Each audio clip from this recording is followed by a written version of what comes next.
Dear reader, allow me to introduce you to my book. Though it might at first appear like many books you've come across, it is far from ordinary. You may, therefore, have some misunderstandings about its nature.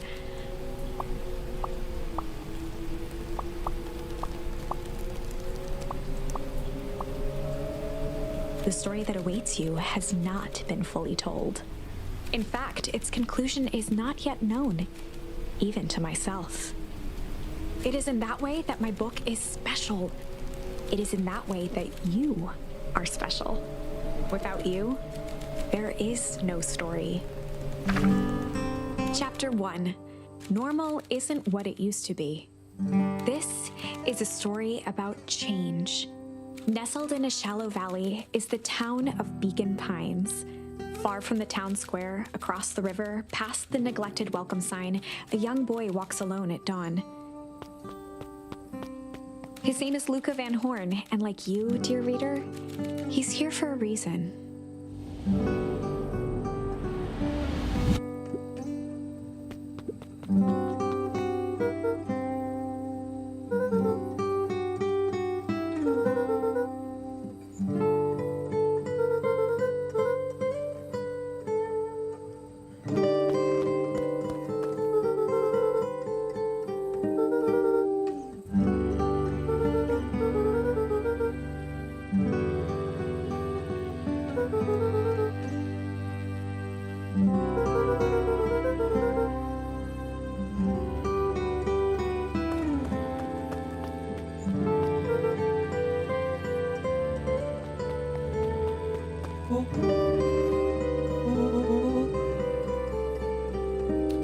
Was Luka's closest friend.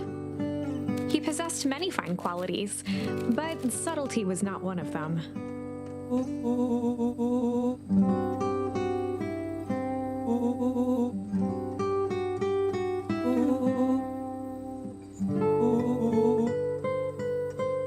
Rollo finally noticed the tears welling in his friend's eyes and the flowers on the grave.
Wonderful!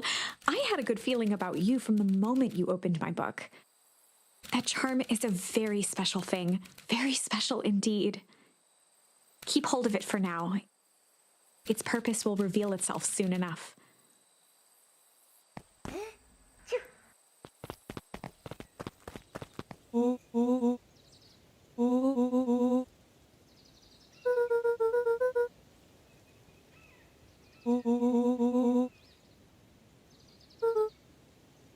Rollo looked to the side suspiciously.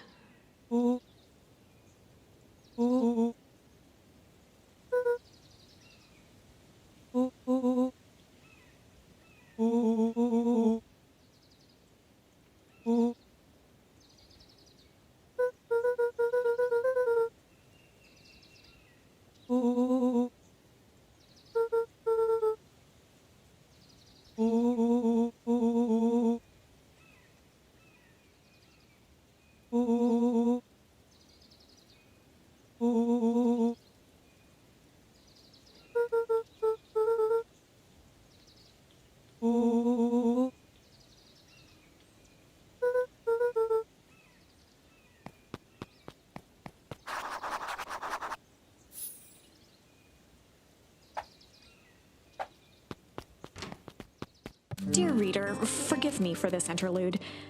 Remember that charm you found in the dandelion patch? There are more of those special charms to discover throughout Beacon Pines. They've been known to reveal themselves to those who are willing. Some of them can be found in this very house.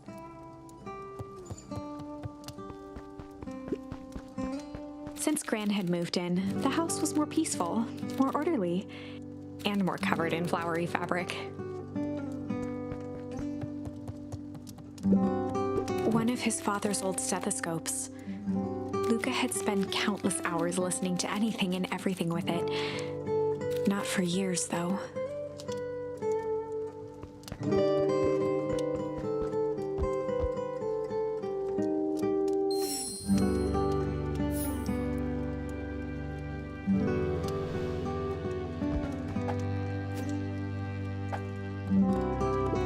Gran had already lit the fire. She kept a warm house, as if by grandmotherly obligation.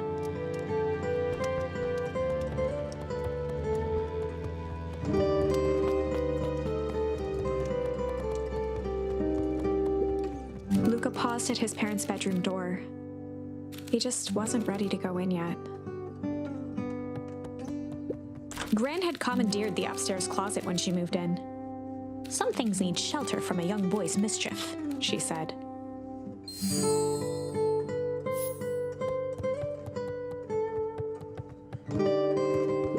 Gran's bed was undisturbed. Luka didn't mind that she had a habit of falling asleep in front of the fireplace.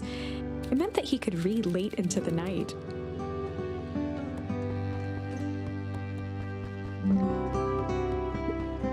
Luka tossed on his favorite old sweater. Even though it was the first day of summer, a chill still hung in the air.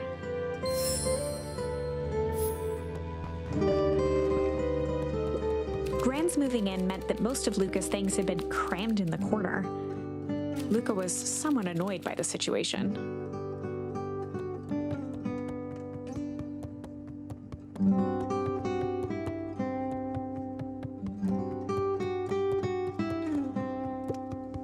Just some dusty knickknacks. An array of prepared meals crowded the refrigerator, each labeled with the day of the week. A pair of dull scissors, a broken can opener, a mostly empty bottle of glue, and some loose string.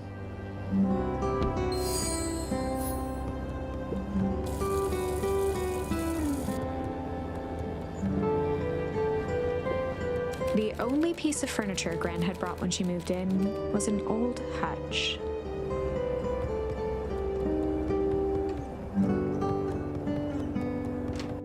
Oh my, this is quite exciting. I am now certain that you are the one I've been waiting for all these years. You'll recall I was a bit coy regarding the use of charms earlier. Excuse me, I tend to have a flair for the dramatic. You are about to encounter your first turning point. There are certain times in this tale when everything hinges on a single word. Step forth, dear reader. Young Luka would spend hours hiding in the bushes, waiting for a chance to jump out and startle his mother. She always enjoyed humoring him by feigning terror.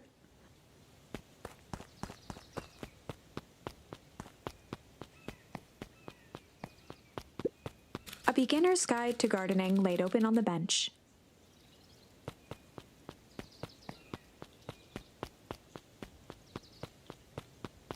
A sturdy old wheelbarrow.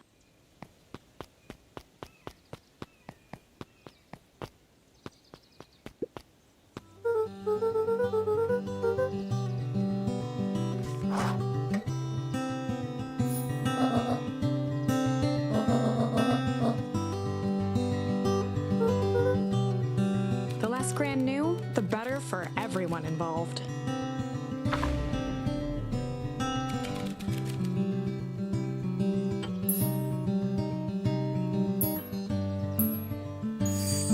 We were just gonna go chill for the day.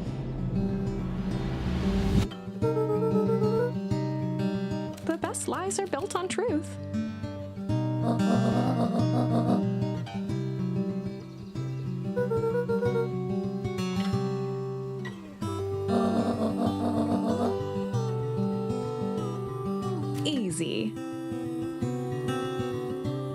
Impressive. You've managed to navigate your first turning point without too much of a mess. That is the power of charms. A single word can change everything. I think it's time to introduce you to the Chronicle.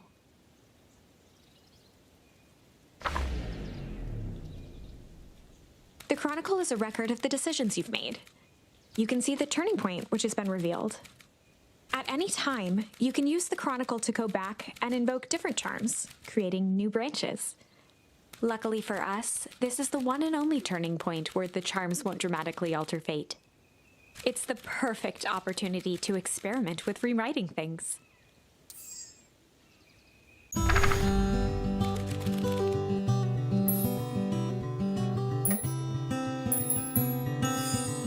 We were just gonna go ponder for the day.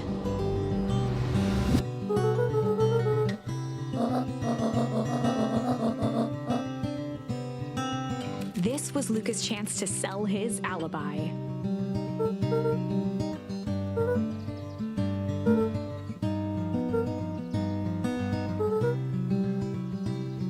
Nailed it.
Chapter 2.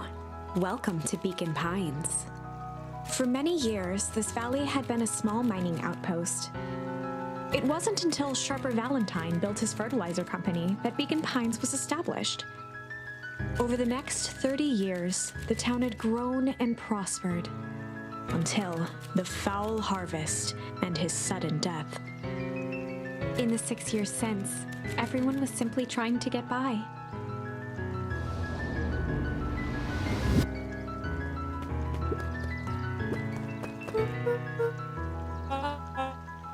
William Kerr was the CEO of Perennial Harvest Company. He had become a fixture around town over the past few years. After the failing of Valentine fertilizer, the town was hungry to welcome a new source of employment.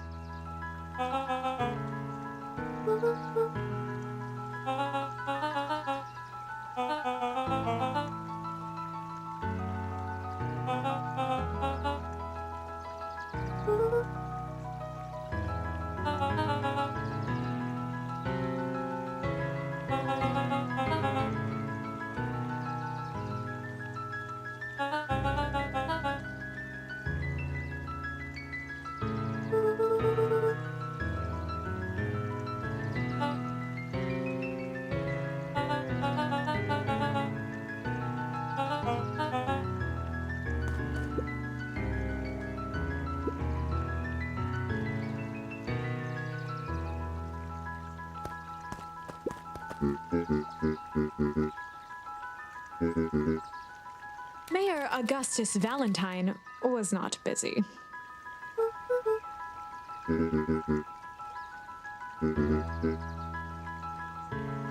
Flustered, Gus instinctively loosened his tie.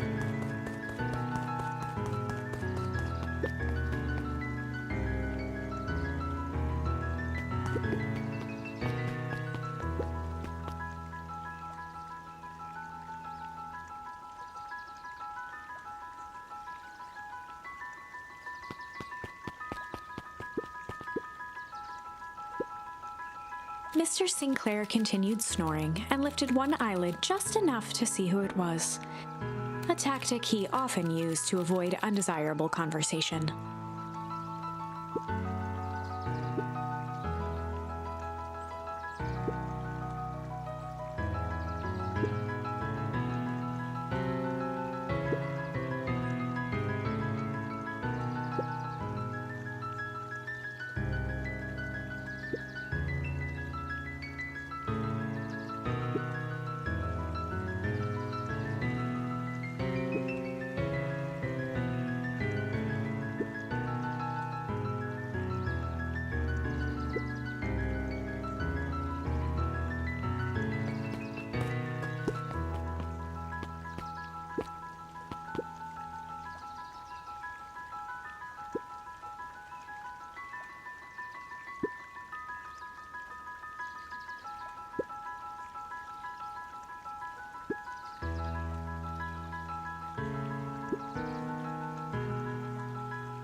He pulled a pen from the pocket of his sweater vest and began to frantically jot something down on a clipboard.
Pete stopped scribbling and glanced up from the clipboard.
Whenever Luka saw his dad's chair by the pond, It reminded him of the days they'd pack up a couple of sandwiches and fish until sundown.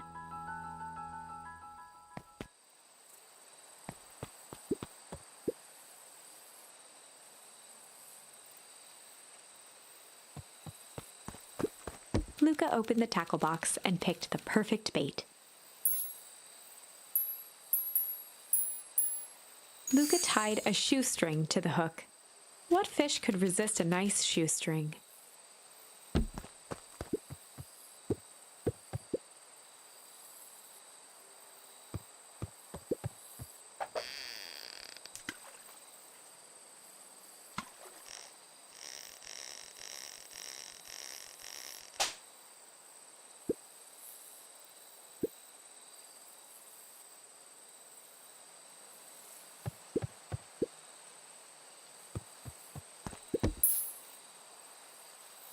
Luka tied a shoestring. What fish could resist a nice...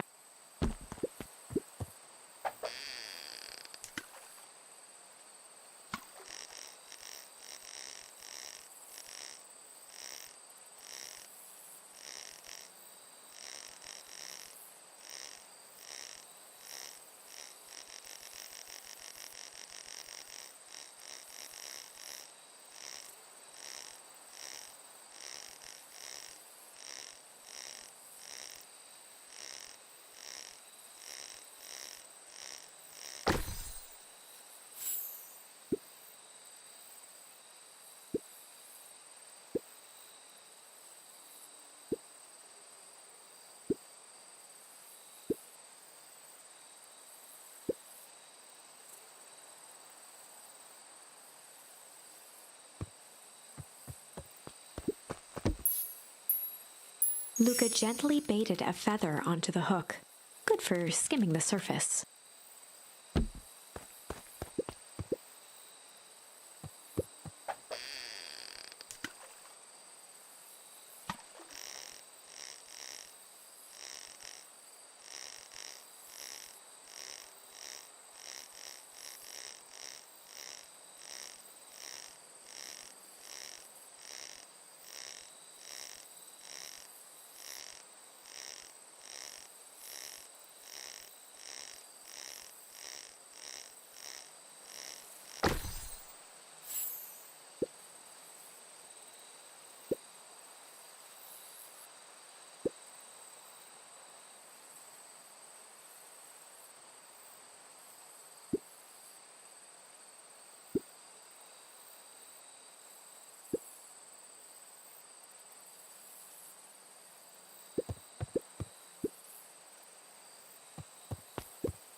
Luka tied a shoestring. What fish could resist a nice...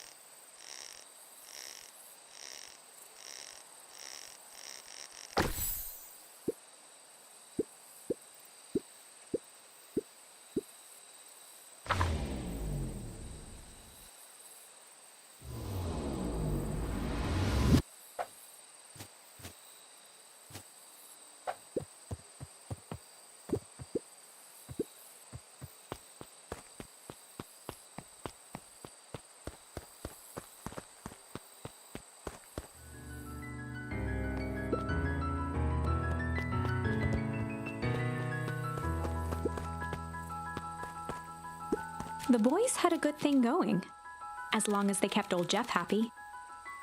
They had an endless source of precious materials to add to the treehouse.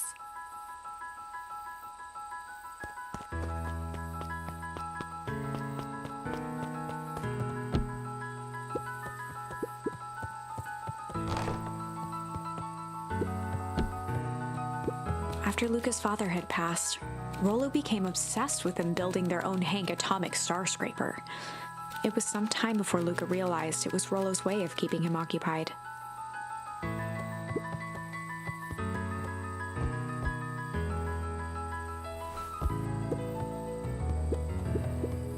on certain nights when the clouds were just right, the boys could tune into strange patterns of static. Rollo thinks it's aliens. He always thinks it's aliens. Luka's winter coat decommissioned for the summer. With the cold holding out longer than usual, he reconsidered its usefulness.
Luka looked up at the communicator as he'd hoped. It did at least boost the signal enough to overhear truckers one town over.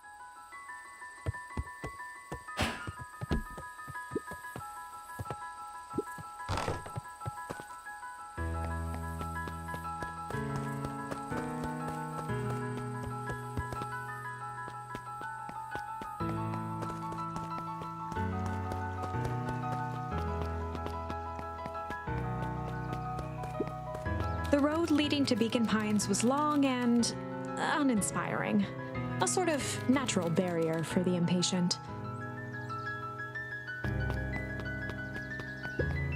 For a town that saw few visitors, the welcome was perhaps more grand than necessary.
Miss Hatch could often be found near the fountain, too absorbed in a book to be distracted.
Luka could see the morning regulars nestled in their booths at the early bean.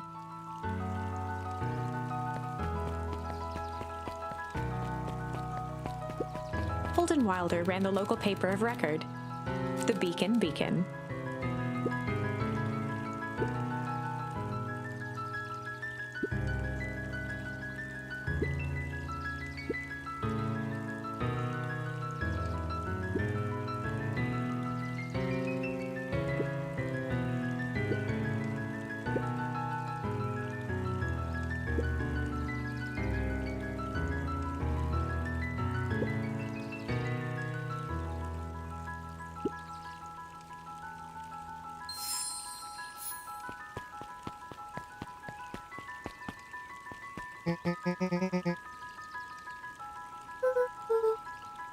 Oh, right. Rendezvous with Roxy. This is an important turning point. The first time where your charms will change the course of fate. And currently, we only have one suitable charm at our disposal. Have no fear, we can always return later using the Chronicle once we find more charms. Well, now I'm just rambling. Where were we?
Rollo froze as Roxy took a step toward him, cracking her knuckles. Luka knew he had one chance to save his friend from being dragged home.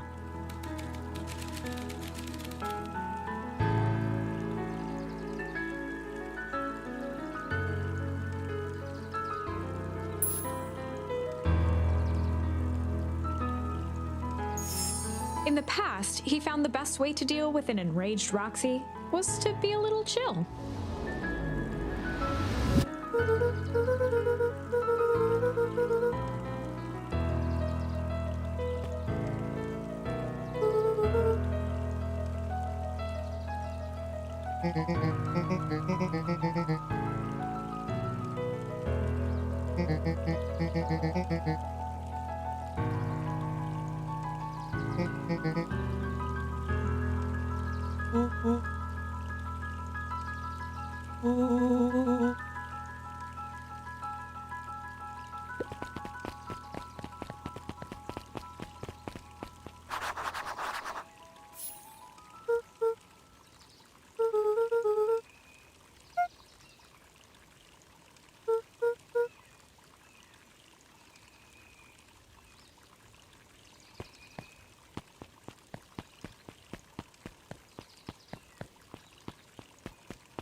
bit much, if you ask me.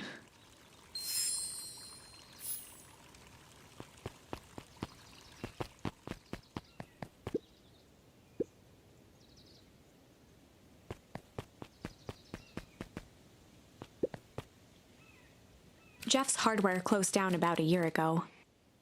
The effects of the foul harvest stretched wide.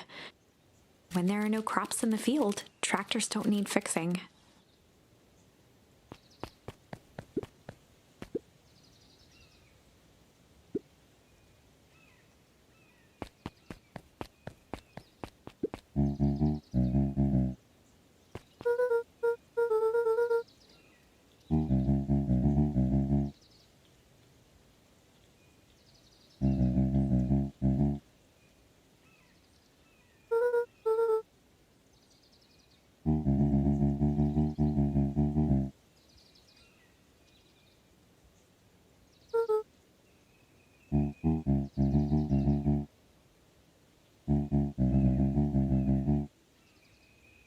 A promise Gran regretted the second it was made.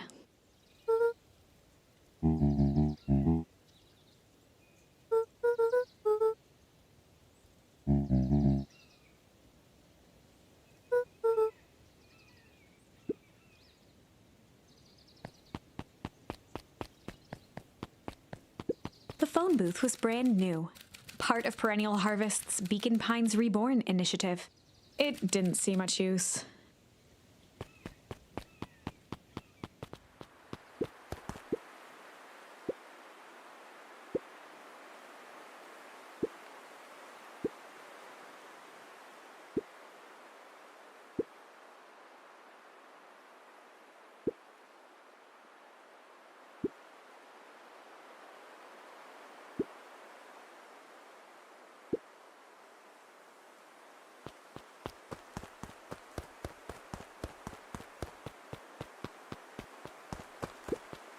Luka peeked up at the beehive.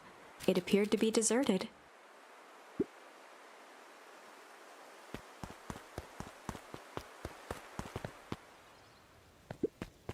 After the foul harvest destroyed their wealth and reputation, the Valentines shuttered off their estate from the rest of town.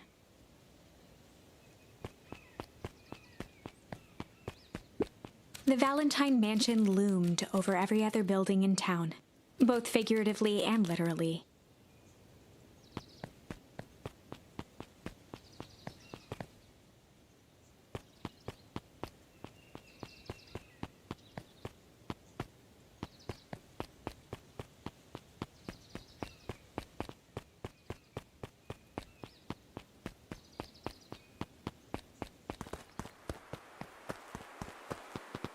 The path led into a small hollow at the edge of Weepwood.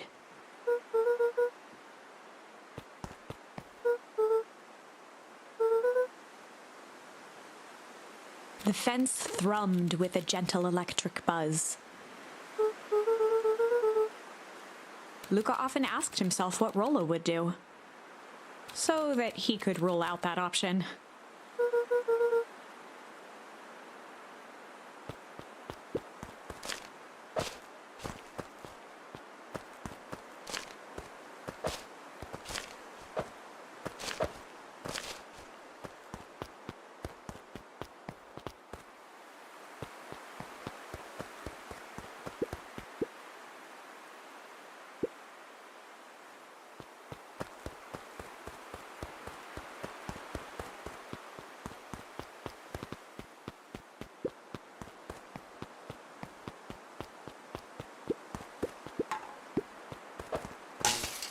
As sparks flew from the fence, the light atop that section shut off.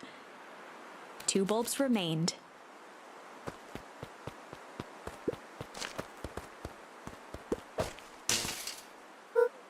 One more to go.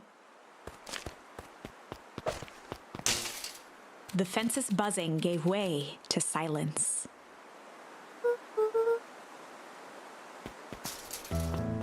Every kid in town knew the old Valentine fertilizer building. Long abandoned, the warehouse once served as the industrial heart of Beacon Pines. Now, it stood only as a reminder of things left behind. the dormant building showed strange signs of life.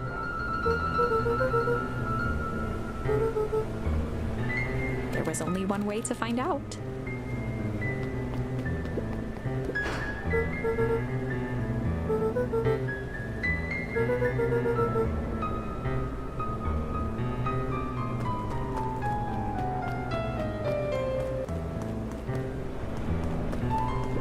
The water looked almost diseased.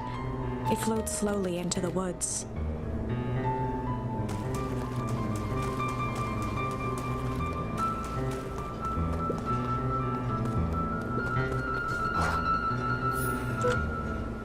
Luka thought he heard faint sounds coming from the other side of the door. He pressed his ear against the cold metal to hear better. The sound of footsteps grew louder.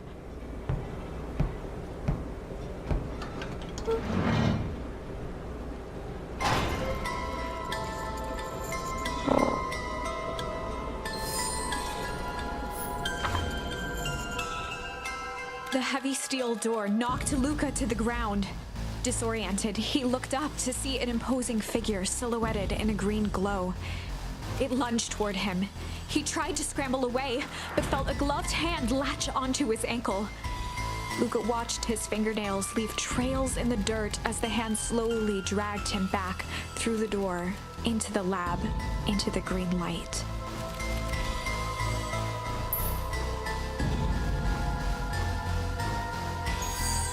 This is a story about change. It was far from the sort of change Luka imagined for himself. But change is, after all, a dangerous animal. The end? I probably should have warned you about this. There are many paths that our story can take. Most will end in tragedy, but don't let that discourage you. We will find the ending that this story deserves. I just know it. From here on out, a charm will have a check mark when it's been used to its full potential at a given turning point. Now, let's try something different.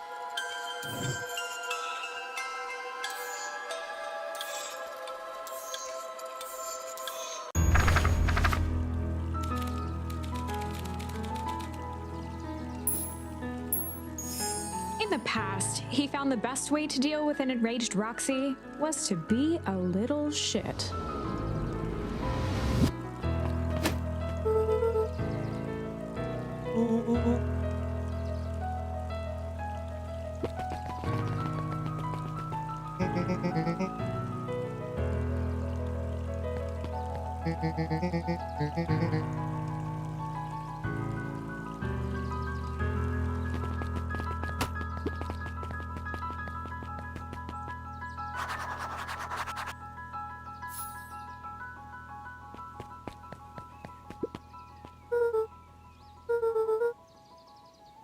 Solomon Valentine, current ward of and future successor to the Valentine fortune, huffed as he brushed off his pants.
Solomon trifled a gesture toward the approaching heiress Valentine.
As the glowing windows of the old warehouse came into view, Rollo began to bounce excitedly.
The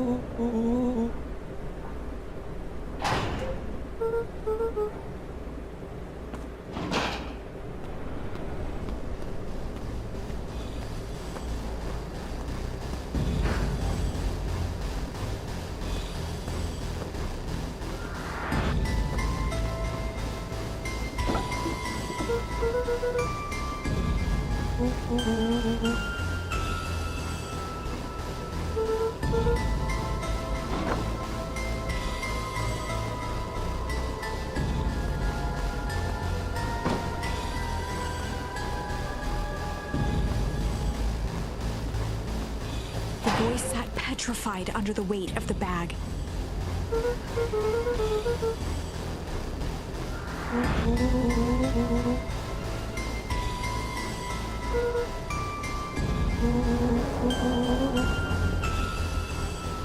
Rollo felt around at the large sack which burdened them. He snapped off a tag from just within a small zipper opening in the bag.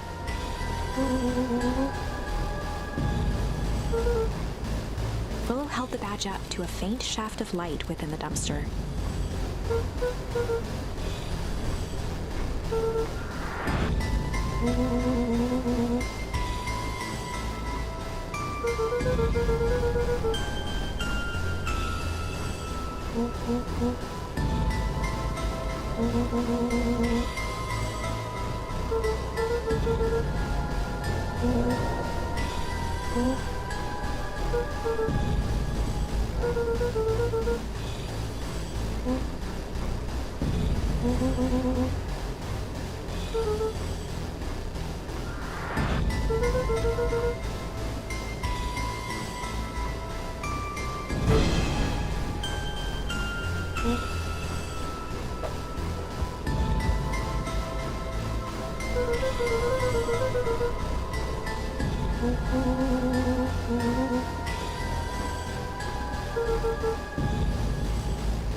Luka sat in the dark, tracking the sound of Rollo's footsteps as he ran.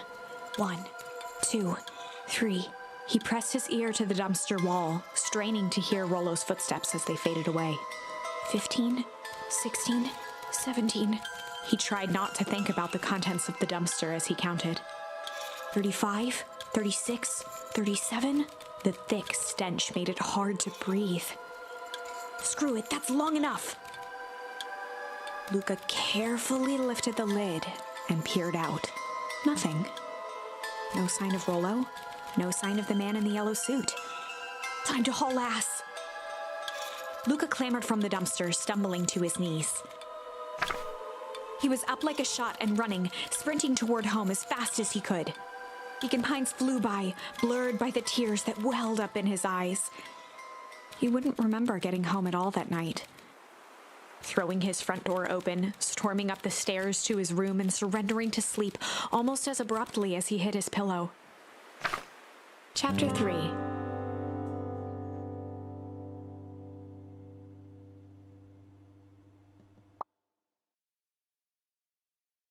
Finding a friend. The next morning, it was quieter than usual at the breakfast table. Only the sound of silverware and chewing interrupted the awkward silence.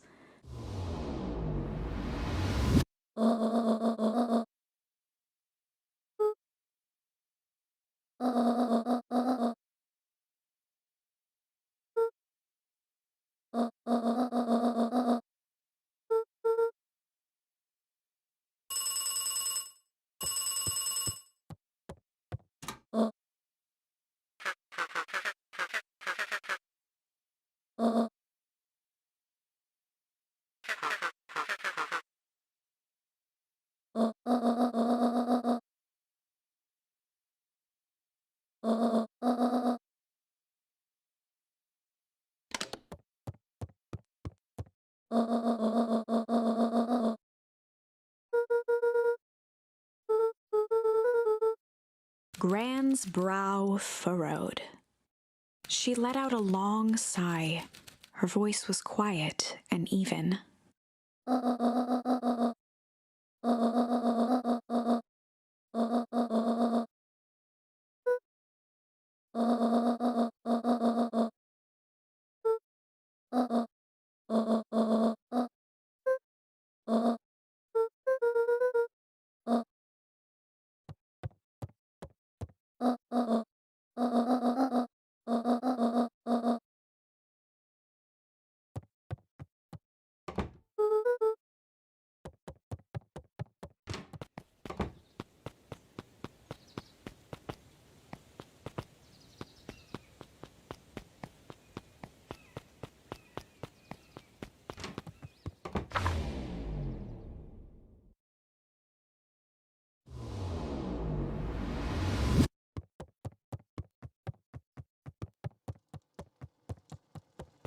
Luka was desperate to check in with Rollo.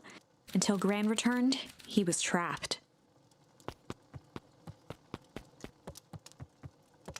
An eerie electronic sound echoed from Luka's bedroom.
A pit formed in Luka's stomach.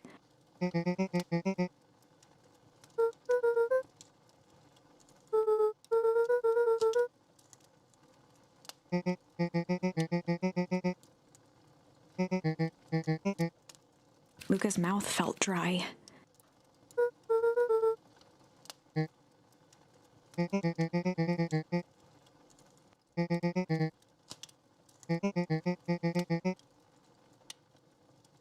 Luka could feel his heart beating in his throat.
Kato volunteered at the library during the summers.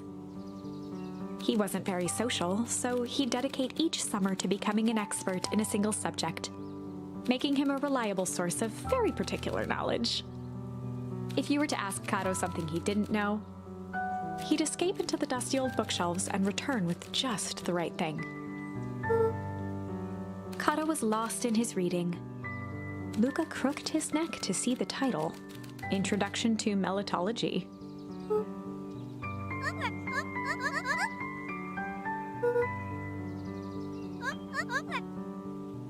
He gestured to the shelves.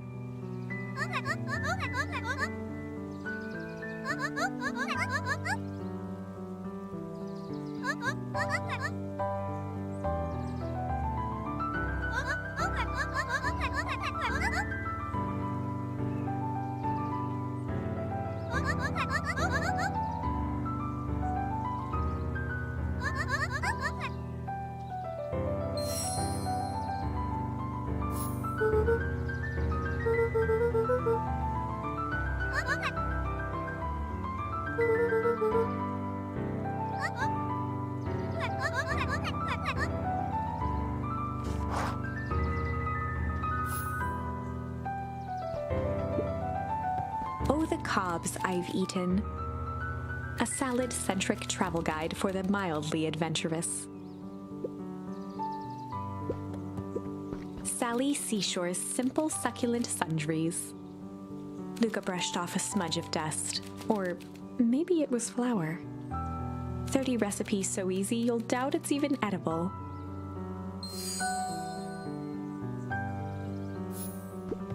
A peek behind the curtain.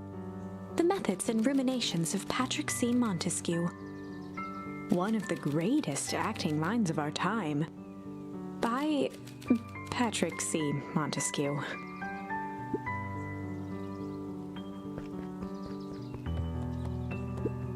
There were rarely any actual new additions.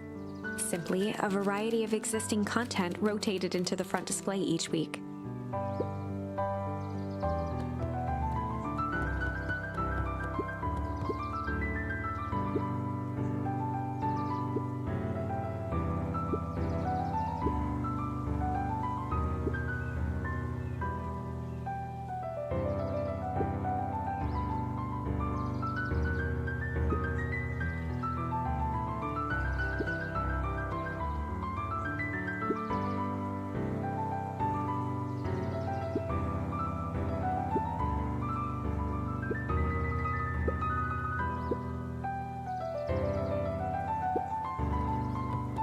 The bottom corner shelf was a dusty array of thick science books. Only one binding was clean enough to read. Cellular Biology and the Chemistry of Mitosis.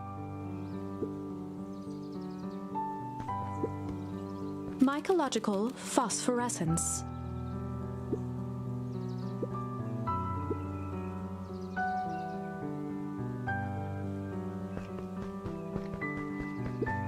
The entire top level of the library was devoted to comics, most of which were Hank Atomic and the myriad of lesser revered spin-offs.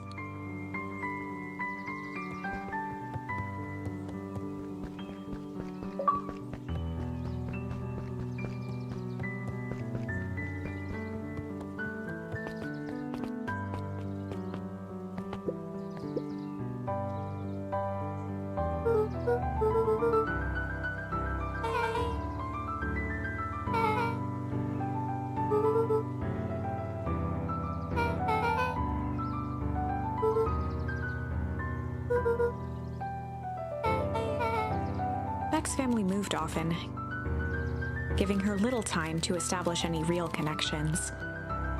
She would tell you she prefers it that way.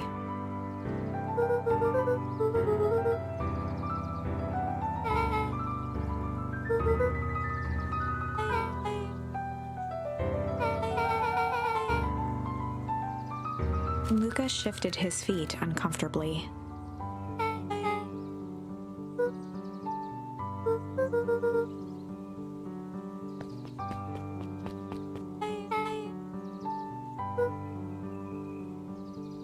Beck pulled a coin from her pocket.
The Valentine Mansion loomed over every other building in town, both figuratively and literally.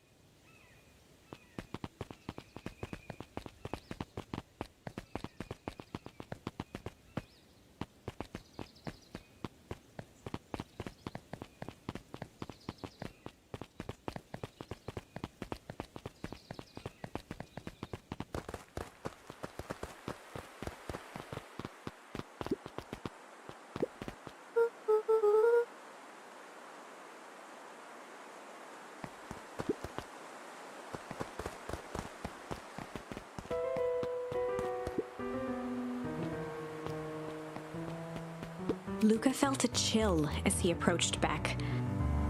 Her eyes were locked on the strange green liquid. The nearby grass was coated in a fine layer of frost.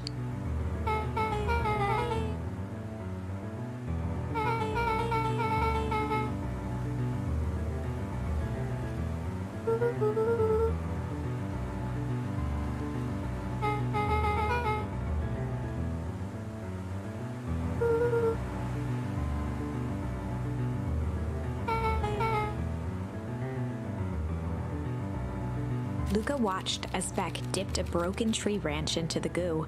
Beck's eyes widened as flowers grew from the dead wood. First small buds, which quickly bloomed into vibrant petals.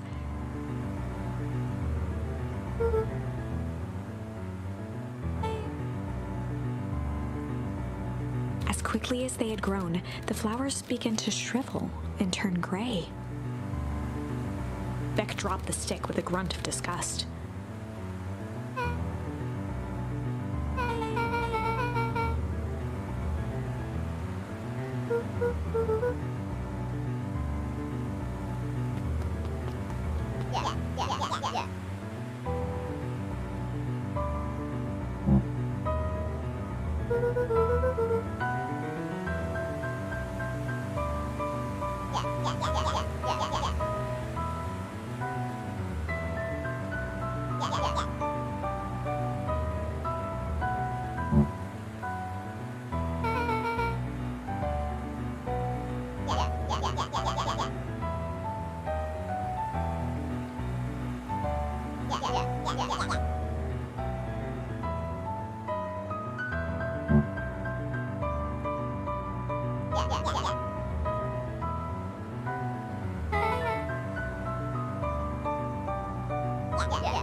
Iggy took a step towards Luka, his sneer lit by the glowing puddle. Beck could see tears welling in Luka's eyes, his fists clenched. Some things about Beacon Pines were very different from the city, but a bully from a hayseed town is really no different from a city bully. Beck took a deep breath and thought.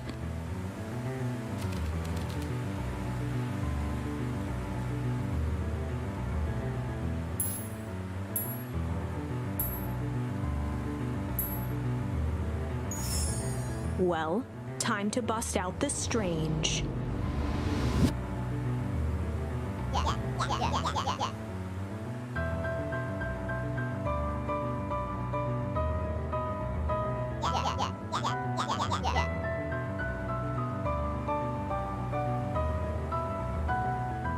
Beck stared in silence, the only sign of life being the twitch of an eye.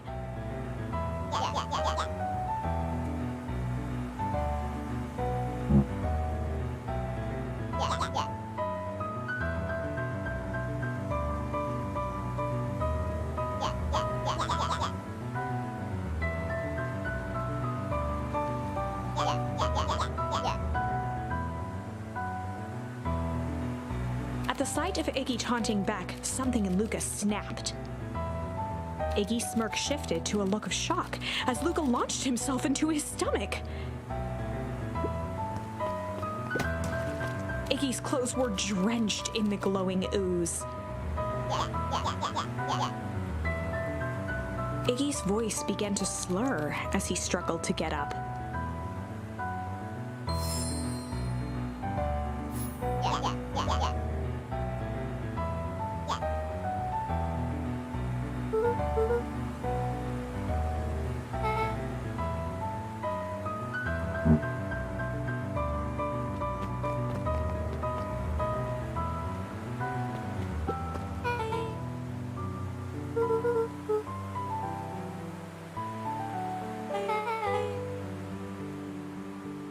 Person at the warehouse. This strange ooze and what it did to Iggy.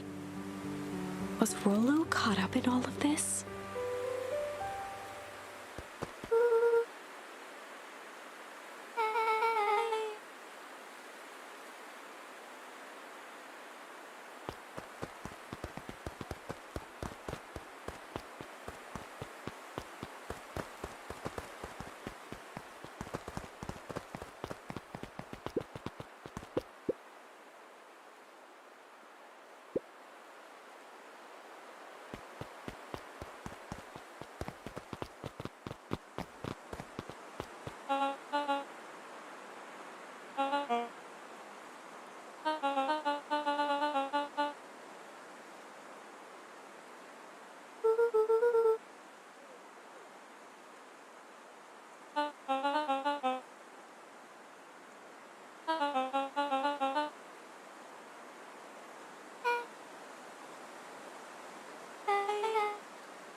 Beck glanced toward Luka.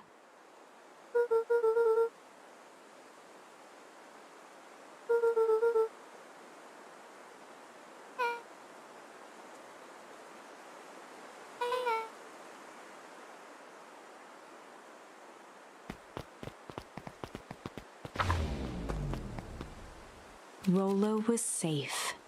A wave of relief washed over Luka, which was quickly replaced by a sense of dread. Gran is going to kill me. If he hurried, he might just make it home before sundown. Chapter 4. Our harvest awaits. Luka took a deep breath and gingerly opened the door, steeling himself for Gran's wrath.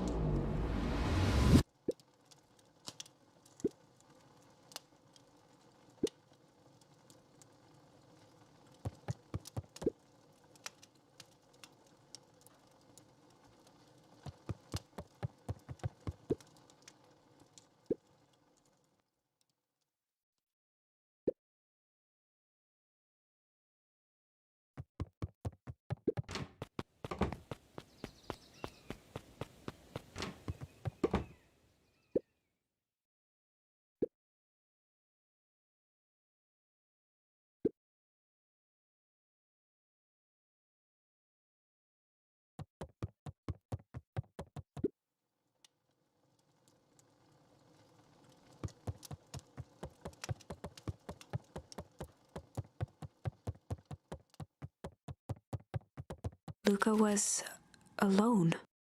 The house was empty.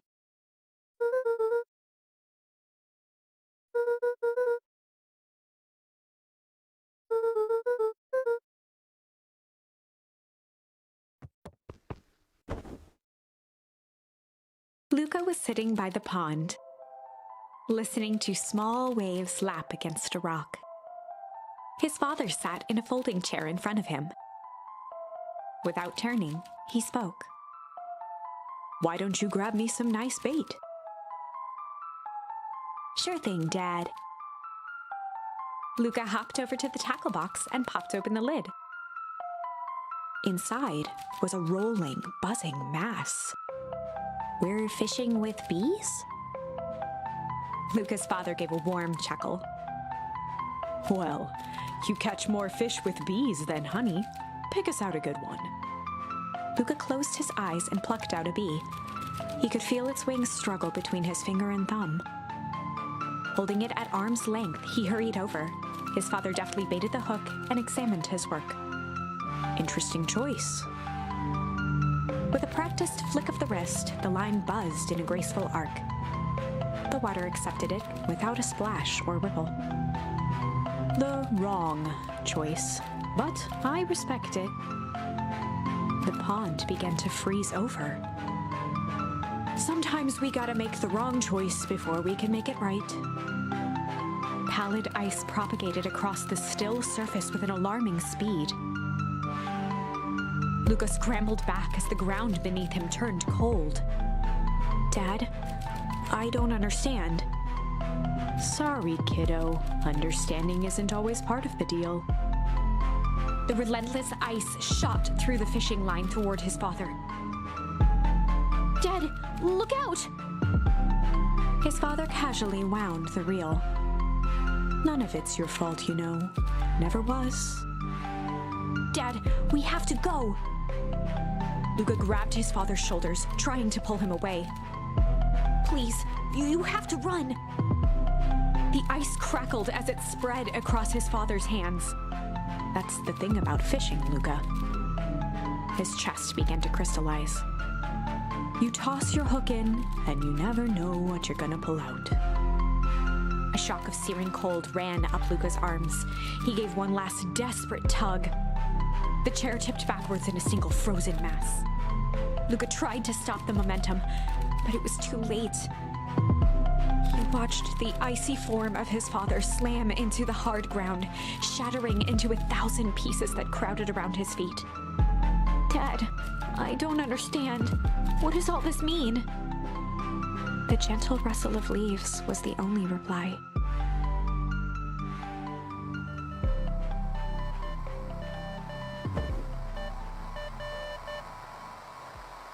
Luka's eyes struggled to focus on the walkie-talkie.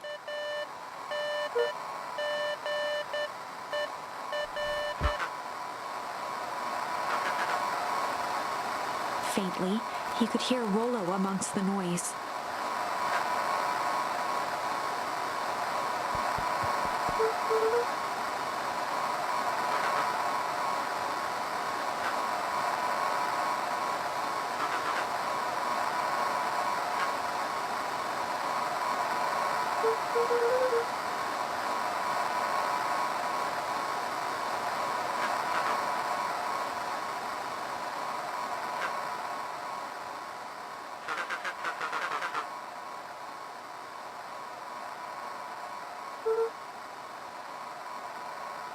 Rollo's voice was coming through more clearly now. But some words were still just static.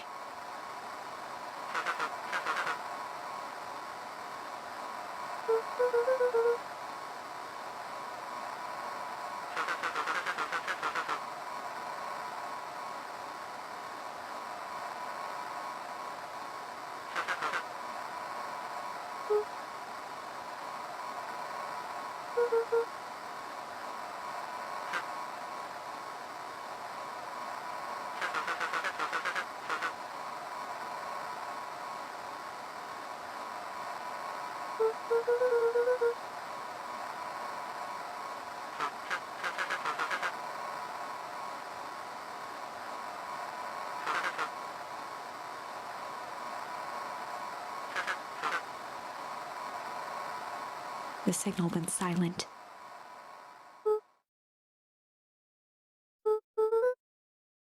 Luka held still, waiting for a response. His pounding heartbeat marking the passage of time.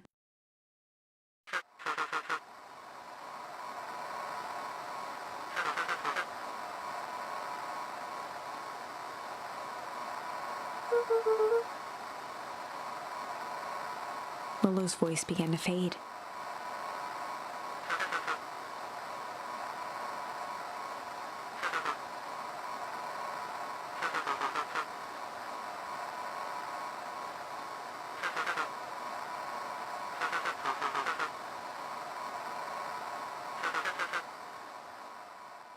With that, the signal died for good.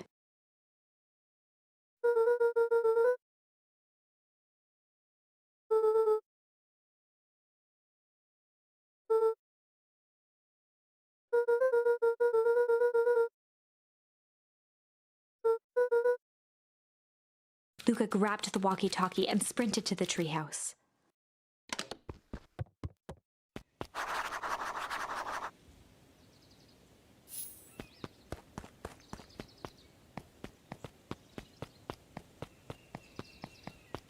Luka heard a group of footsteps approaching. He dashed behind the bushes to avoid being spotted.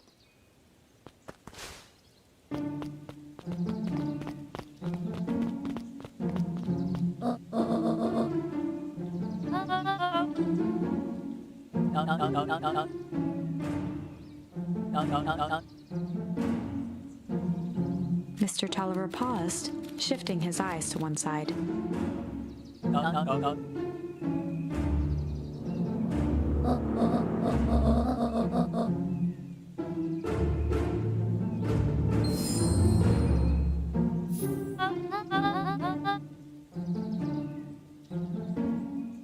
Mr. Tolliver took one long, quiet breath.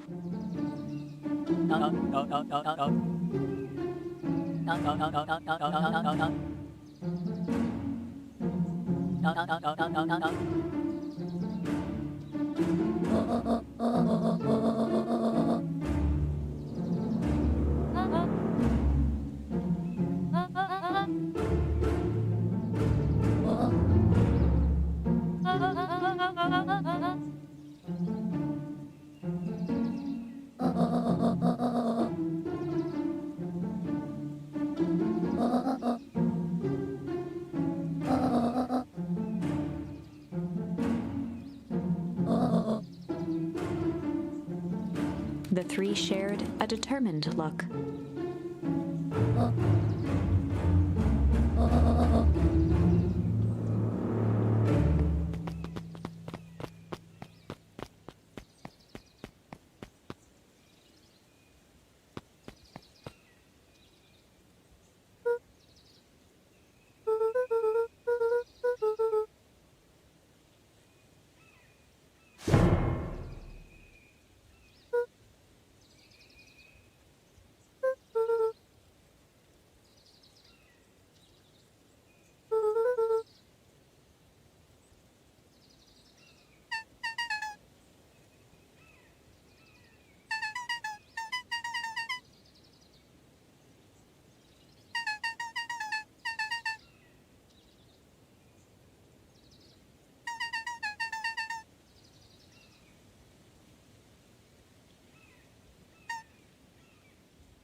The two boys shared a mischievous grin.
Luka could only see a cloaked shape behind the rocket.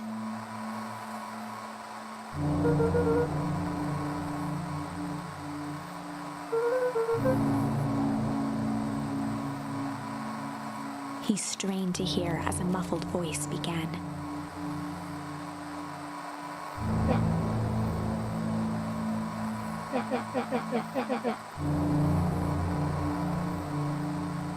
Fear gripped Luka's throat.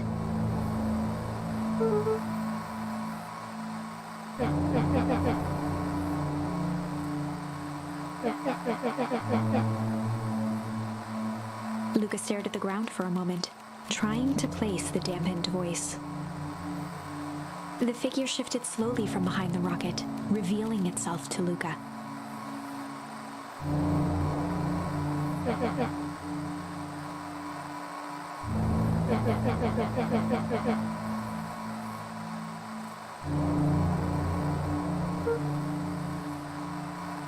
Luka reached over empathetically. Iggy's tone jolted to dejected anger.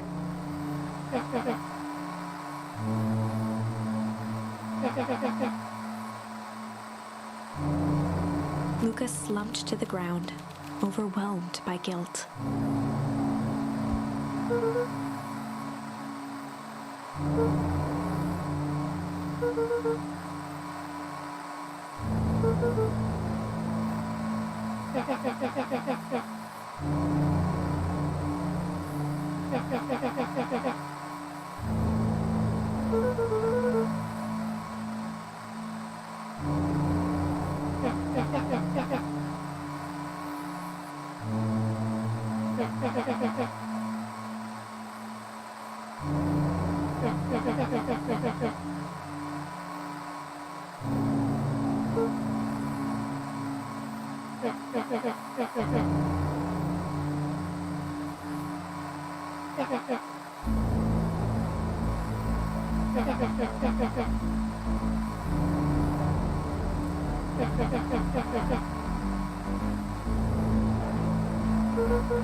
Iggy slumped to his knees.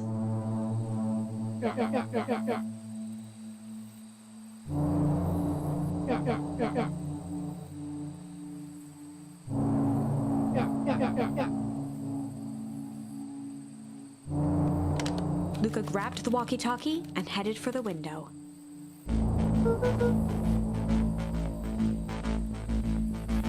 Luka and Iggy climbed up the back of the treehouse to its roof, where Rollo had constructed his MCDC, the Mission Control Defense Cannon. From behind the crowd of clipboards, William Kerr strode forward, a warm smile on his face.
Kerr's smile faltered.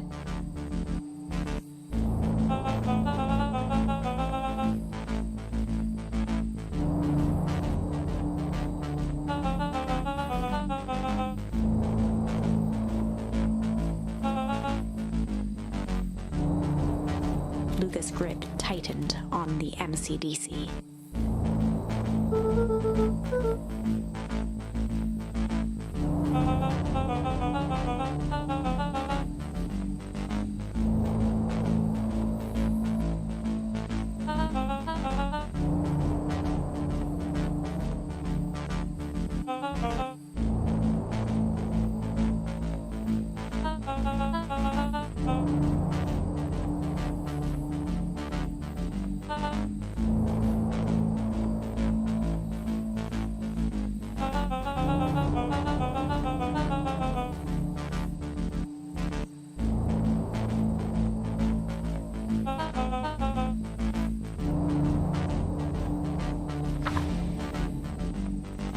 Luka's mind raced. He was caught in a trap.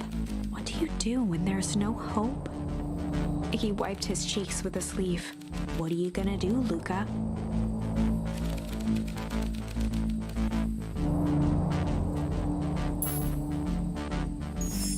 Luka drew himself up and decided to take the only option they had left. Fight.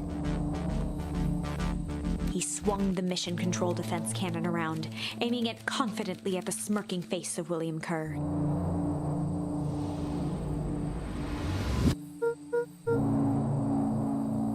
Luka summoned his most insolent demeanor.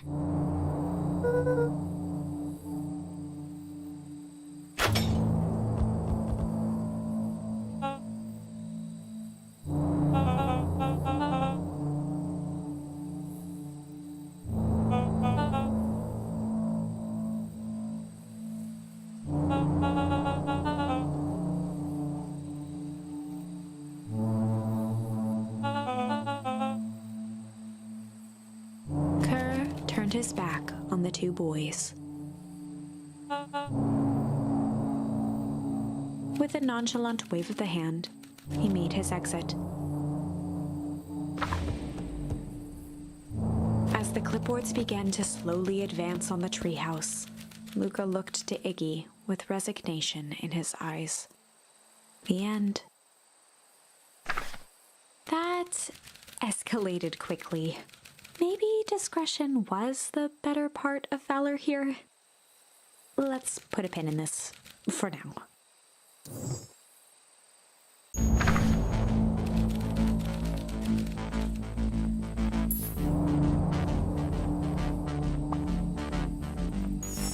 Luka drew himself up, swung the mission control. Luka summoned him.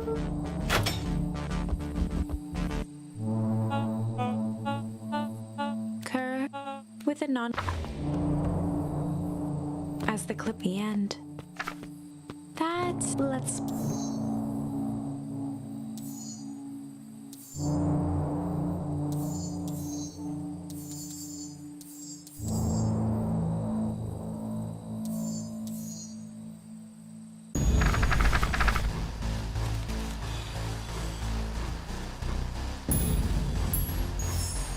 This is a story about struggle. Luka could hear a machine humming somewhere nearby. He felt around wildly, searching for something, anything that could help. His hands found a hard object, maybe a tile? He yanked it free, lifting the cold stone. Let me go! Luka swung the tile as hard as he could at the shape that still held fast to his leg. He heard the crack of glass as the stone hit the assailant's mask. With a muffled yelp, the hand let go. Luka was free and scrambled to the door. He never looked back once on the long run home. Chapter 3. Everything's fine. The next morning, it was quieter than usual at the breakfast table. Only the sound of silverware and chewing interrupted the awkward silence.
Valentine, oldest of Sharper Valentine's children, and heir to the Valentine fortune, had a way of making questions seem like demands.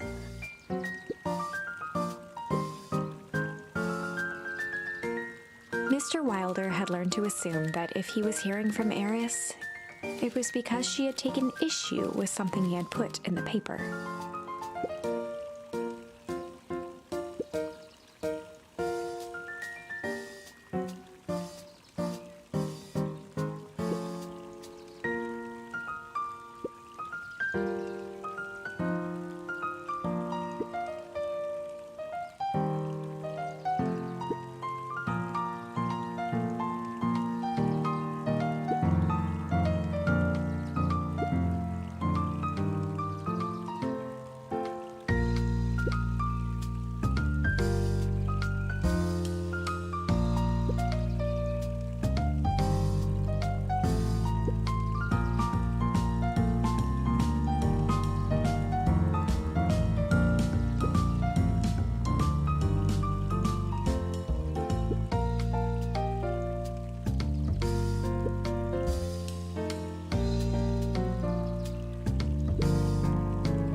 Mr. Wilder averted his gaze and began to polish his monocle.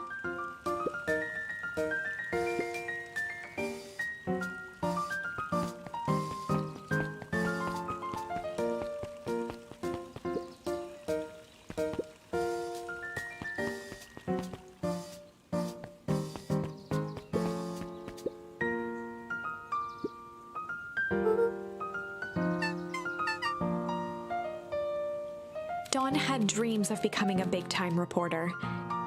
At night, she searched for the story that could be her big break. By day, she hawked papers at the newsstand.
She leaned forward and pinched Luka's cheek.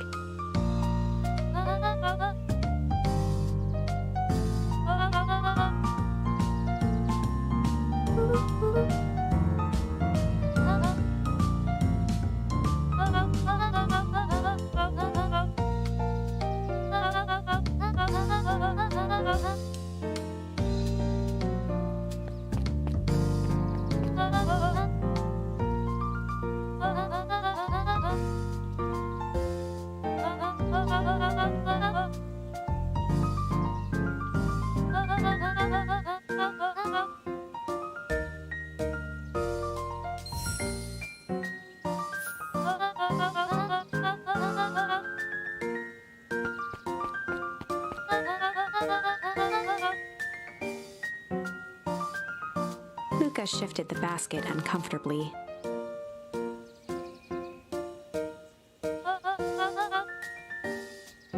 Mrs. Fratelli lifted the cloth and inspected the jam.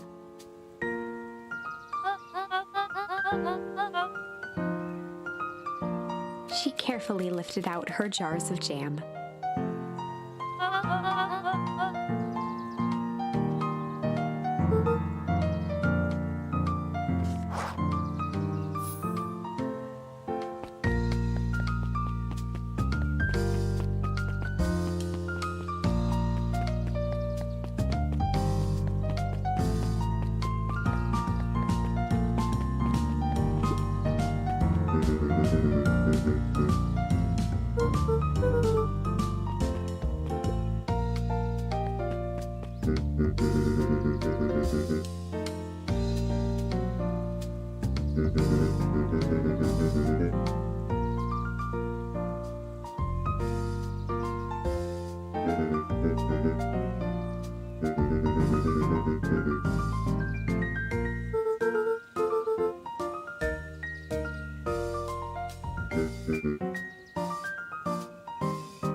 Huddled at his counter, Hiram Tolliver was meticulously shining apples.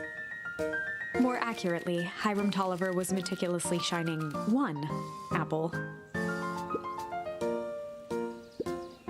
With a yelp, Mr. Tolliver fumbled the apple, flailing at the air as it fell.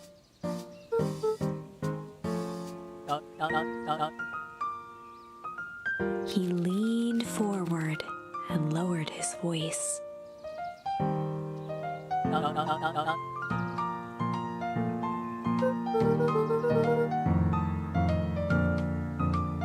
He leaned in a bit further.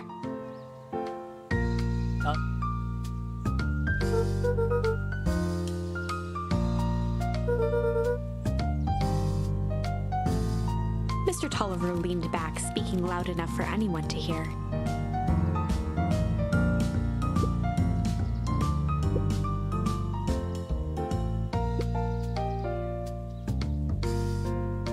He reached forward and snapped up the jars of jam, giving Luka a little wink.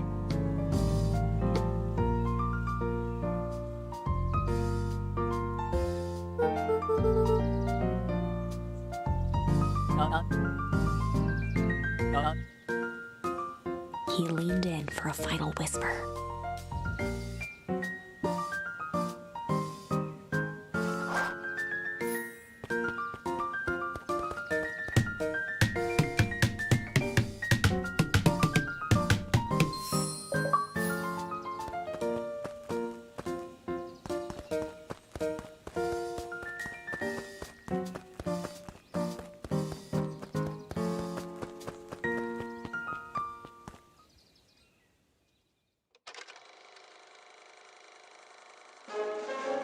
We all know Beacon Pines is a great town. What you may not know is great towns grow from mighty roots. And that is why you cannot tell the story of Beacon Pines without telling the story of one Sharper Valentine. Young Sharper's keen intellect and strong moral fiber led to a grand vision. A vision of a community dedicated to a better tomorrow. In his own words, a better tomorrow is within our grasp, but it requires a singular mind to harness it. Lucky for us, he decided to grow that vision here, in Beacon Pines. And how does one grow a better tomorrow? With fertilizer, of course. Valentine's Fertilizer Company became the lifeblood of a town yearning for purpose. But then tragedy struck, a scientific experiment gone wrong. An accident which took Sharper away from us far too soon. To this day, we struggle to pick up the pieces. But one foul harvest isn't enough to stop the people of Beacon Pines. The spirit of Sharper Valentine lives on. It lives in the hearts of everyone with a dream for a better tomorrow. Together, we will follow his example and grow a bountiful future. Paid for by the Valentine family and the Valentine Fertilizer Company Reverence Fund.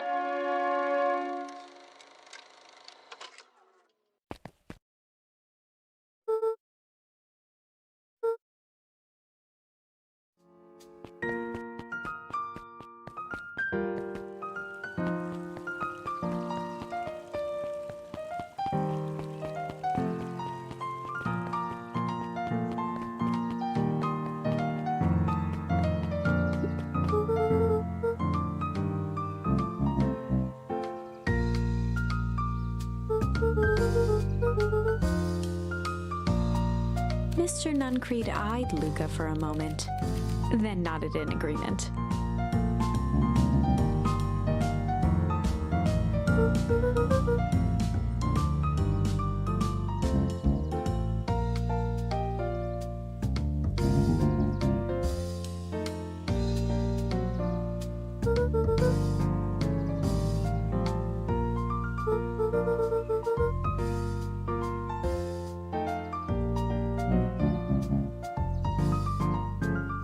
Nuncreed snatched the basket from Luka.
Beck locked eyes with Luka.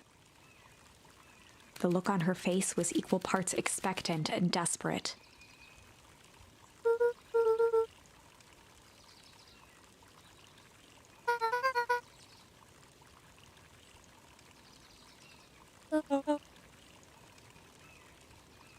Beck gave Luka a quick nudge.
Jeff dug through his pockets for a bit.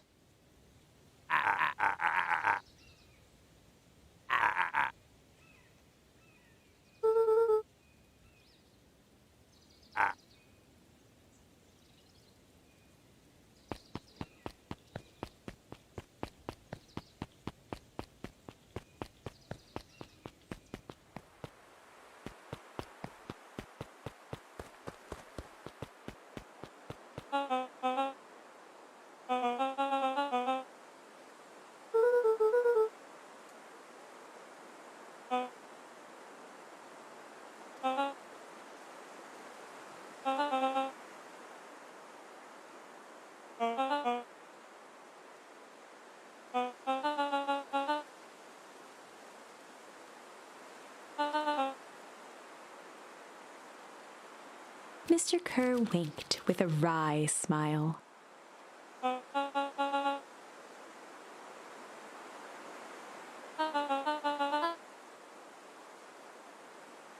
He gave Luka an energetic thump on the shoulder.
Beck took a long breath, then gave a firm nod.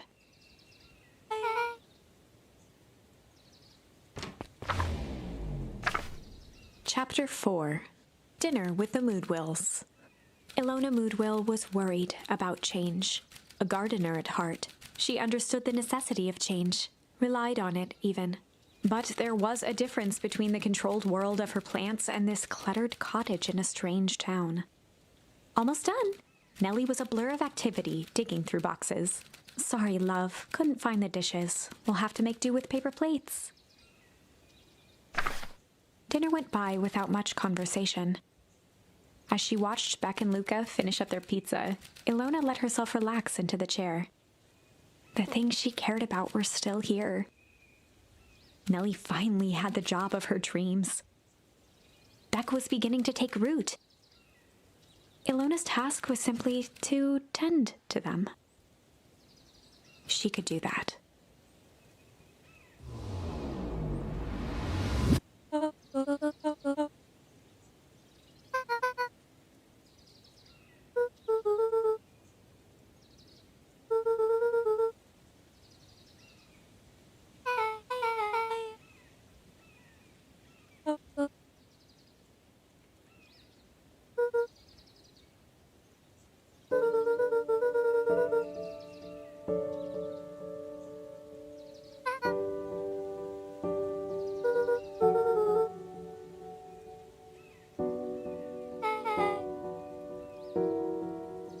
Luka's eyes were fixed to his plate, pushing a chunk of pineapple around with his finger.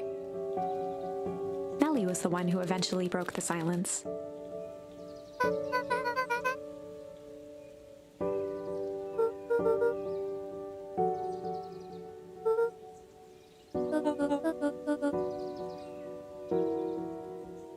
Ilona nervously gestured toward the boxes.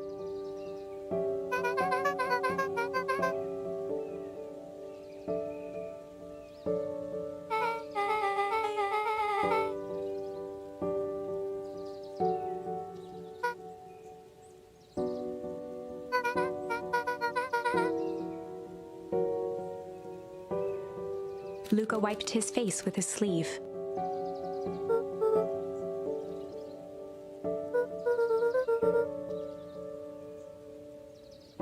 Beck gave Luka a swift kick under the table.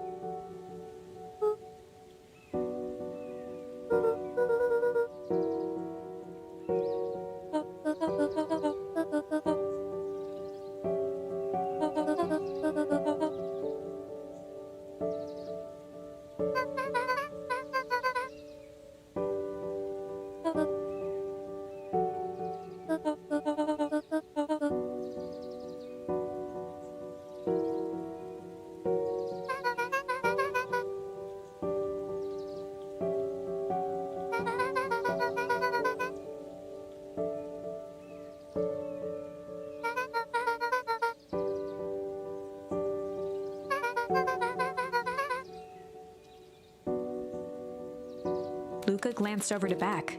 She seemed to be holding her breath.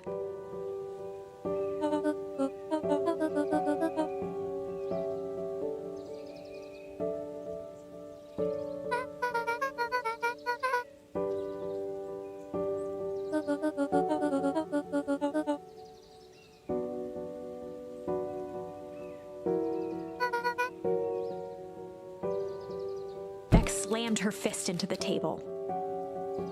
Perhaps harder than she intended.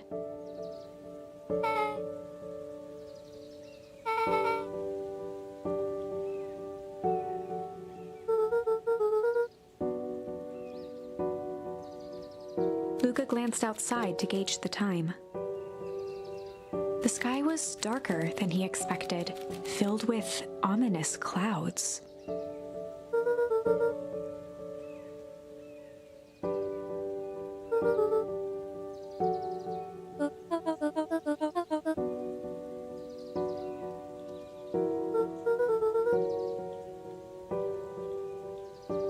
Luka wiped his mouth one last time with his napkin and started to get up.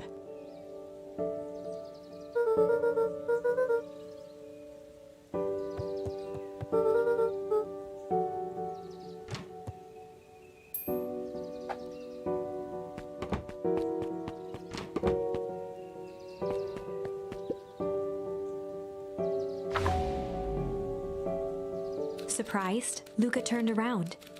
He knew Rollo could be prickly around new people, but Beck seemed cool. Rollo would warm up to her eventually. Probably.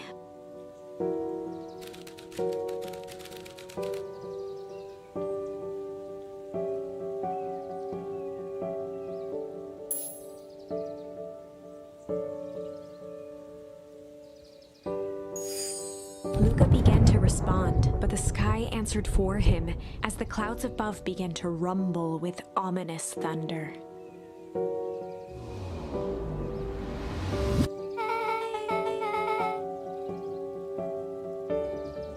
Luka surveyed the roiling clouds.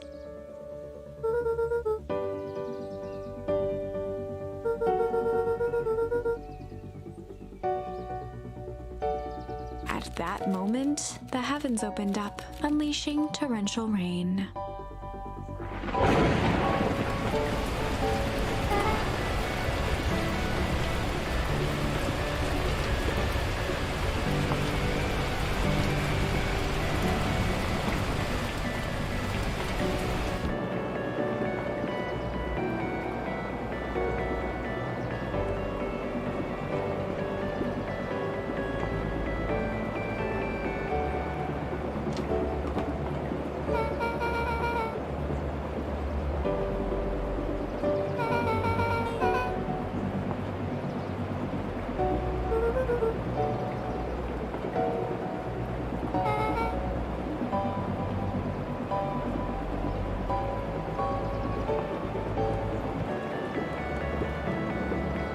Luka squinted into the eye hole of the microscope.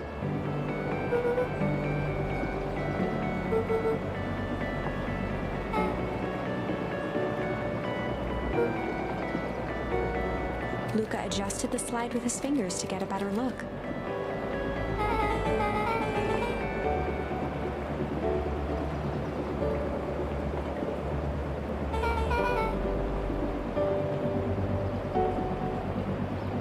Luka wiped his hand off on his sweater and gave a nervous laugh.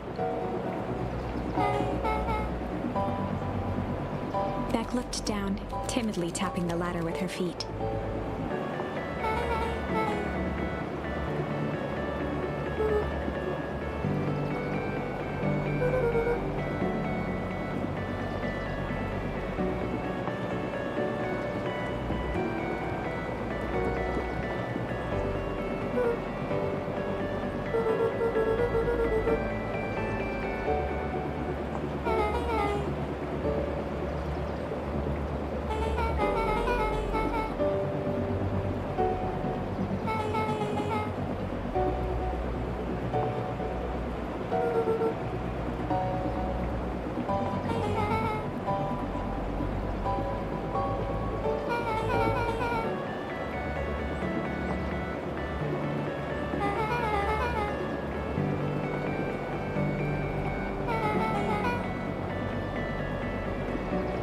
Luka flicked at one of the toggles.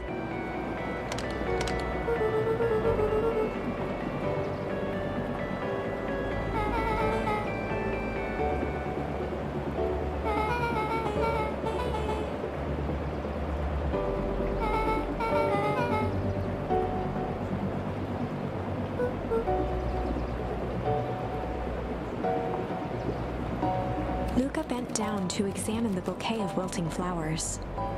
Judging by the odor, they were well past their prime. He flipped open the attached card.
watch the rivulets of water running down the window.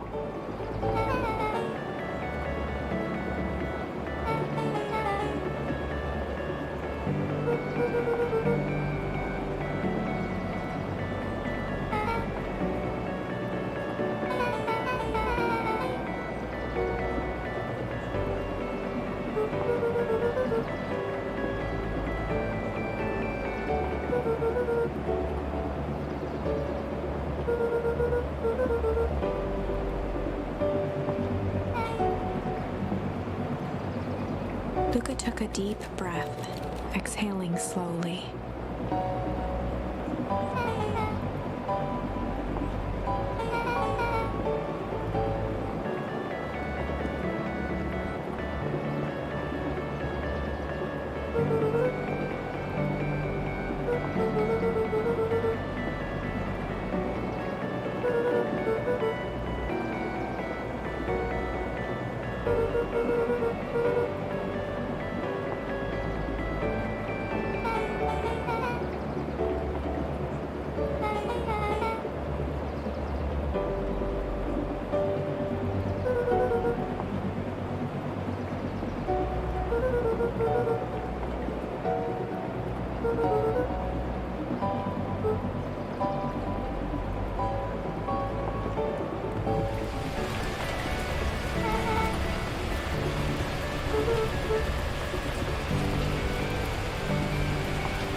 Luka let out a feral scream that echoed into the night.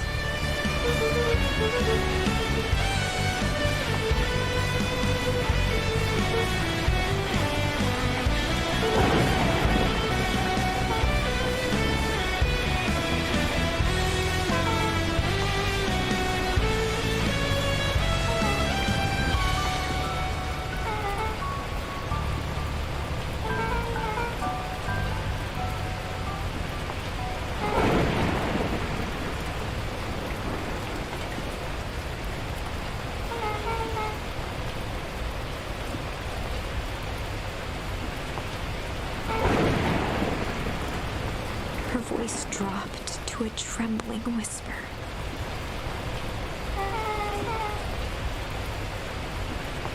Beck brushed off her shirt and straightened up.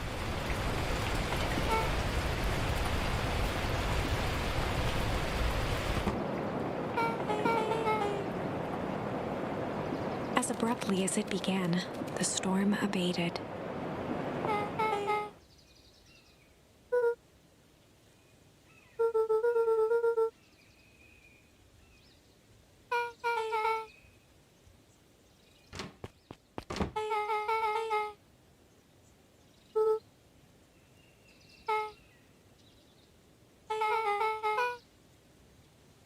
Beck gave Luka a light thump on the arm before heading in. Chapter 5. Friendly Feud. The air was heavy with a hard rain's residue. The smell of wet things. Despite his dreary surroundings, Luka felt at peace. He'd never shared those details about his dad with anyone. Not even Rollo. But it's not like this changed anything. Rollo was still his best friend. Adding Beck to the group would help balance things out. Everything's better in threes. This is what Luka told himself as he headed to the treehouse.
Luka had only ever heard him speak in this stiff yet gentle tone a few times, and it always meant one thing.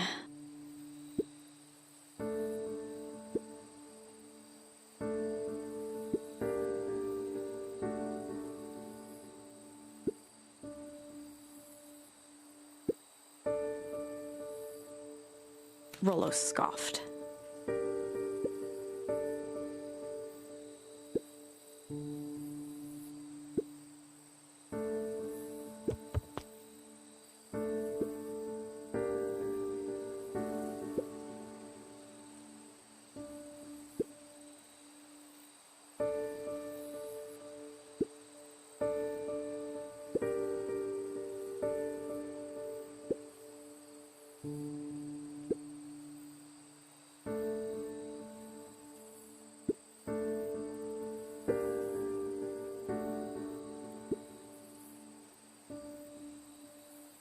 Luka stumbled on his words, knowing he'd said too much.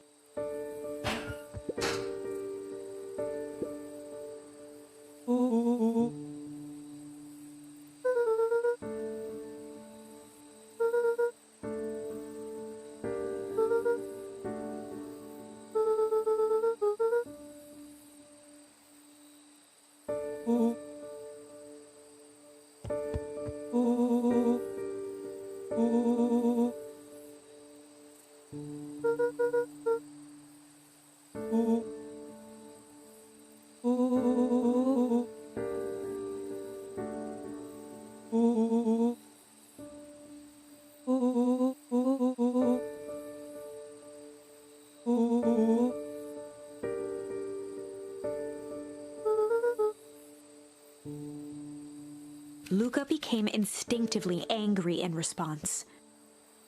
Both boys were now shouting across the distance.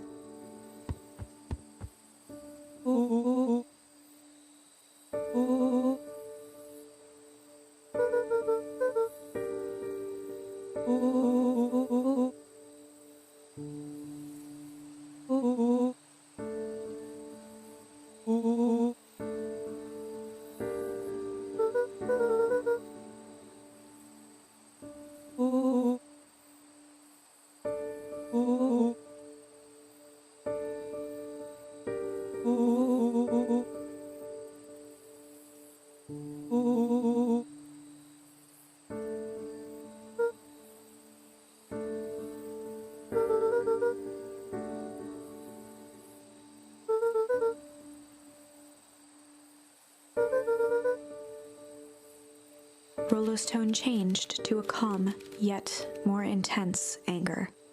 The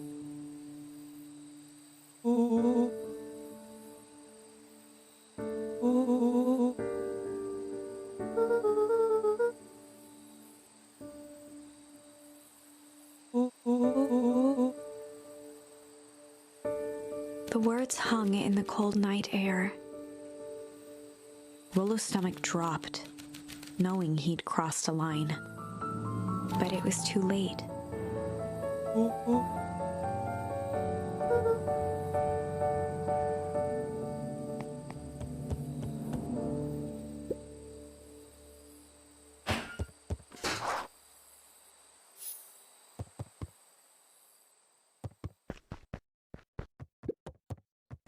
Luka dug through his old stuff, not even sure what he was looking for.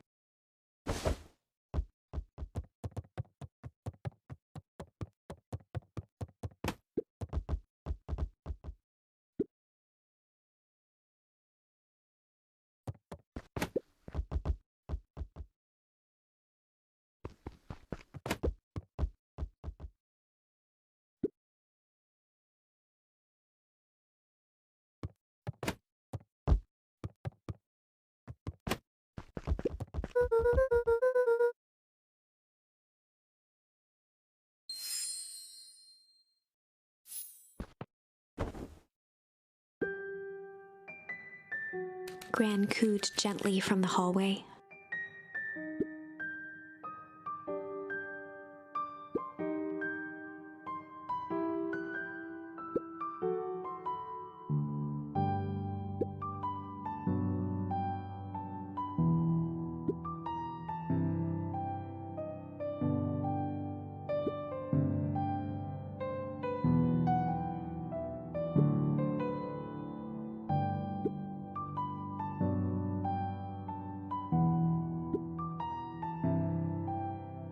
Luka just wanted to be alone. He waited to hear the sound of the front door closing.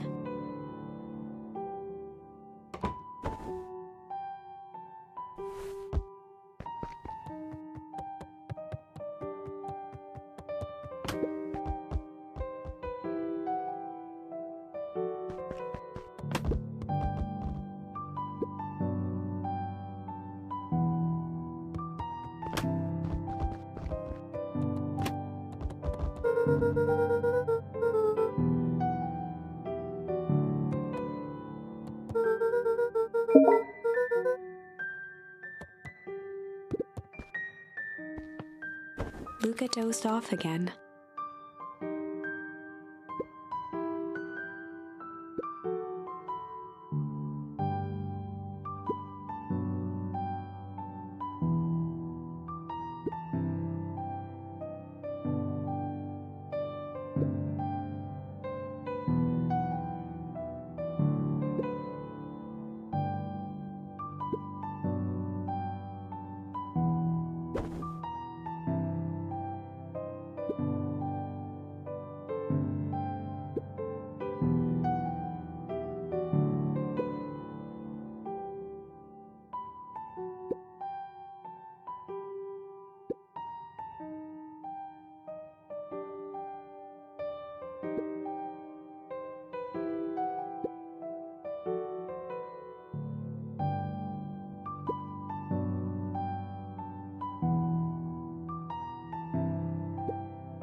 Luka still couldn't bring himself to go out.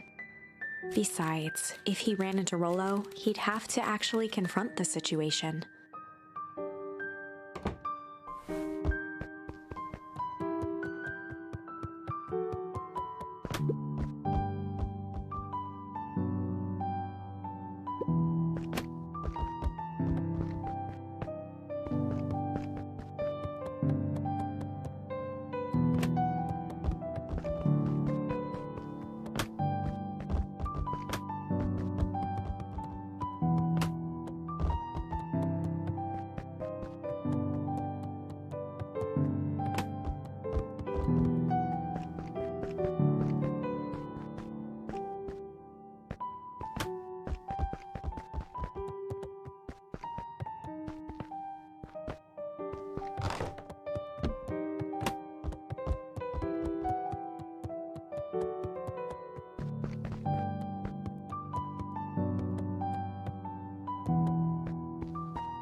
The Adventures of Hank Atomic. Luka carefully opened the cover and began to read. Rollo had received it for his birthday. A special hardcover edition with behind-the-scenes commentary and bonus art. Rollo cherished it, but asked that Luka keep it at his house. Luka wasn't sure if it was because Rollo didn't trust himself with it, didn't trust his sister around it, or just wanted an excuse to come hang out at Luka's more often. Whatever the reason, Luka didn't mind. But it had stayed right there where Rollo had stashed it ever since. Now, at the foot of his bed, Luka lost himself in the pages. He'd read it all before, but at this moment, it somehow felt sentimental. He was well into issue number 5 when he heard soft footsteps from the hallway.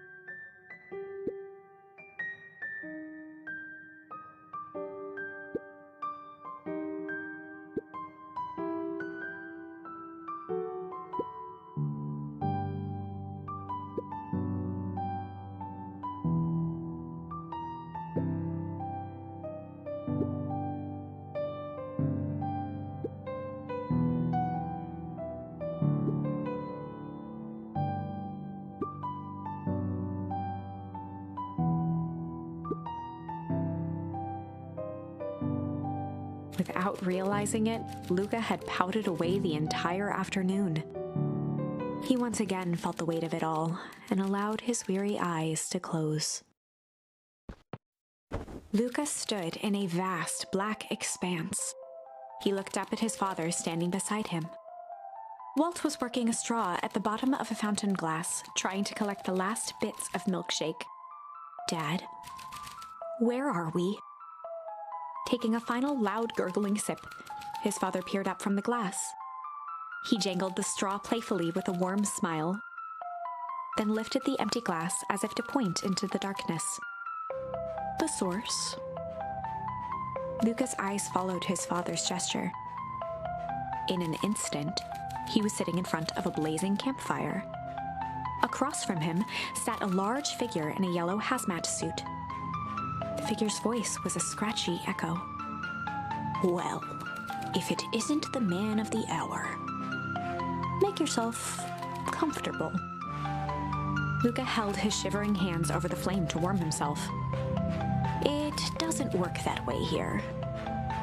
Their yellow-gloved hand pointed to the base of the flame. It's a cold flame, see? Luka peered at the base of the fire. It wasn't wood that was burning. It was Beacon Pines itself. Tiny buildings, freezing and crumbling as they were consumed by flame.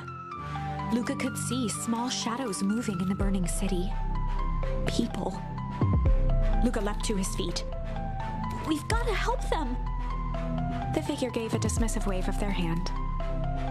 Why waste energy helping people who can't even help themselves?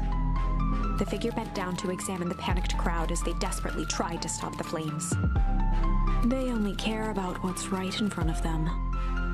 Not like us. Luka's voice was a trembling whisper. Us? The figure slowly stood up, grabbing its helmet with both hands. With a jolt and a twist, the suit emitted a gasp. A cloud of torpid mist escaped, slowly revealing the face within. Luka's own face looked back at him. Older, worn, distant. The sensation was oddly familiar, as if he'd caught his own reflection by surprise in the mirror. The doppelganger smiled. I tried to help once. He gestured towards his face. And all it got me was this. Luka staggered back. You aren't me. Luka felt a hand catch his shoulder. His father was there again, beside him. Every choice sets us on a path. This is the end of one of your paths, son. Luka watched his older self shake its head ruefully, its face twisting into a cruel grin. Welp, Dad, if you wanted him to see this, far be it from me to disappoint. Luka watched in shock as the figure took a confident step forward and plunged into the flames.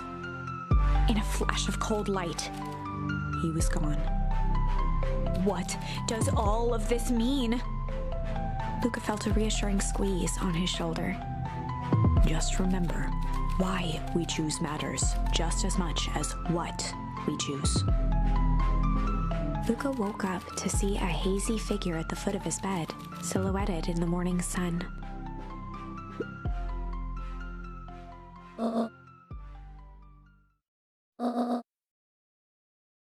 Luka rubbed his eyes.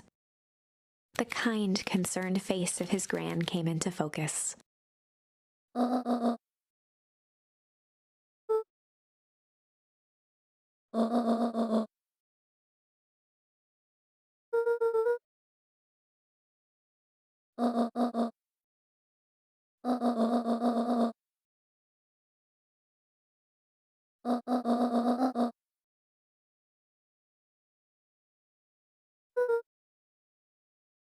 Gran silenced Luka with a gentle pat on the leg.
Luka gave a reluctant nod.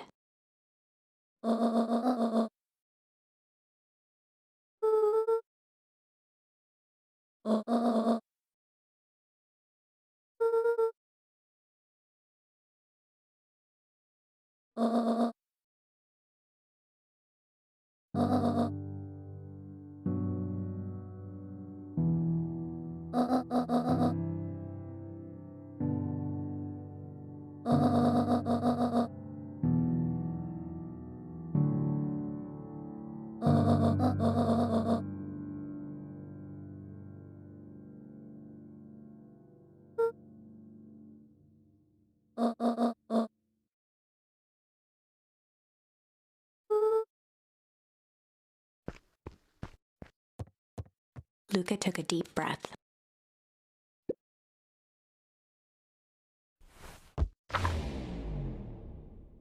Chapter 6. Through Thick and Thin. Despite Luka's bitterness, Gran was right. He needed to hash things out with Rollo. A big fight changes the nature of a friendship. Whether, in the end, it is for the better or for the worse, all comes down to understanding. If one is not careful, the same familiarity that builds the strongest of bonds can become the wrecking ball that shatters them. Luka emerged from seclusion, taking in the crisp festival air. But the events of the day weren't on his mind. He had to find Rollo.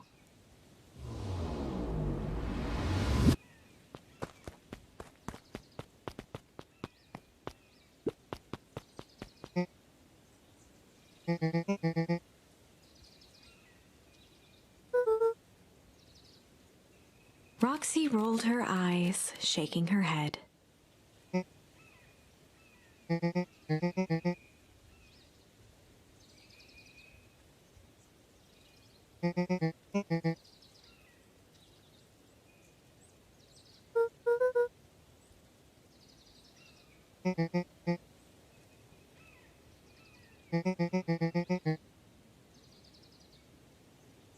Luka looked down and kicked at the dirt.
Mr. Kerr pointed to his grinning mouth.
Jeff was staring into the distance with a wistful look.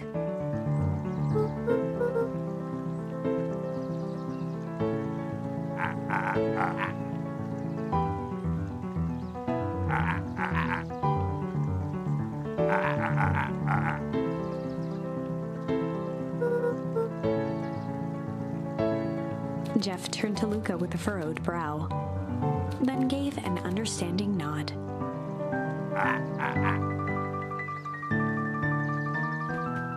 For a moment, the two now shared that same wistful gaze.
Became flesh.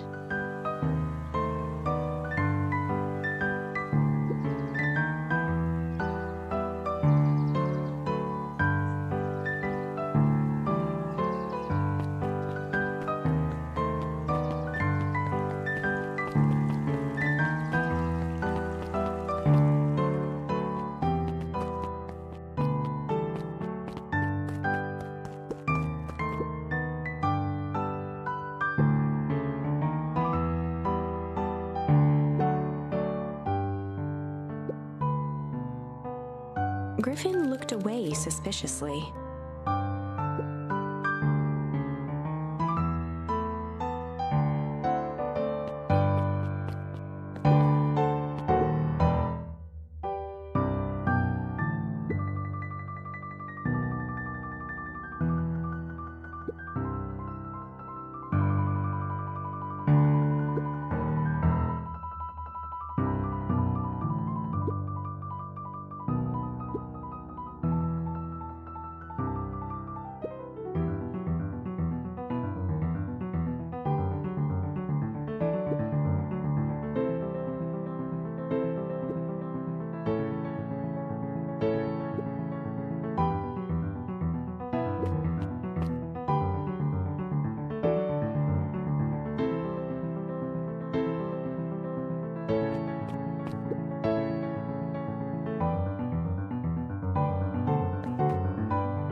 Kato's eyes lit with excitement.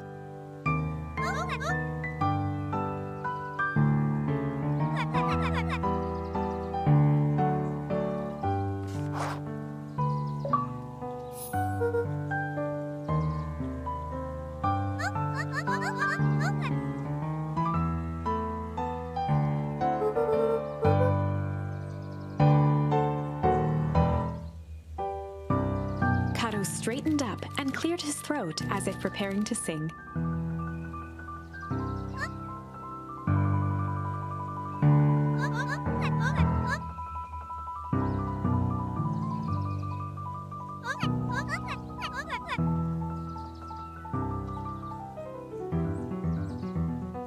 Kato stared at Luka eagerly.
Luka grabbed the Modern Science of Atomic Radiation from the shelf.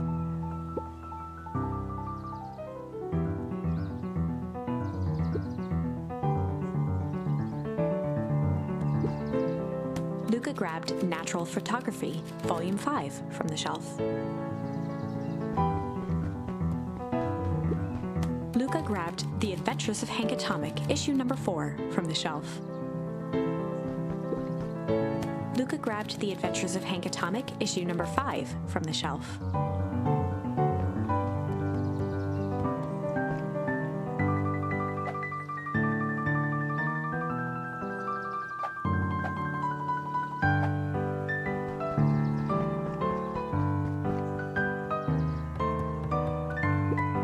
Luka grabbed The 5 Pillars of Success from the shelf.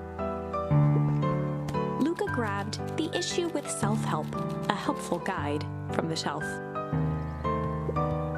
Luka grabbed 500 Meals for One Big Pot from the shelf.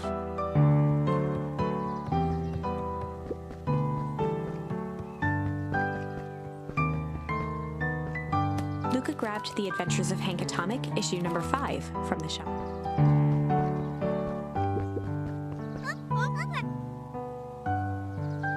Kato removed his book from the desk and replaced it with Luka's, turning on the lamp. As he slid the book under the purple light, 2 words glowed. The Adventures of Hank Atomic, issue 5. Luka clicked his tongue with recognition.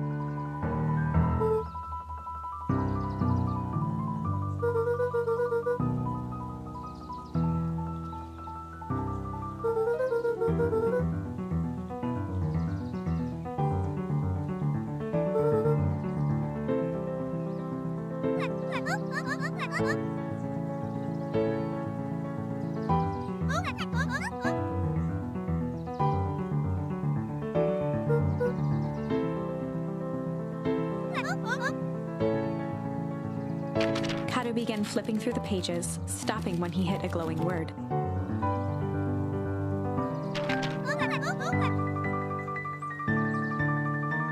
He continued flipping.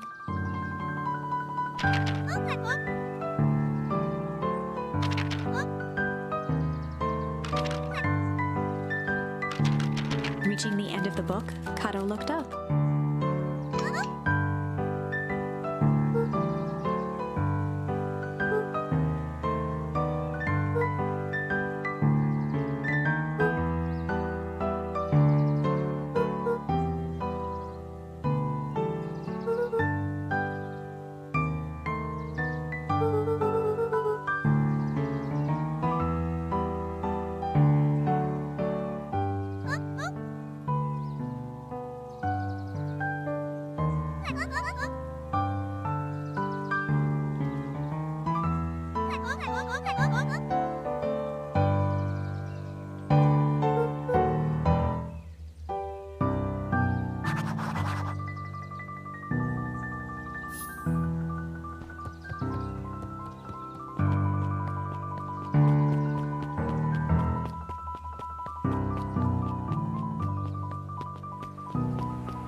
Before Luka could finish his sentence, Griffin handed him a corn dog.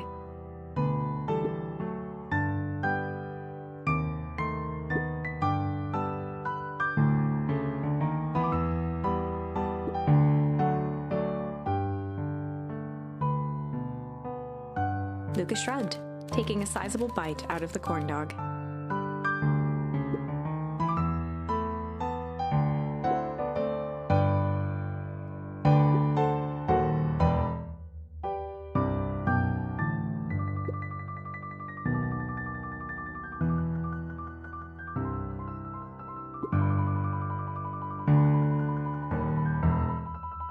Luka tongued at his cheeks, feeling something rough between his teeth.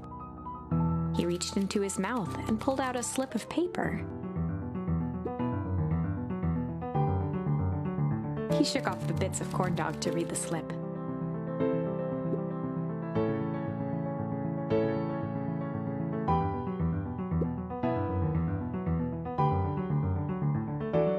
Luka finished off the remainder of the corn dog.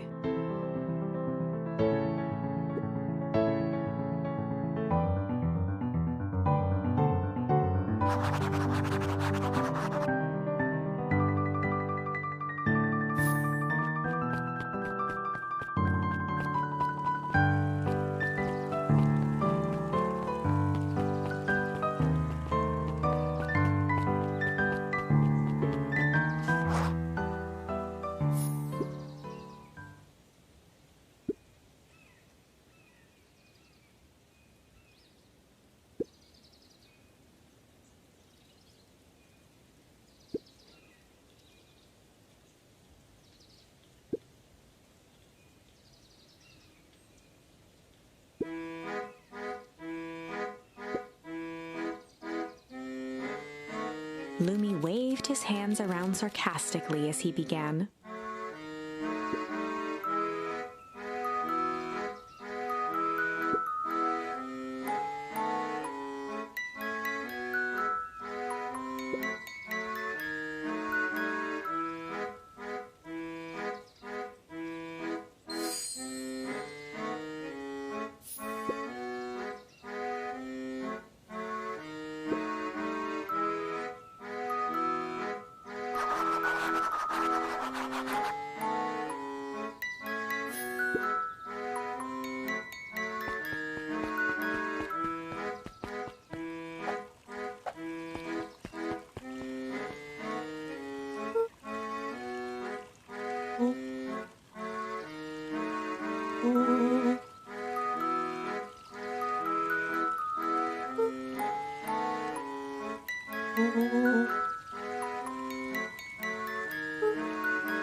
Rollo sheepishly handed Luka the balloons.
Luka threw himself at Rollo, hugging him as tightly as he could.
Rollo handed Luka an unopened letter.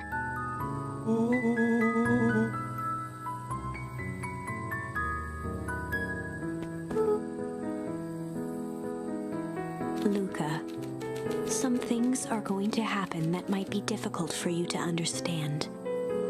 If I am honest, I hardly understand them myself. But whatever happens, I need you to know that I love you. None of this is fair to you. You have already lost so much. We both have.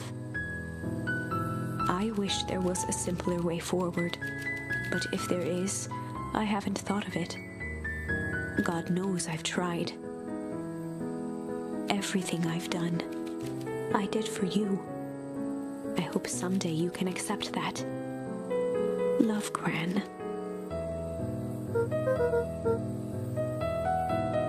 Luka folded the paper into his pocket and headed up the ladder.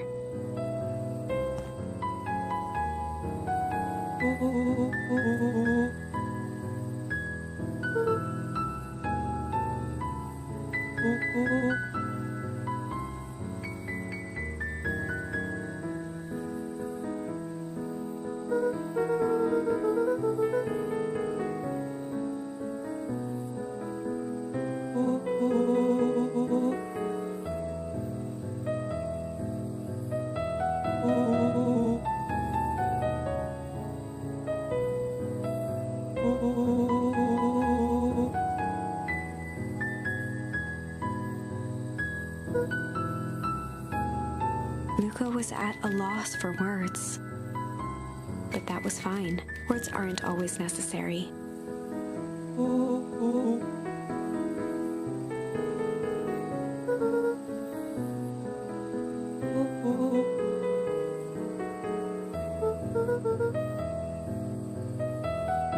Sadly, this was untrue.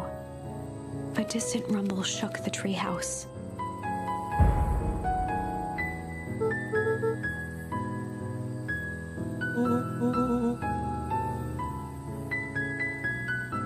It was not fireworks. It was something the boys couldn't possibly comprehend. Something as old and cruel as time itself.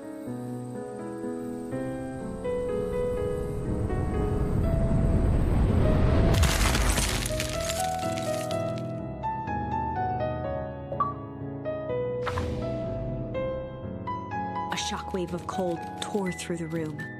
A bitter, unfathomable chill.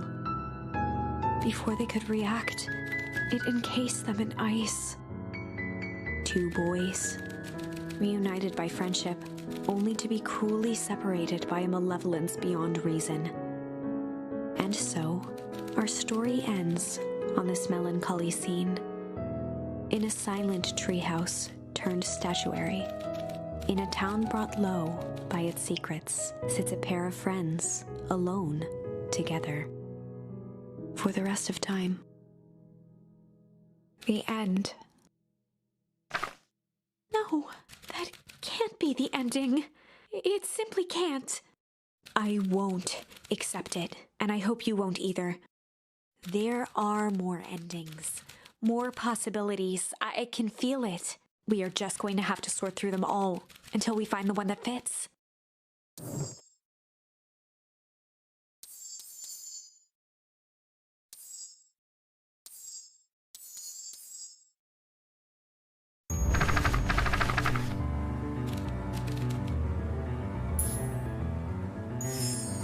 Well, time to bust out the tickles.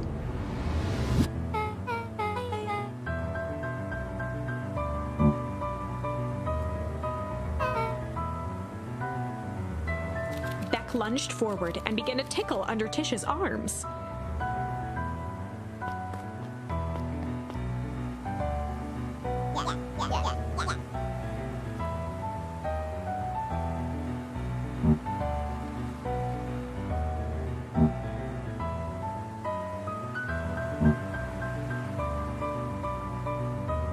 Tears began to form in Tish's eyes as she gasped for breath between gales of laughter.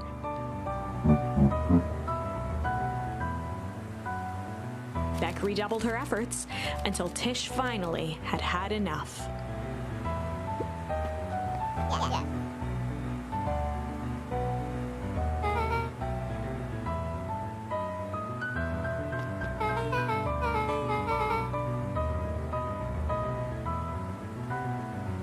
Iggy's eyes darted around, a realization dawning on his face that he was now outnumbered.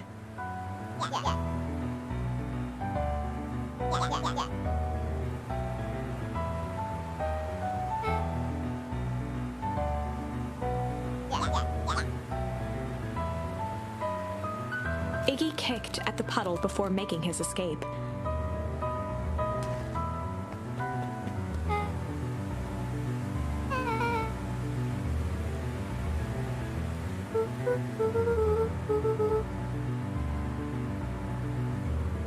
Beck shook the ooze out of her hair as best as she could.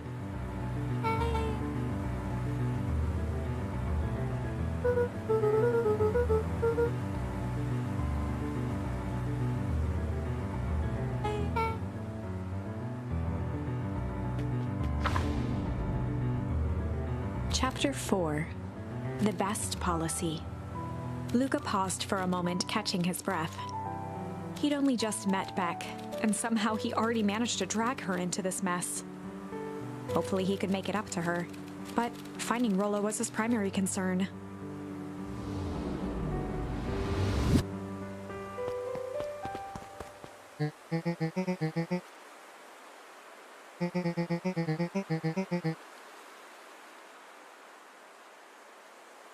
Roxy and Fitz looked drained. It was clear they'd spent all day searching.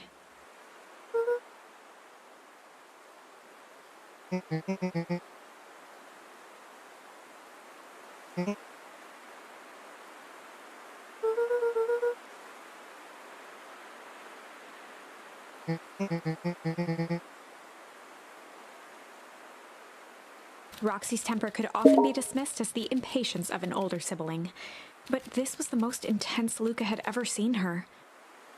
Her eyes were wild and unfocused, looking straight through Luka.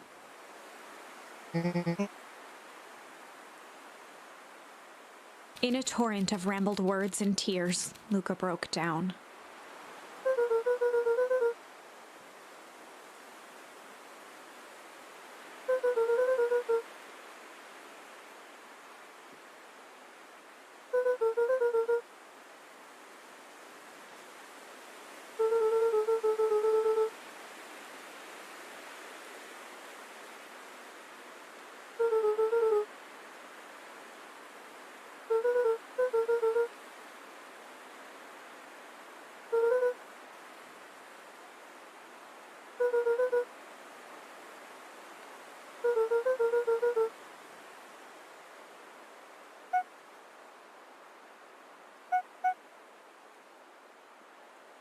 Roxy, still exhausted and angry, softened briefly as her eyes hunted the ground in thought.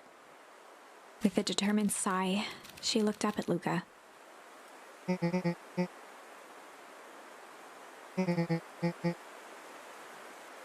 Roxy drew herself up.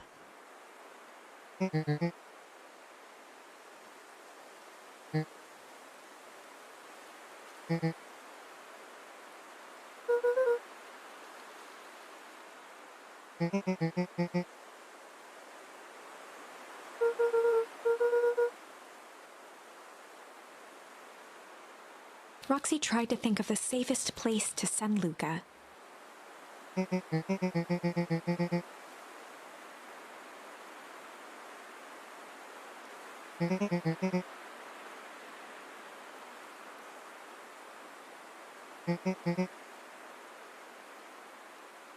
Luka wiped his cheeks and gave a quick nod.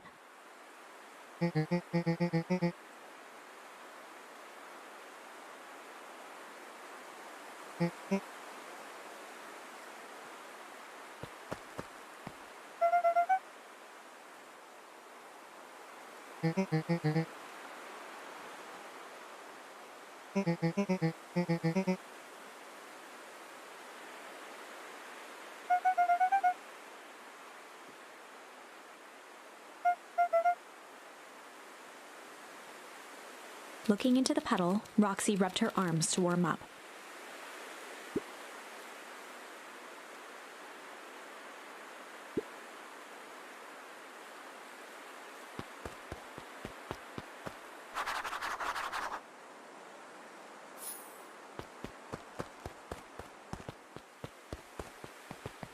Mr. Nuncreed jumped with a start.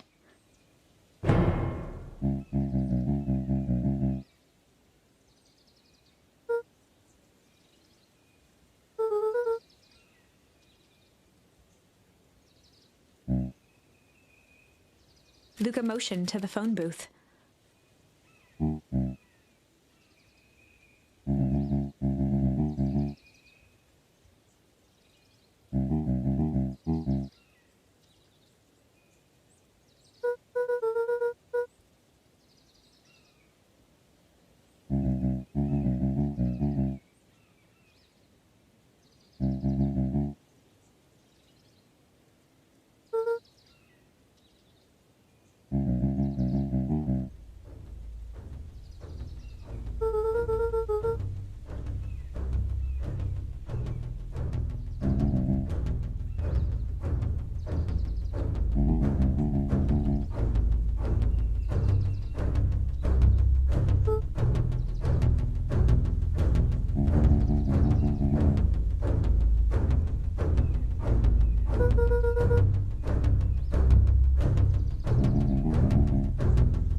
Mr. Nuncreed gently placed one of his substantial hands on Luka's shoulder.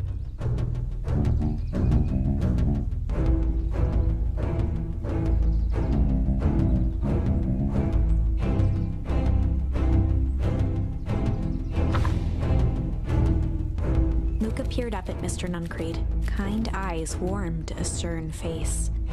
There was a deeper emotion hiding beneath it all. It was subtle, but Luka could sense something eating away at him.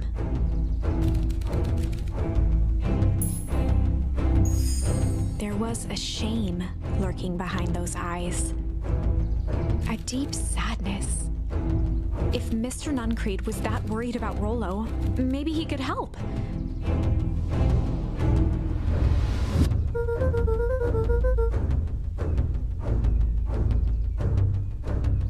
Mr. Nuncreed raised an eyebrow.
Mr. Nuncreed's shoulders slumped.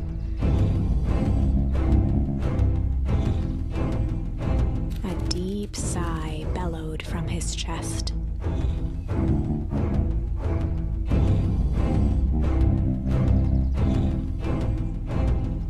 Luka attempted to take a step back, but Nuncreed's hand clamped down on his shoulder.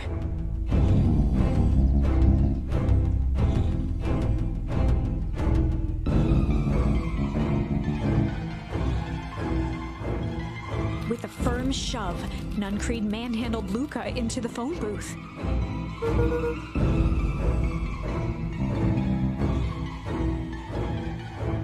The latched shut with a mechanical hiss.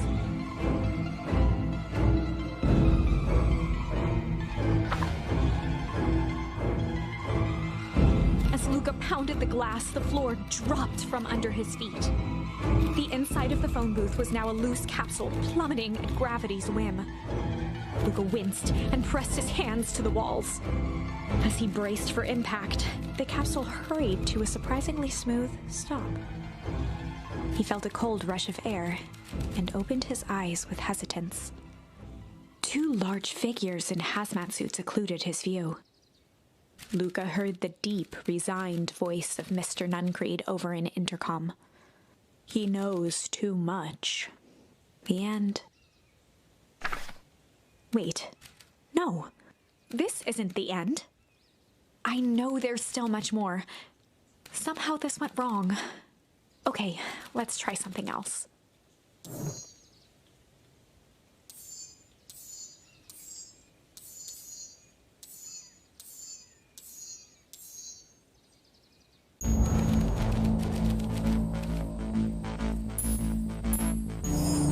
Luka drew himself up and decided to take the only option they had left. Flight. He squinted down the barrel of the mission control defense cannon, aiming it through an opening in the dense tree branches.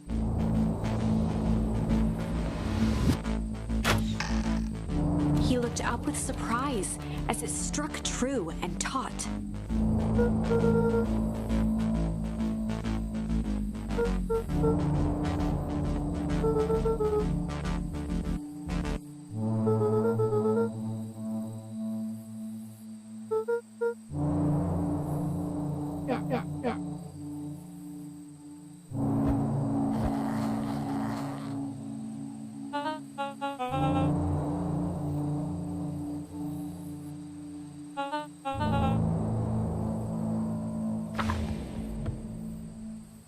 Luka and Iggy winced as they sprinted through the thicket.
The branches clawed at them, reluctant to give passage.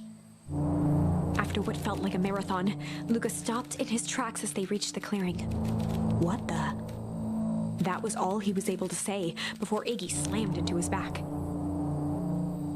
The boys tumbled down a steep decline and crashed with a wheezing thud on a surface as hard as ice. In fact, it was ice. Chapter 5. Signs. They stood silently, catching their breath. The sky was like sapphire. With each breath, a plume of steam escaped from Luka's lungs. Let's keep moving. Luka pulled Iggy to his feet as they gazed across a snowy terrain.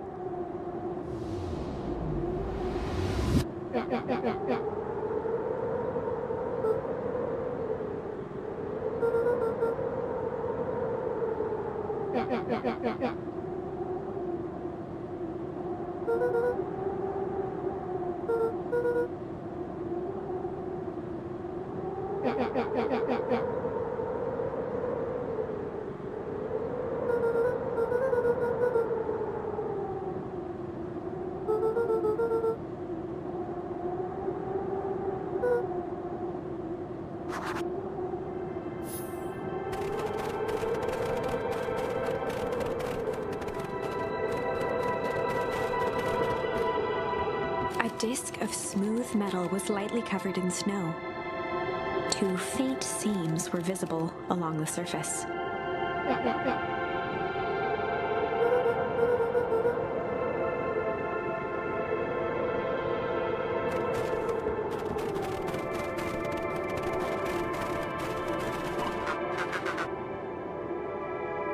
Luka had almost forgotten the walkie-talkie he was carrying.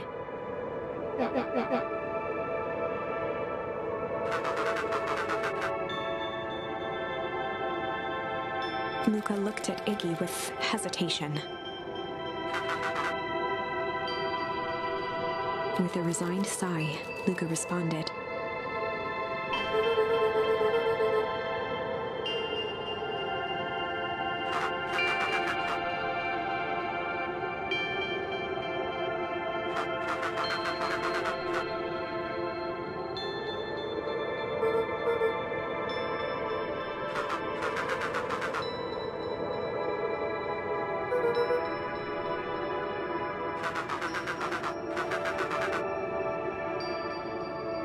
Luka winced, shoving the walkie-talkie back into his pocket.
The boys stared in disbelief at the sign that now clearly read, welcome to Beacon Pines.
The fencing listened, each chain link encapsulated with a translucent layer of ice.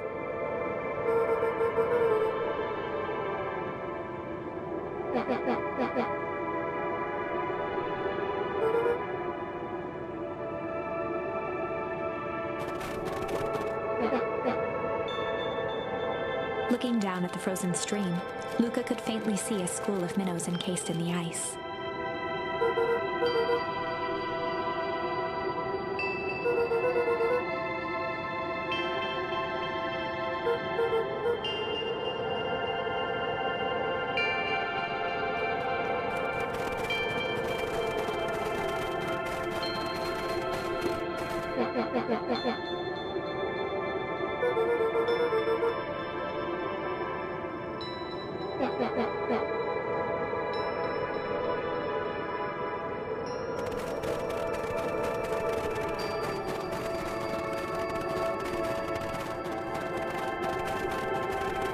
The crunching of footsteps trailing Luka went hush. He looked back to see Iggy's face twisted with confusion.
Luka peered upward at the darkening sky. He let out a long, foggy breath. Faintly, Iggy began to cry. Seeing Iggy in such a pathetic state gave Luka a sense of compassion, and more than a little guilt.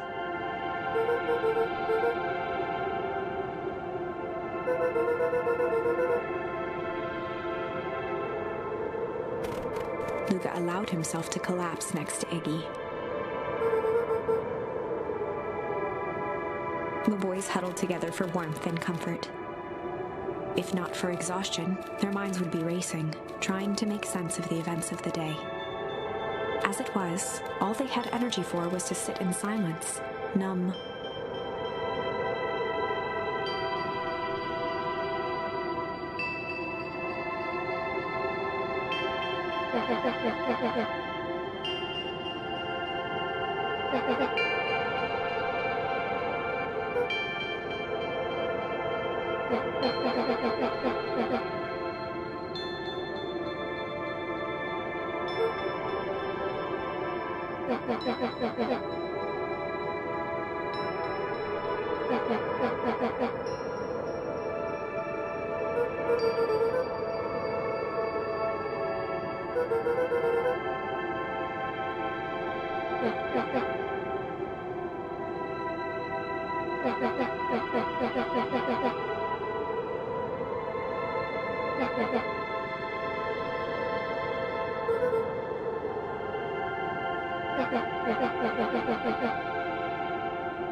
Iggy motioned sarcastically to his half-deformed face.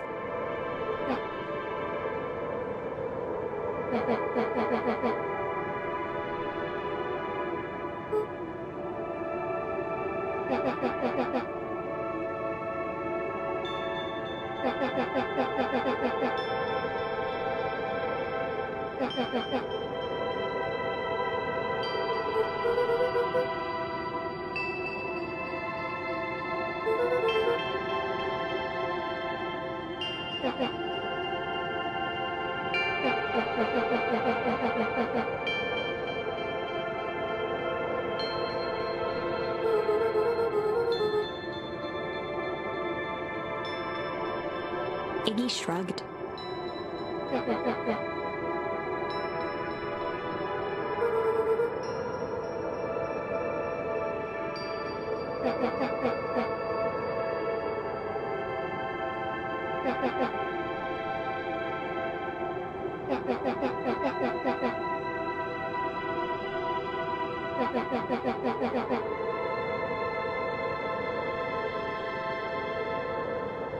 Iggy now wept openly.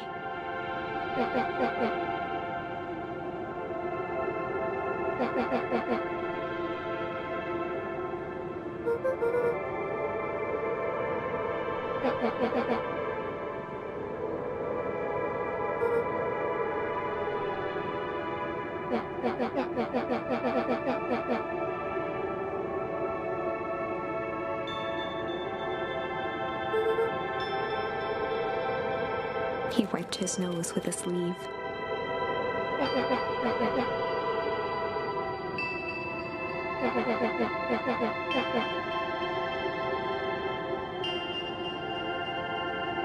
Luka gave a warm chuckle. Iggy cleared his throat as he wiped his eyes.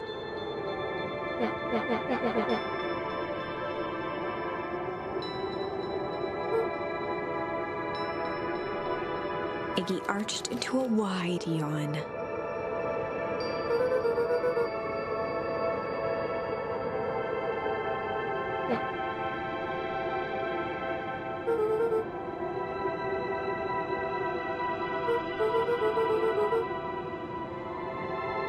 Luka's eyelids began to slowly drift shut.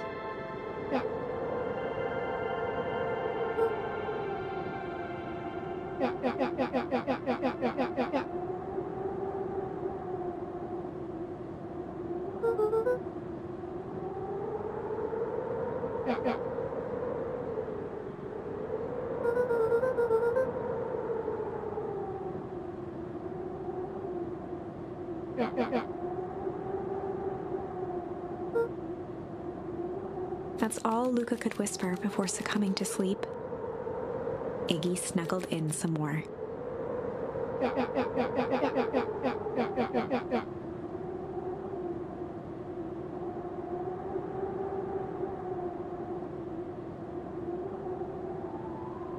The house smelled of warm bread. Luka was playing with toy blocks on the living room rug. He looked up to see his parents on the couch. His mother held his father's head in her lap. She idly stroked his hair while humming a song. A voice behind Luka spoke. "This is how you remember them, huh?" Luka turned to see his own face. The doppelganger from his dreams, still clad in a yellow hazmat suit, still carrying a look of disdain behind empty eyes. Aww, look at this perfectly cozy scene. You know it wasn't really like this. The figure picked up a toy block and inspected it. It's amazing the facades that one can build given the right materials. Not that I blame us. These are a child's memories, all warm and fuzzy. You don't remember, do you? Luka snatched the block from the figure's yellow-gloved hand. Remember what? The doppelganger pointed to the couch. The last day we saw him alive. The day he chose to abandon us. Luka turned to look at his father, still lounging on the couch. That's not true. He didn't abandon us. The doppelganger waved his hand dismissively. Everything is true here. It's just a matter of what we choose to see. Well, let me show you. The world flickered and pulsed. Luka was sitting next to his bed, listening to his heartbeat with one of his dad's stethoscopes. The doppelganger limped into the room. No, now, we both know that's not how this went. He grabbed Luka's hand and guided the stethoscope to the floor. Luka heard muffled shouting, brought close by the stethoscope. It was his parents, fighting. Do you remember what we did next? Luka gave a slow nod and crept down the hall to peek through the banister. He could see the outline of his mother at the bottom of the stairs. Damn it, Walt. We can't afford to get involved in this. She was scared. His father stepped forward. What am I supposed to do? Just watch? There's a sickness in this town, and we both know who's behind it. I swore an oath to help people. I won't turn my back on them. Luka's mother grabbed Walt. She was crying, pleading, I can't lose you. Walt calmly removed Eleanor's hand from his shoulder. What's right is right, and what's wrong is wrong. I could never live with myself if I let Sharper get away with this. Eleanor raised her voice. Spare me your bullshit platitudes. What about our son? Luka flinched, dropping the stethoscope down the stairs. Walt turned with a panicked smile. Luka, is that you, buddy? With tears in his eyes, Luka descended the stairs. Mom? Dad? What's going on? Walt dropped to a knee to meet Luka eye to eye. Nothing, buckaroo.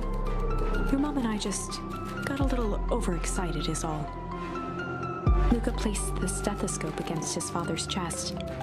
His heart was racing.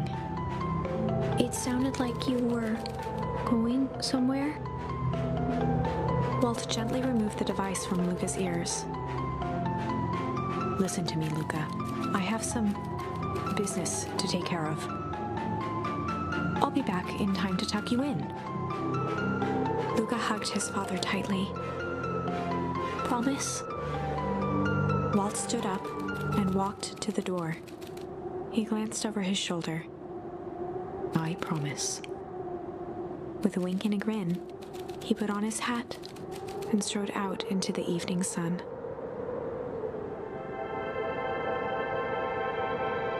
A figure approached soundlessly from the foggy snowfall.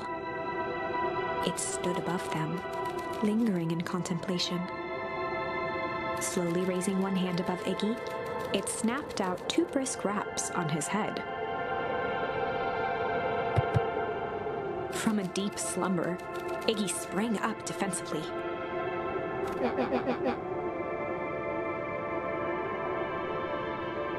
Whether it was the calming presence or the recognition that he was not in danger, Iggy felt his clenched fists lower.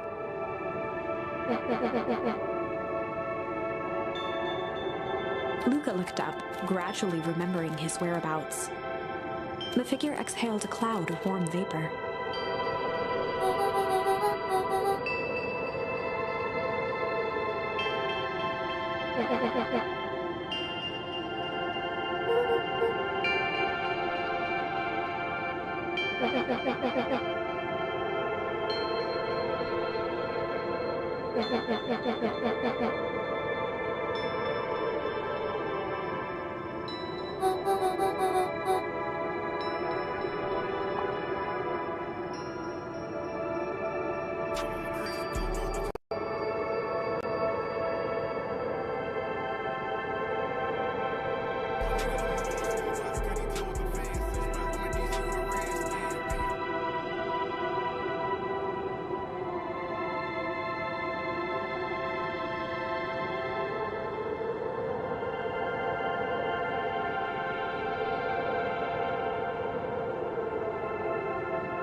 When it came to complete strangers, Iggy had trouble cobbling together an insult.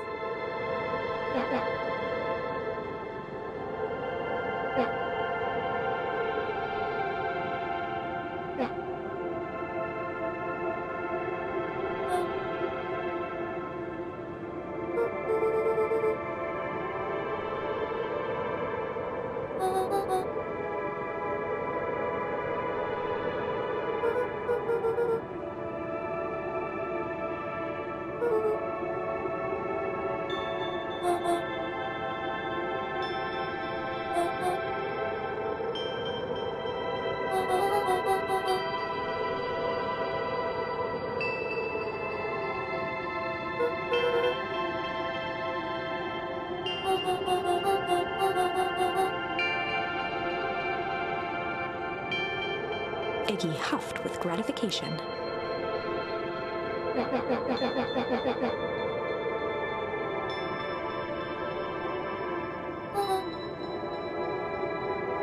Nat began to turn away indifferently.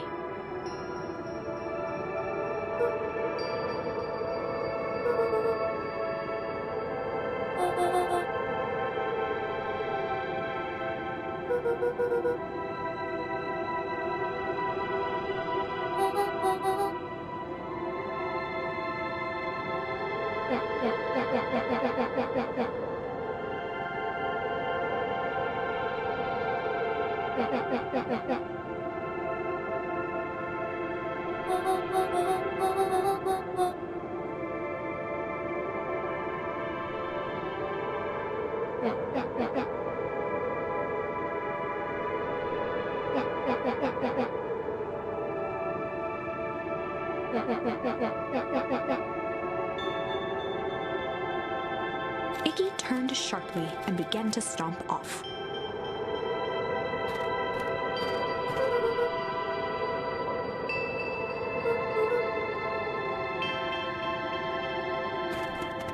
Realizing he'd worn their patience then, Nat relented.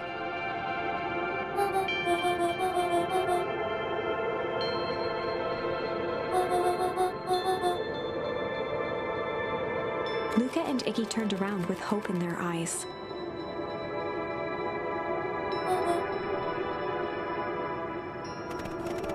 Nat took a deep breath in.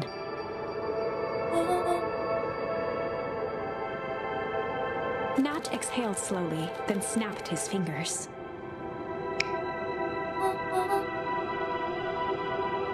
For a brief moment, Luka and Iggy let themselves believe that some great magic was about to unfold, until they opened their eyes and found themselves in the exact same place, cold and disheartened.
Nat narrowed his eyes, furrowed his brow, and uttered,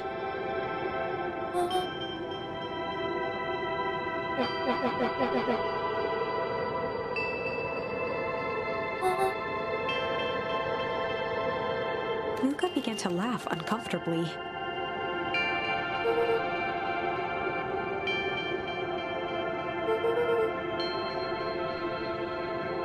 He looked down at his feet. His eyes started back and forth in contemplation. With a sudden pain, a thought struck him.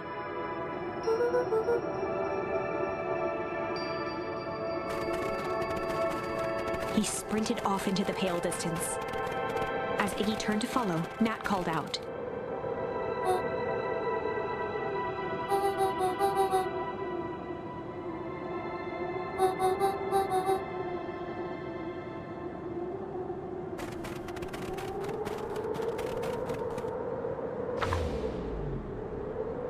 Chapter 6. The Source. Nat expressed his sympathy with a shrug and sauntered off as unassumingly as he'd arrived. He'd given Luka and Iggy what they needed, and nothing more. As Luka sprinted across the snow, the events of the past few days became clearer, pieces to a larger puzzle. Roloff said he was underground somewhere, captured. Mr. Kerr tried to cover it up with lies. The clipboards were hell-bent on capturing Iggy. It all seemed to point to perennial harvest. But right now, there was one thing that Luka needed to know.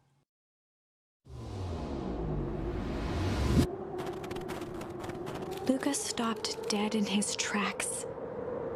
The tree was gone, uprooted and moved, leaving a raw gash in the earth. He dropped to his knees and dug wildly at the cold snow.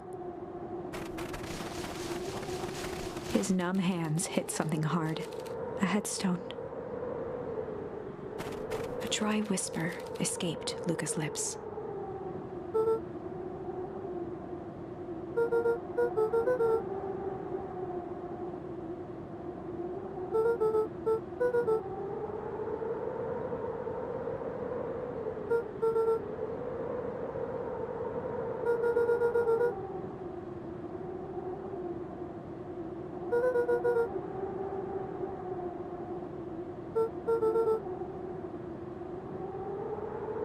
There was no reply, just snow-covered silence.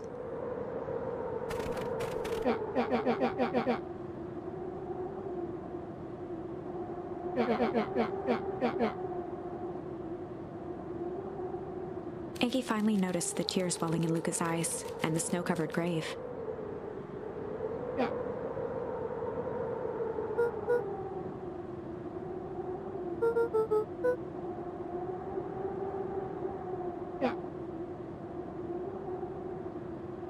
suddenly, they heard the crunch of approaching footsteps in the snow.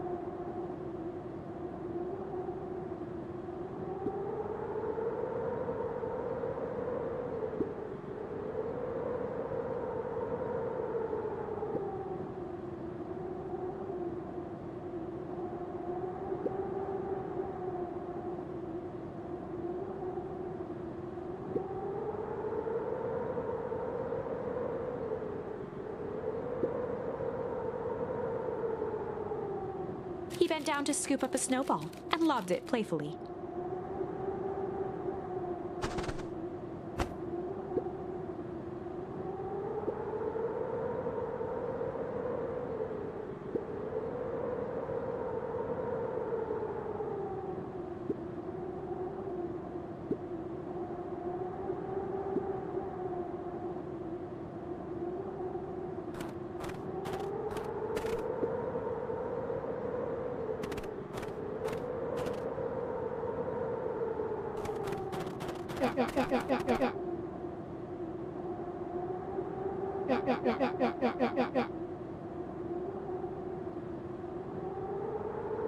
Luka stuttered through heaving sobs.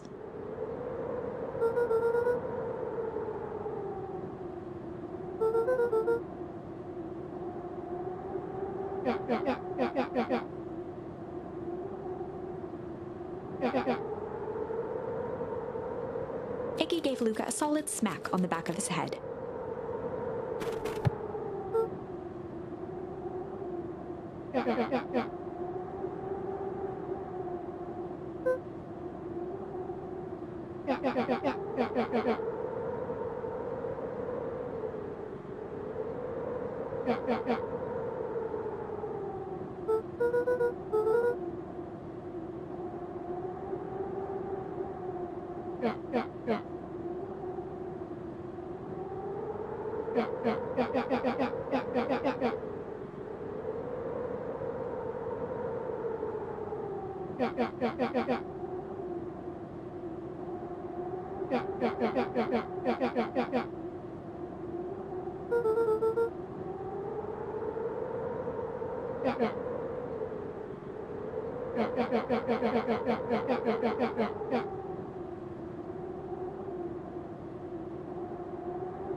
Luka wiped his eyes with a sleeve.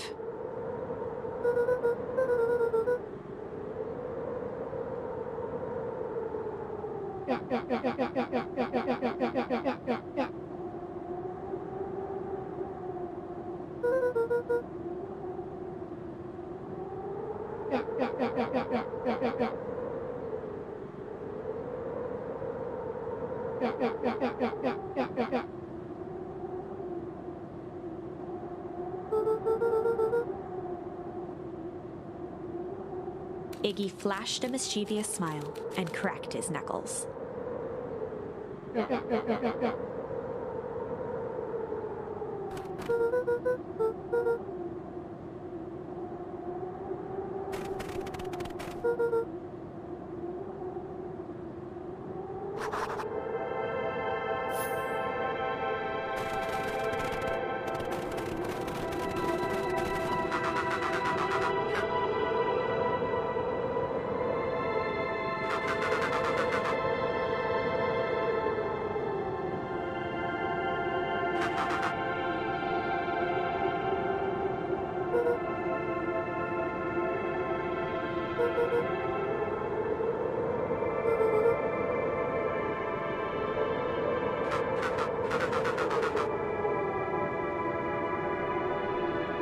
Iggy and Luka shared a skeptical look.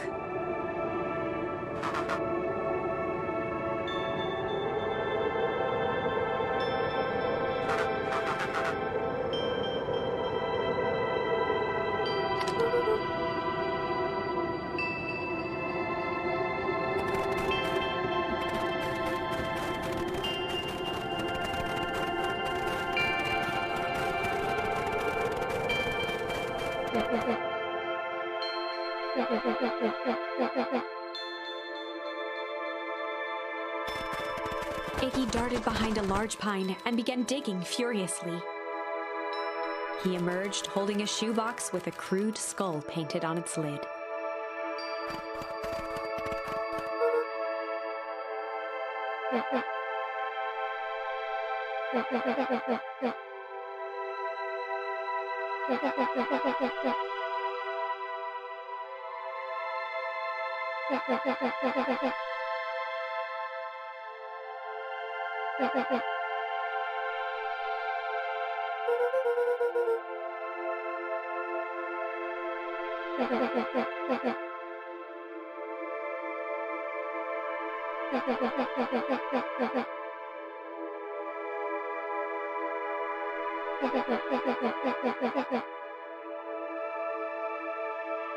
Luka rolled his eyes with realization.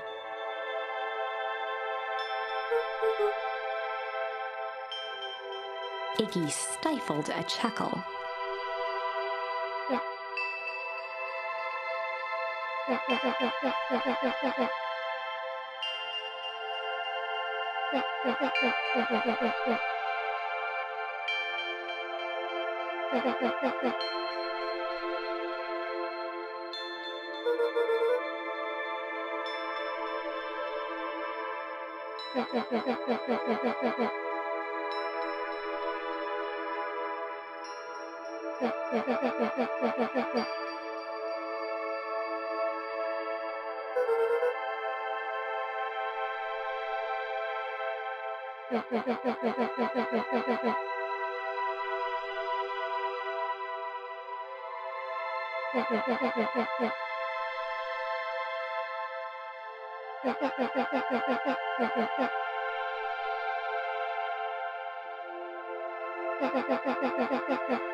Iggy triumphantly raised the shoebox.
Luka and Iggy inched up to the edge of the hole with bewilderment in their eyes. Arctic air breathed out of the cavern in heaving gusts.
Mr. Kerr gazed down the abyss in contemplation.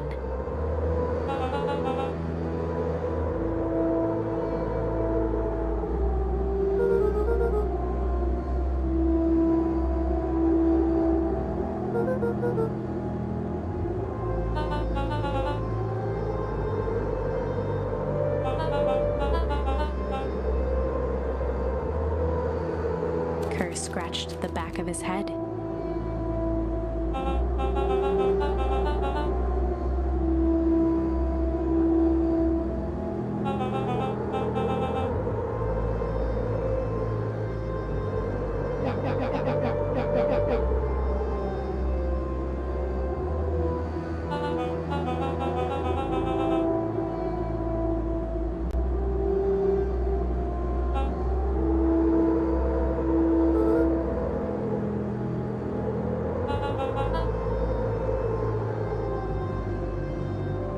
His face contorted into a saccharine grin.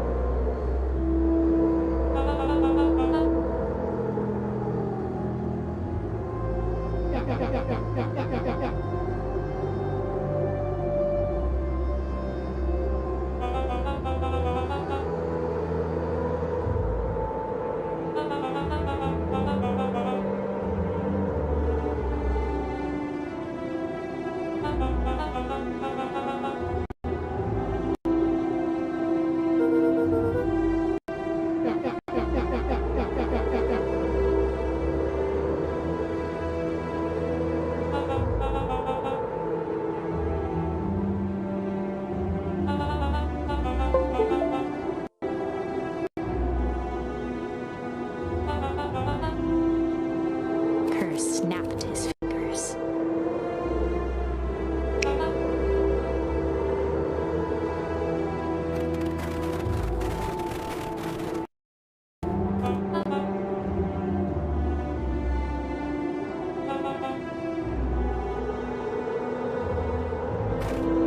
Iggy turned to Luka with a sly glance.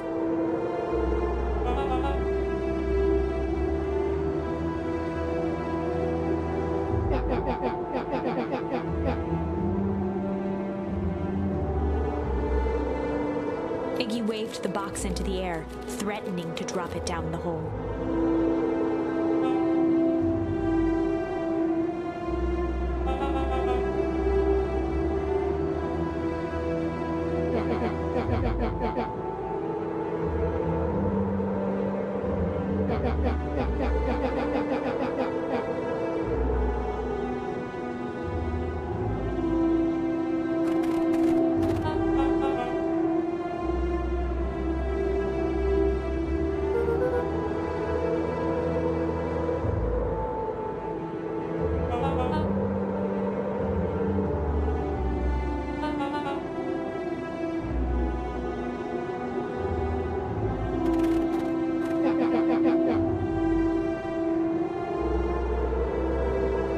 Plucked a single bottle rocket from the box and held it up with reverence.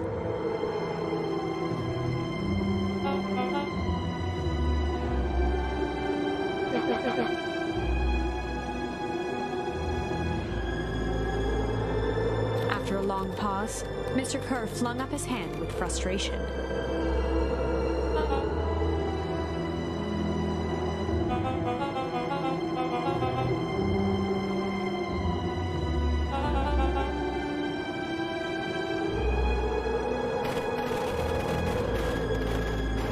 Mr. Kerr sighed into the frigid air.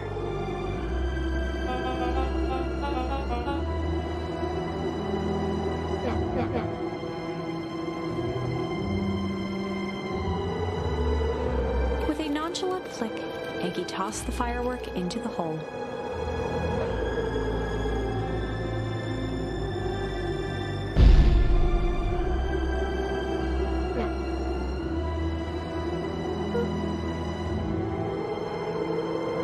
With a growl, Kerr leapt at Iggy, crashing through Luka. Iggy tried to twist away, but in the struggle they both tumbled over the side. Luka dove forward, bracing Iggy's hand just before it slipped. His grip was made precarious by the cold, wet snow. He could see Kerr further down, clinging to Iggy's coat.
Mr. Kerr gasped with insult.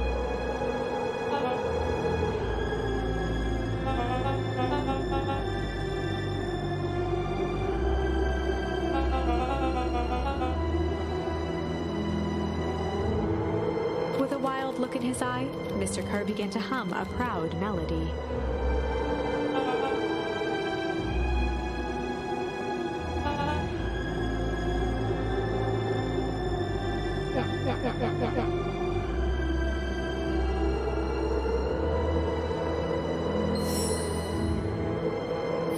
Luka's hand began to cramp. His voice began to crack.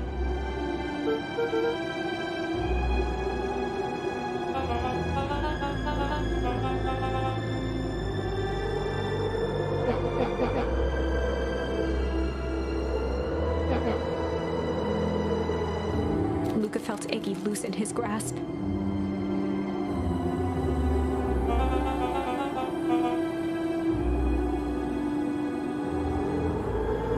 Every muscle in Luka's body burned.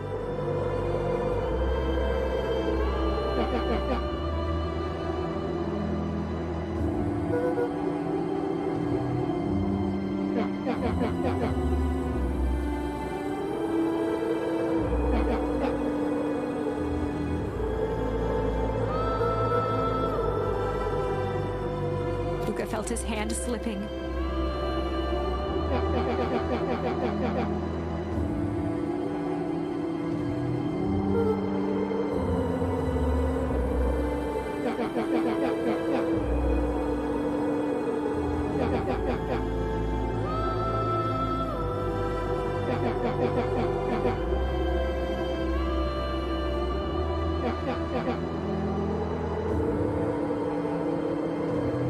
A calm settled over Iggy's face.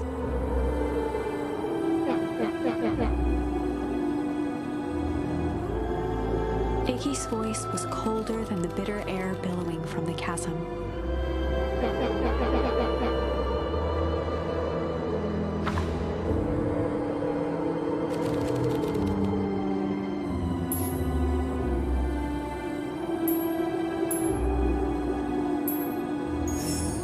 Luka had no choice but to accept Iggy's request. With a quiet blink, Luka watched a teardrop sail down into the howling void. As his fingers slowly gave up, he met eyes with Iggy.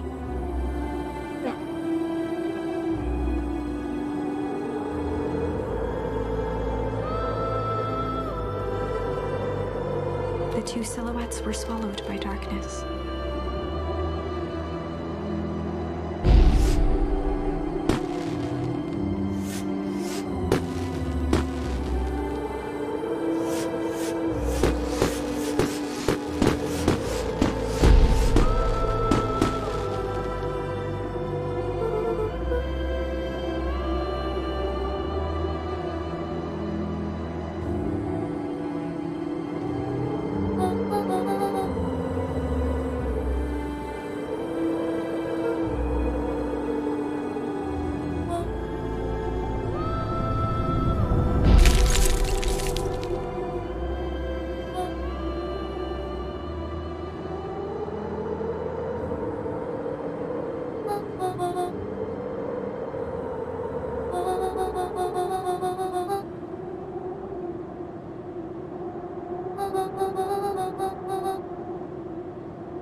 We have some idea what that would look like.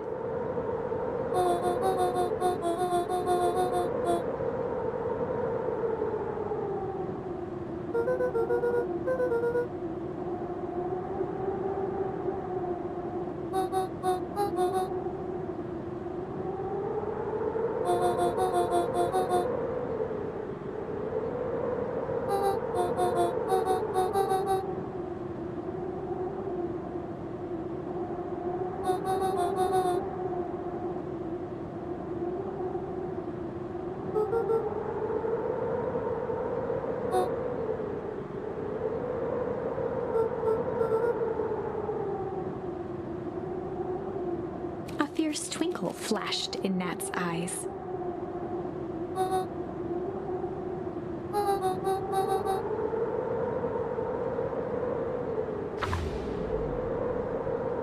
With a chuckle, Nat turned and walked west. Dumbfounded, Luka followed behind him, trudging through the snow. Every step taking him further away from everyone and everything he knew, and closer to destiny. To be continued in Beacon Pines, Pines Harder. Revenge served cold. Second time's a charm? Wait, that's it? This ends with a crummy cliffhanger just when it was getting good? I was even starting to like Iggy. No way. I refuse to be associated with some never-ending parade of sequels. Let's go back and find something more definitive.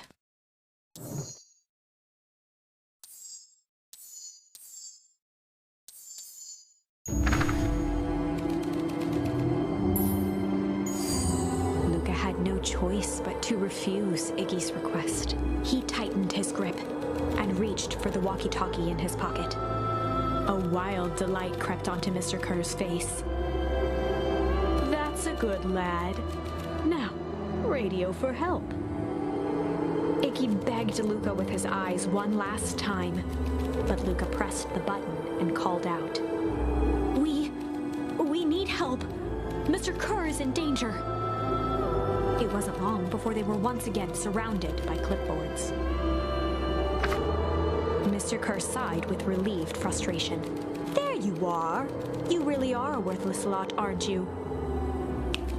Mirror, now. A clipboard dutifully produced an ornate ivory hand mirror, and Mr. Kerr began preening his tousled hair.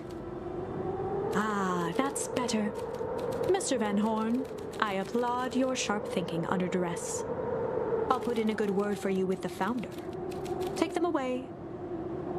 A swarm of hands overpowered Luka. The last thing he saw before a cloth bag was pulled over his head was the defeated look on Iggy's face. The end. I think this was one of those times where doing the right thing was the wrong thing.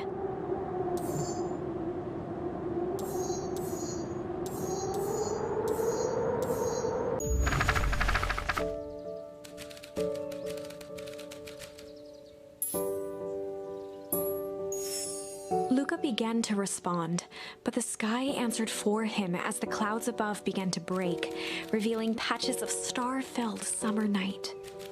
Moonlight filtered down, shimmering in the treetops.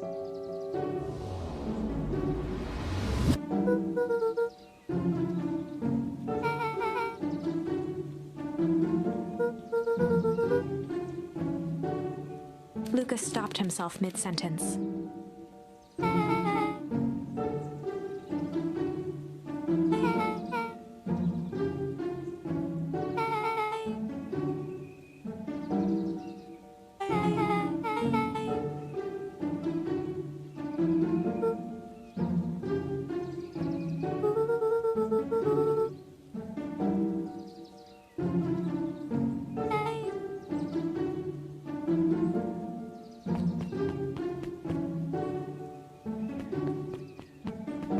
saw Beck skulking by the gate.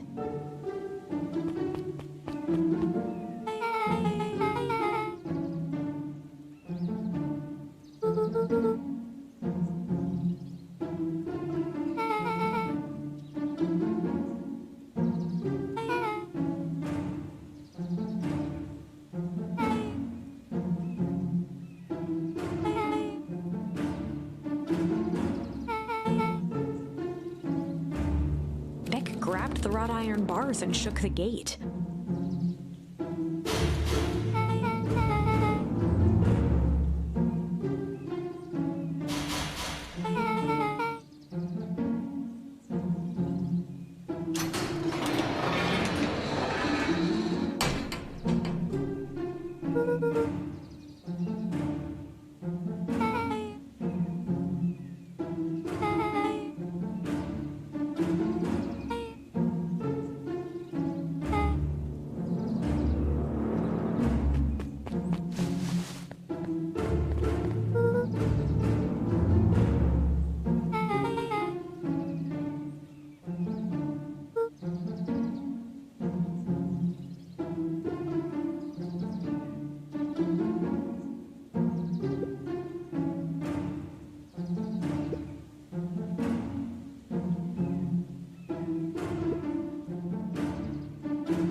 Beck's voice was an excited whisper.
The mysterious figure retracted their mask, hair pushing out from all corners.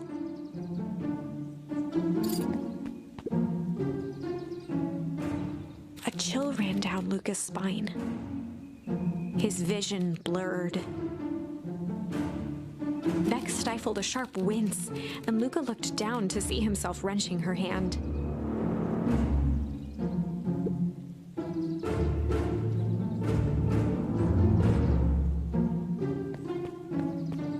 Gran tousled her hair back under the face mask.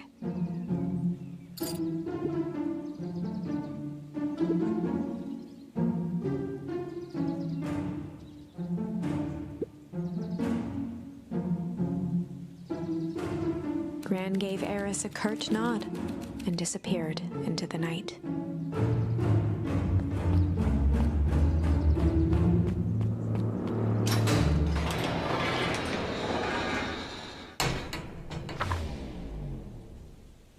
Chapter 5. What big ears you have! Luka sat shivering in the bushes, staring at his feet. After checking to make sure the coast was clear, Beck gave him a gentle tug on his sweater.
clipboard finished writing with a scratchy flourish and looked up.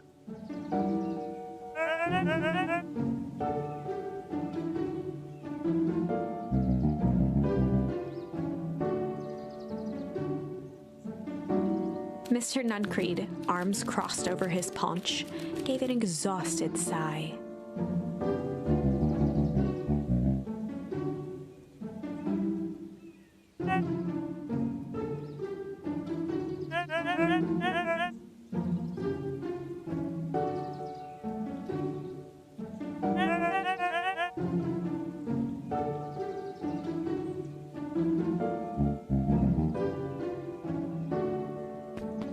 He snatched the pad and scribbled his name so hard the pen nearly snapped.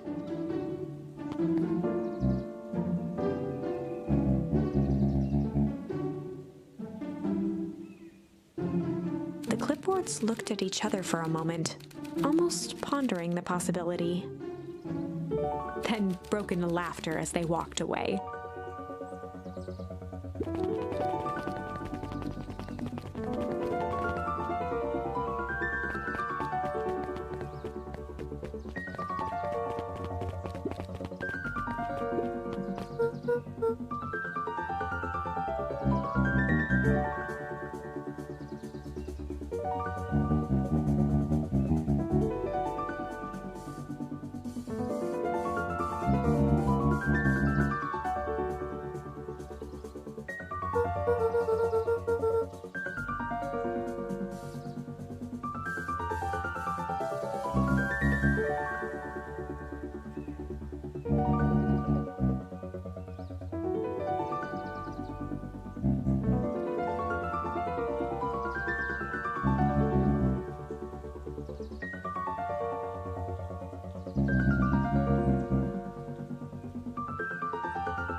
William Kerr and Gus Valentine proudly surveyed the half-covered festival banner.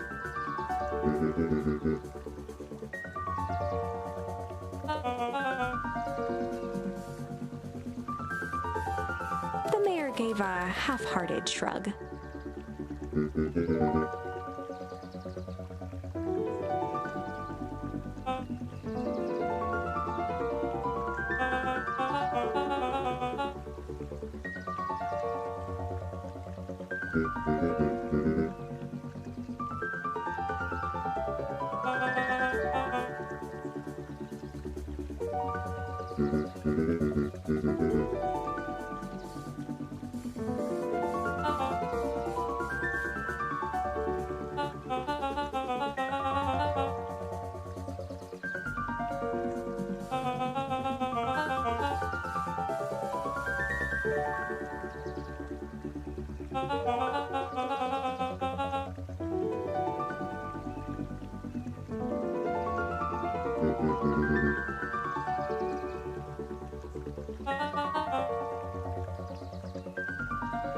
Kerr locked his arm on Gus's shoulder.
With a glimmer in his eye, Kerr gestured grandly toward the horizon.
Luka tied a small magnet to the line, fishing with the law of attraction.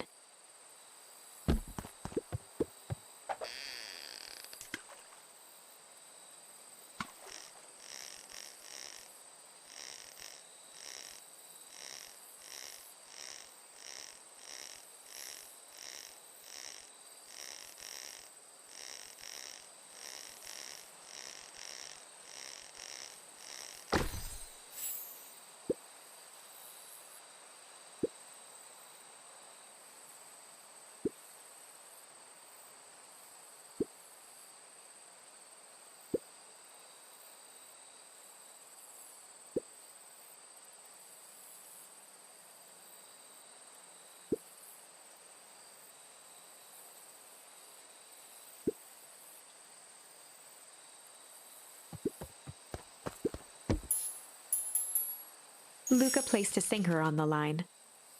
Sometimes the best stuff is at the bottom of the pond.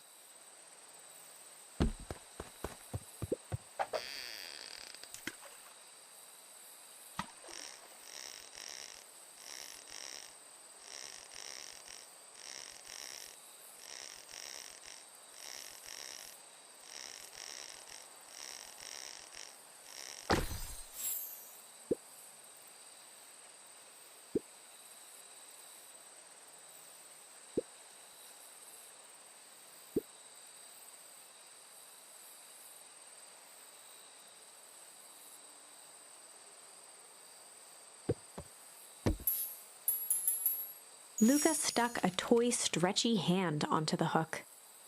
Those things always get dirty anyway.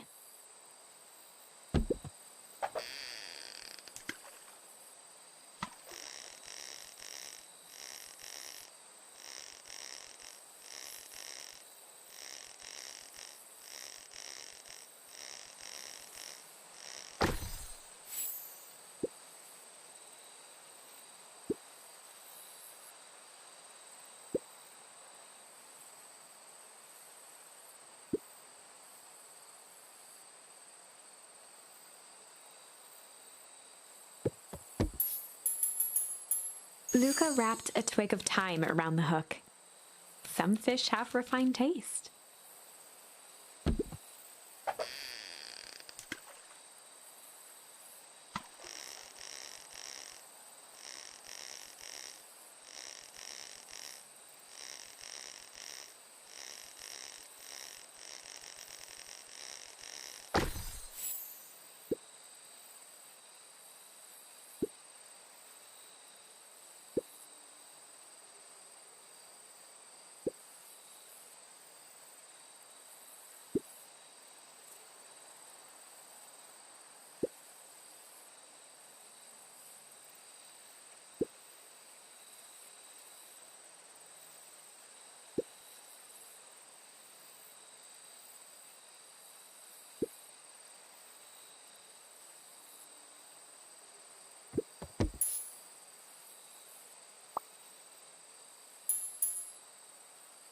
Luka gently baited it. Good for skimming.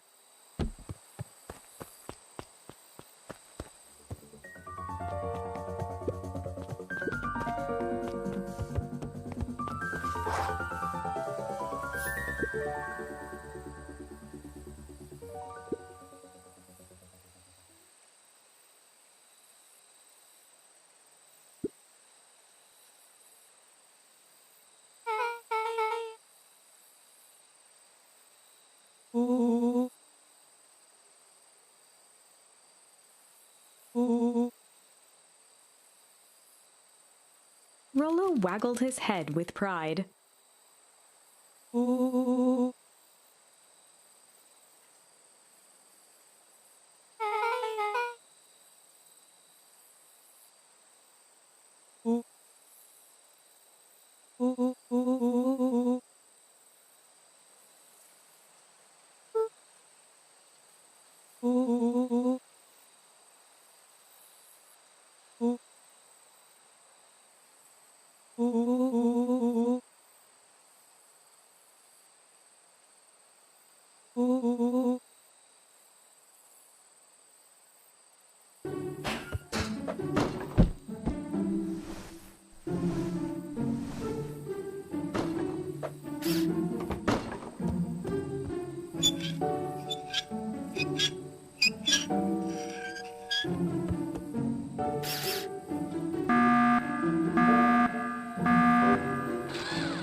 Luka sucked in a long breath.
Frollo and Luka shot back a look.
Luka gazed out the window.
Chapter 6. Secret Lair. Summer forged ahead, but the nights only seemed to grow colder.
Luka walked home slowly under the pale starlight, cautious to avoid any more surprises lurking in the shadows. Reaching home, he slipped quietly into bed, half dreading what they might discover the next day.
Luka and Beck rolled their eyes as Rollo strutted across the room.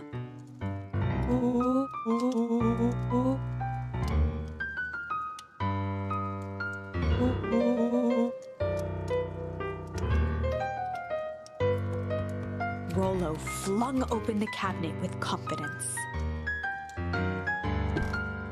He coughed as a veil of dust hit his face.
A look of realization crept onto Luka's face.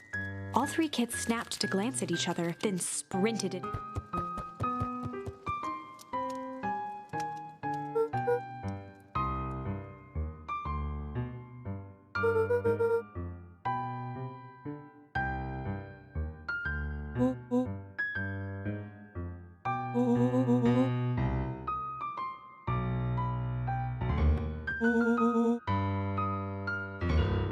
Before he could finish, Luka scrambled up Rollo's back.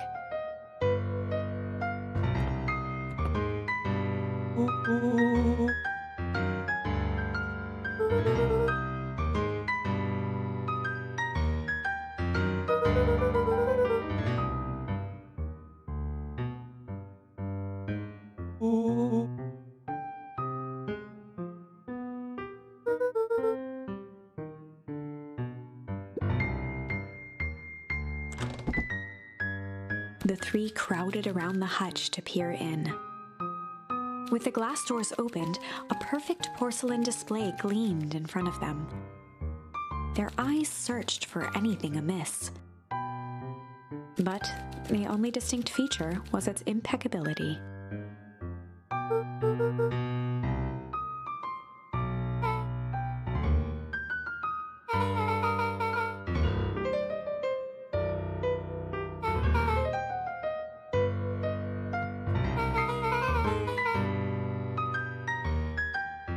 As Beck pulled on one of the teacups, it slanted forward with a hollow click. The entire hutch began to rustle and slide under its own power.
Rollo casually spun open a lid and dipped his finger in the jam. He smacked his lips.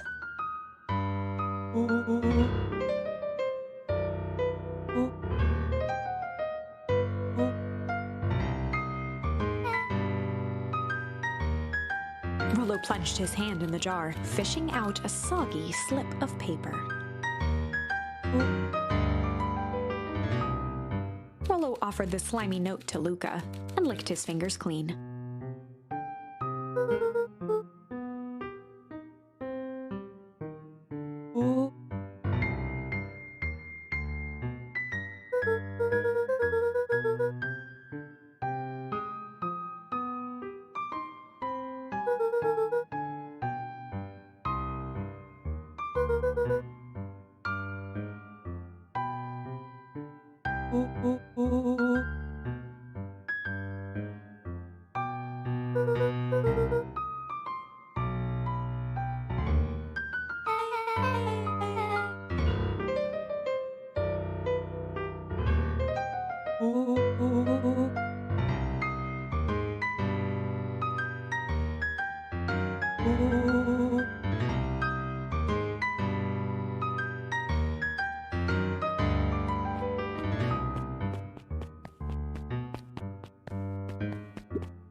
A spider web of string connected photos of people from the town, interspersed with hastily scrawled notes.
Luka jostled each cabinet drawer in turn.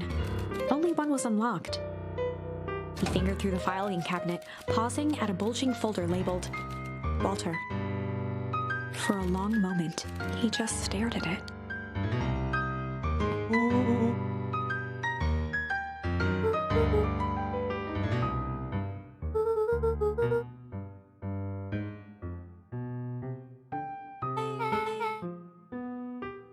Luka nodded and caressed the label with his thumb.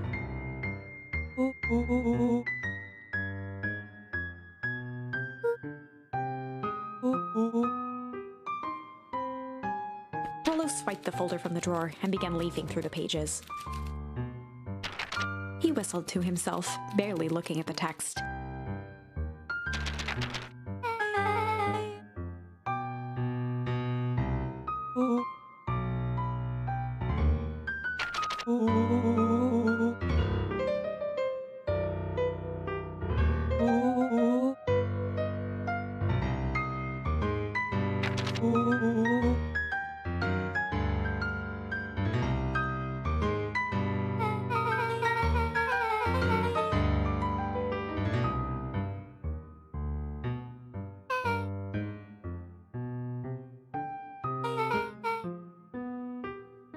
He stopped at a page and mimed, holding up a monocle.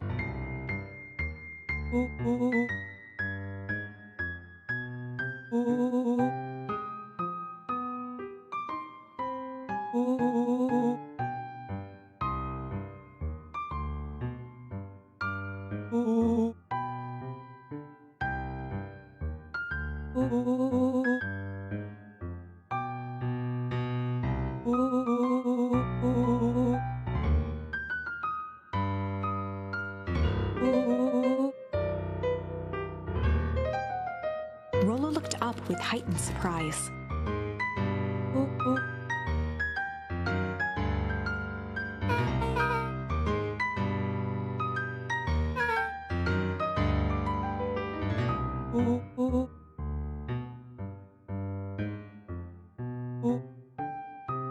Rollo's finger traced across the page.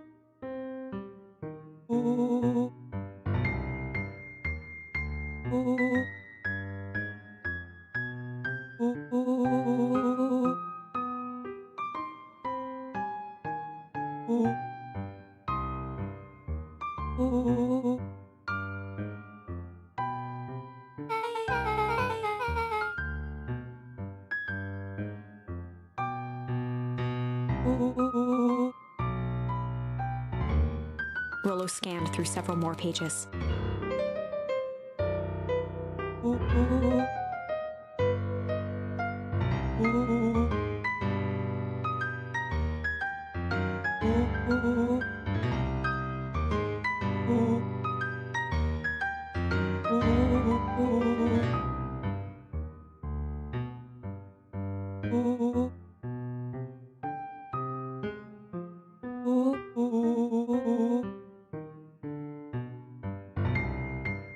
Luka, staring blankly at the cabinet this whole time, spoke softly. Rollo rustled the folder, trying to loose more pages.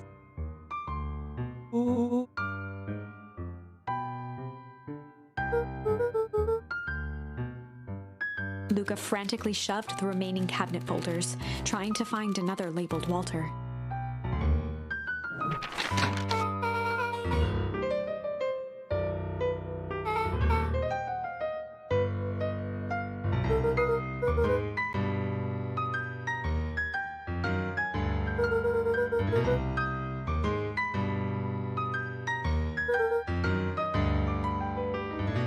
Luka slammed the drawer shut.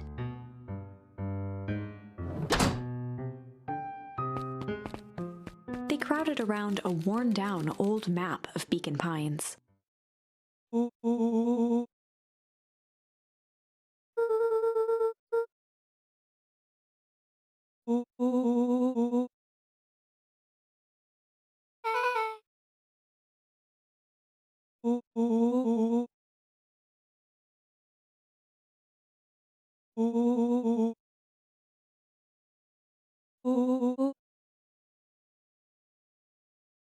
Rollo carefully traced the path with his finger. He jabbed down at the end point.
Luka looked up from the map.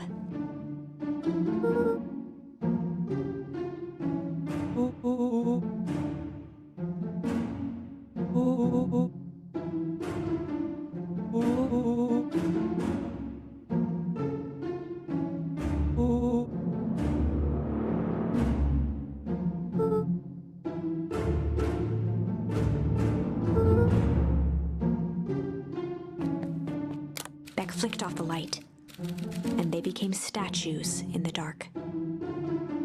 Overhead, creaking floorboards bent under slow, deliberate steps. The kids looked up, the tilt of their necks following each footfall.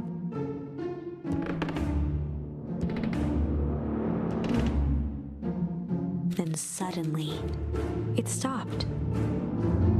Without realizing, they'd been holding their breath. All three exhaled shakily and glanced at each other. A muffled male voice broke the silence. A final few footsteps reached the entrance above them, and the voice now echoed down the stairs.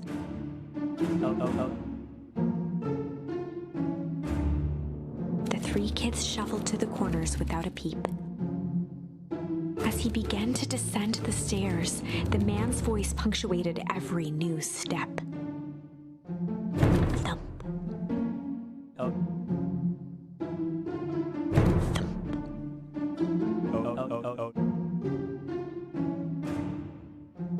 Thump.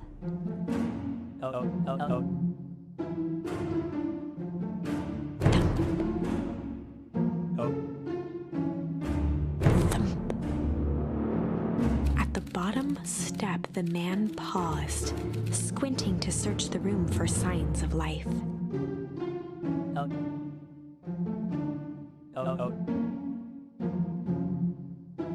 Rollo shifted suddenly.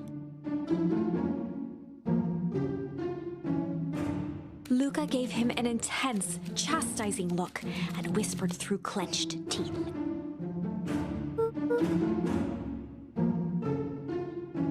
It was too late. Rollo was already inching toward the stairway. He screeched as he charged toward the shadowy figure.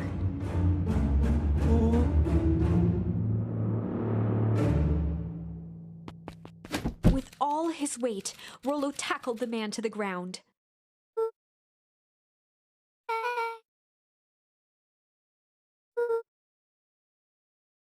From the dark corner, they saw something move.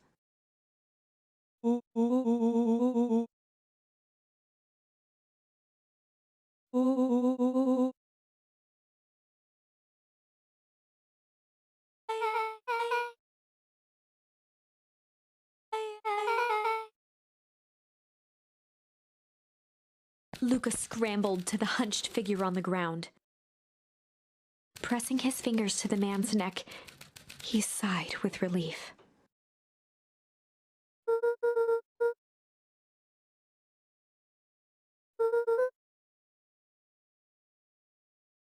As Beck flicked back on the light, Luka and Rollo both gasped in stereo.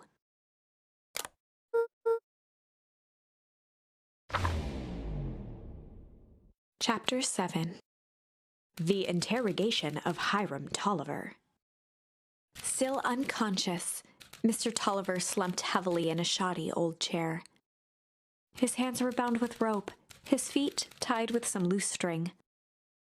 The kids huddled in a circle, discussing their plan. One thing was certain, they couldn't just let Mr. Tolliver go. They needed to know what he was doing in Luka's house. After some deliberation, it was decided.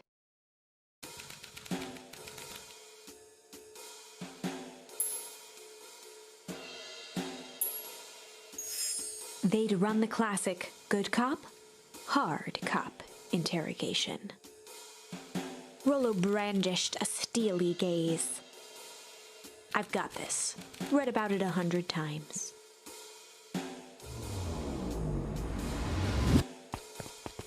Rollo swaggered past the chair which propped up the slumping Hiram Tolliver. Without even looking at his captive, he began with a long, blustery drawl.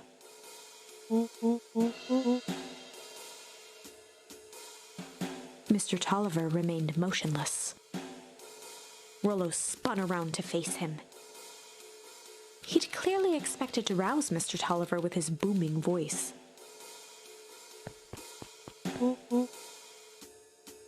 Beck and Luka gave each other an unsure glance. Rollo slammed his fist on the table.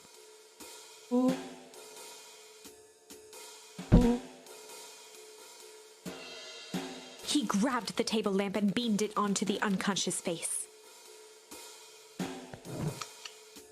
Mr. Tolliver groaned and slowly lifted his head. He recoiled with a muddled, weary squint. The chair wobbled as he attempted to straighten up.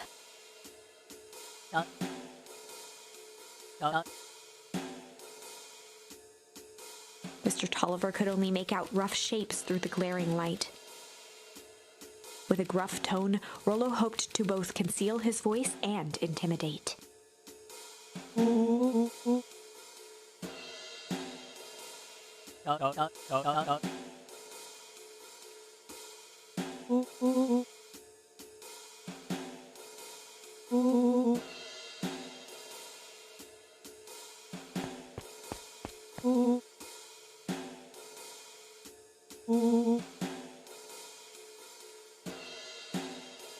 The doubtful expression on Beck and Luka's faces transformed into awe.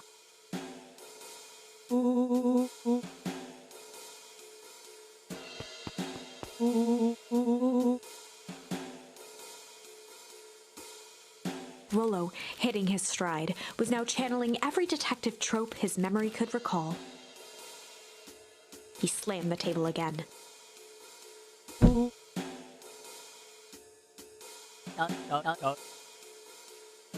Mr. Tolliver's voice became desperate. He was nearly in tears.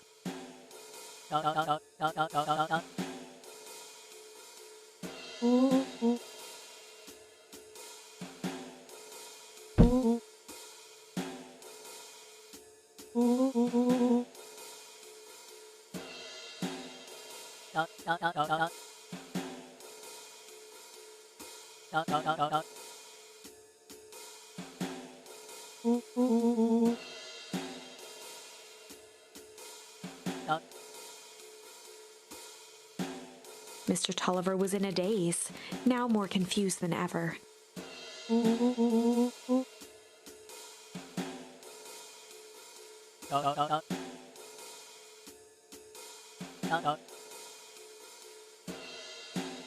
He shook his head, feeling more and more dizzy.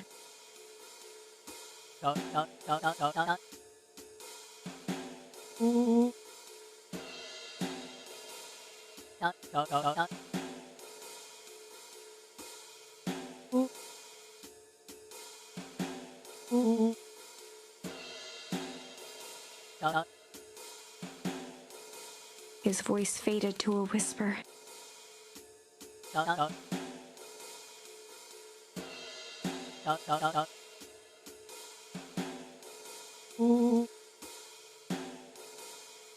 With that, Mr. Tolliver passed out cold.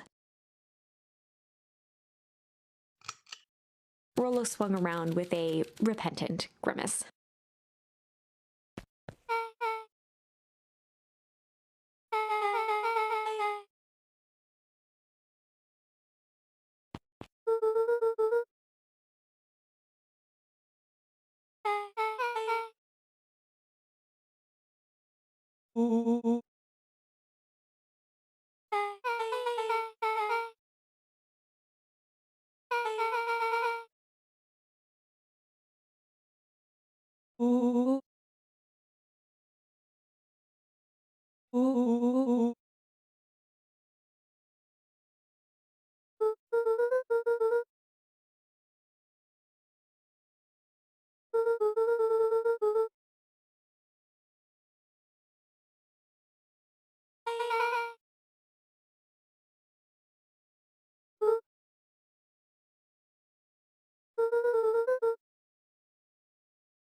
Chapter 8.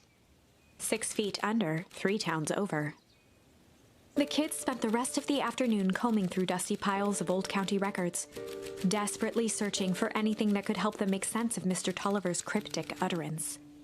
Luka tried to shake the thought of Gran's basement, but his focus wavered. Explosives, messages hidden in jam, dossiers on various town figures, and a corkboard threaded with photos. Gran was the only family he had left. He still couldn't bring himself to believe the worst. But the old map with the symbol of explosives in town square made that difficult. As the sun began to set, the kids were no closer to the truth.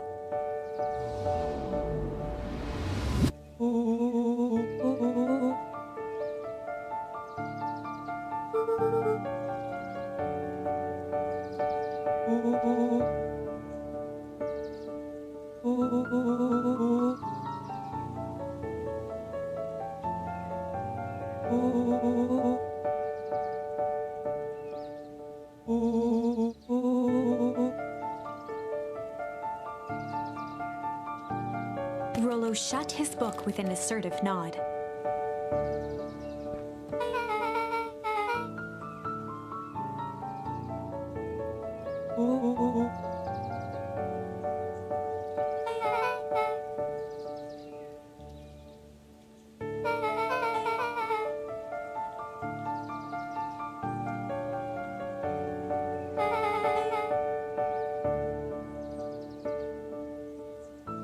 Rollo muttered under his breath.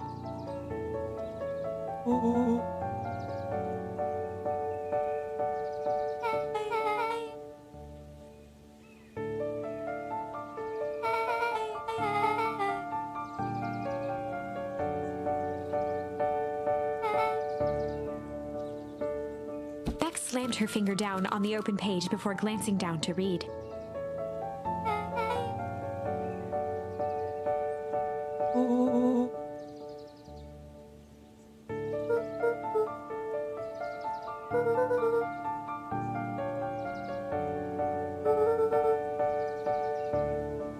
Something tickled the back of Luka's mind.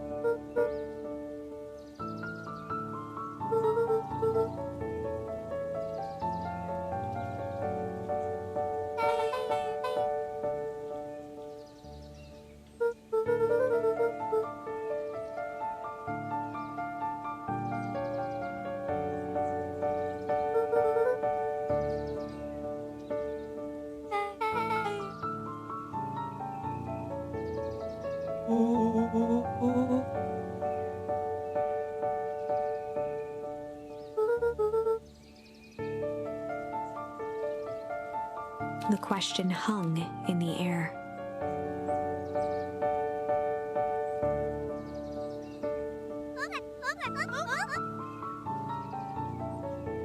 Beck rubbed her eyes.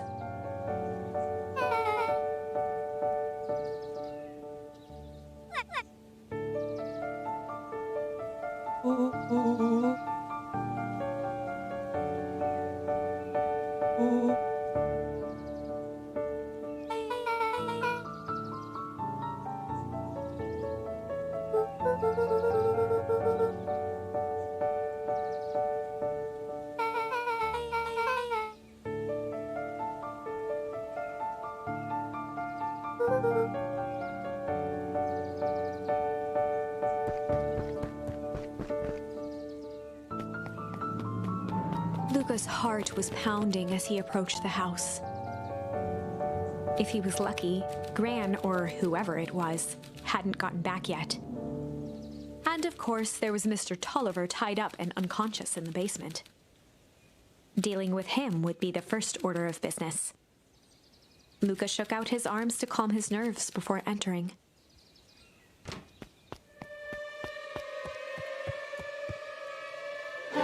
He held perfectly still, tempering his breath, and listened closely. She was asleep. His only hope was that she hadn't found Mr. Tolliver before dozing off.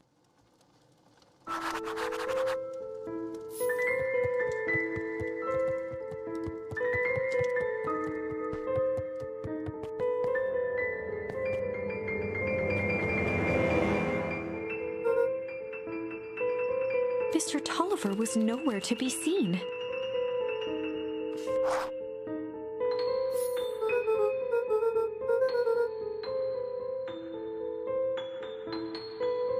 Or maybe Gran knew everything.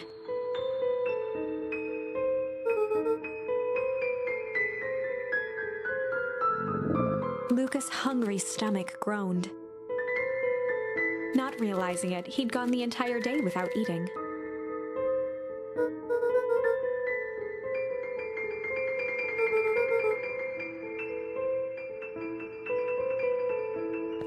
Luka rushed over to the pile of jam jars, unscrewed one, and shoveled a handful into his mouth.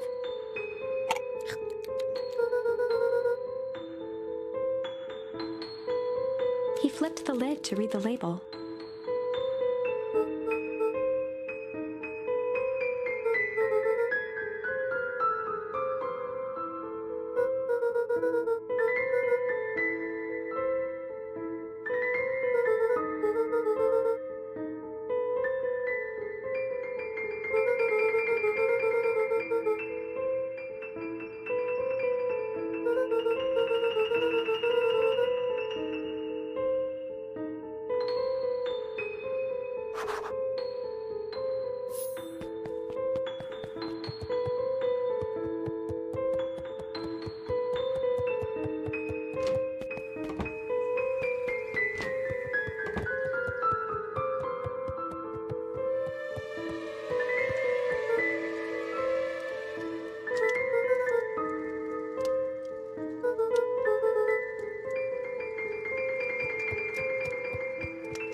As Luka climbed the final stair, the emotion of the day dragged heavily on him.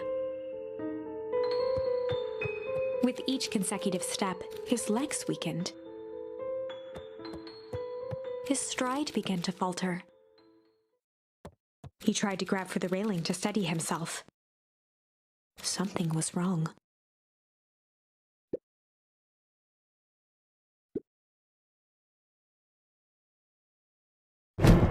Luka groaned and tried to move.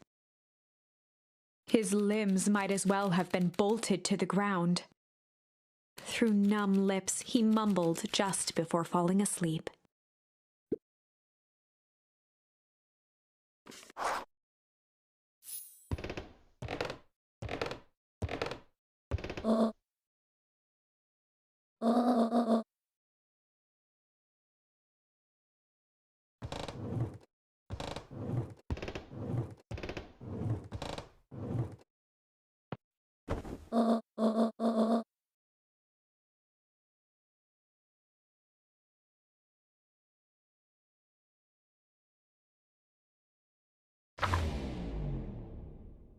Chapter 9.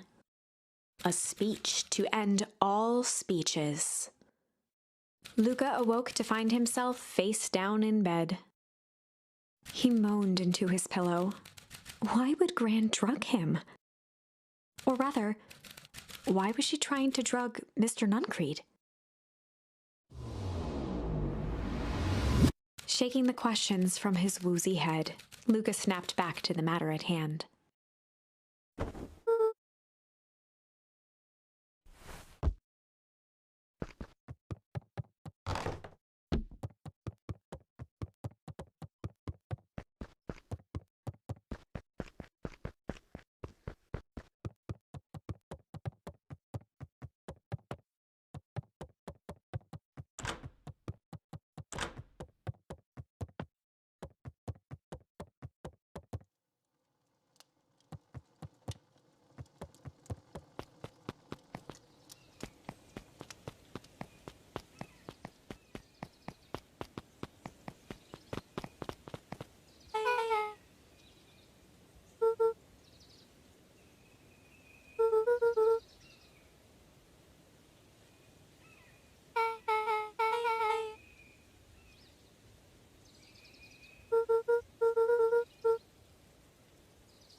Augustus Valentine nervously wiped his brow.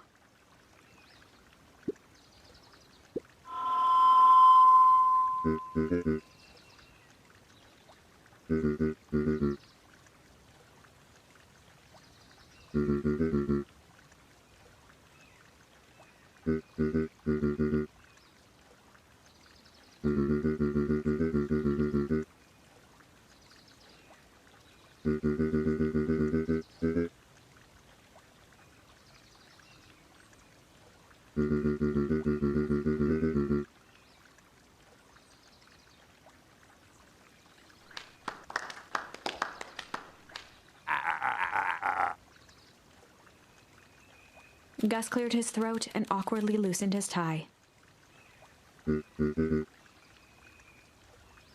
William Kerr bounded on the stage with the energy of a preacher at a big tent revival.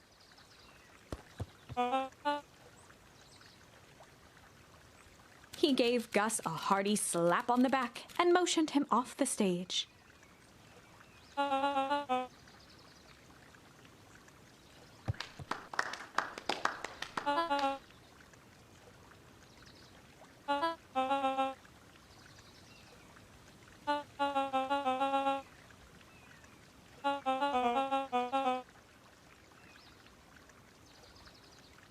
Mr. Kerr pulled a thick stack of note cards out from his vest.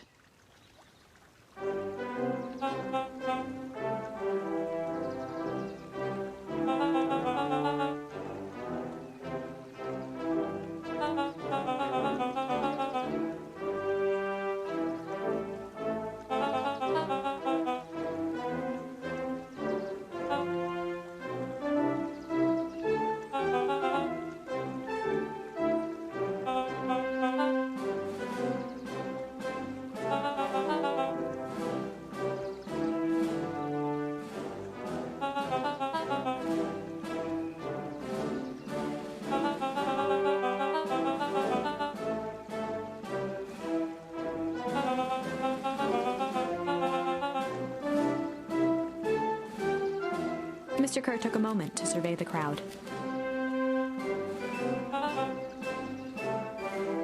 He wiped away a single tear.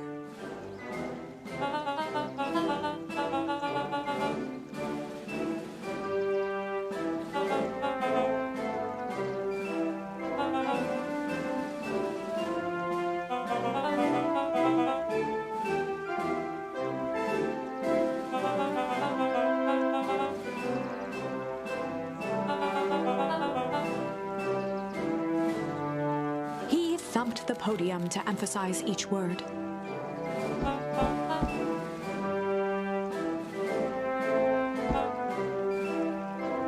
Mr. Kerr nodded confidently, biting his lip. The crowd was silent, in rapt attention.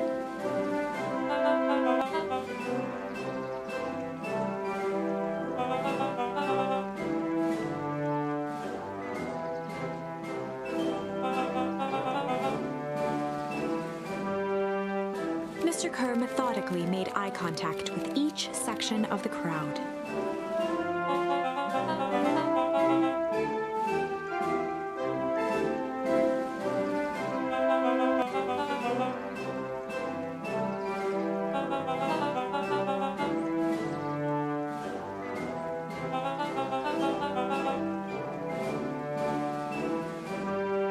His voice began to build to a crescendo.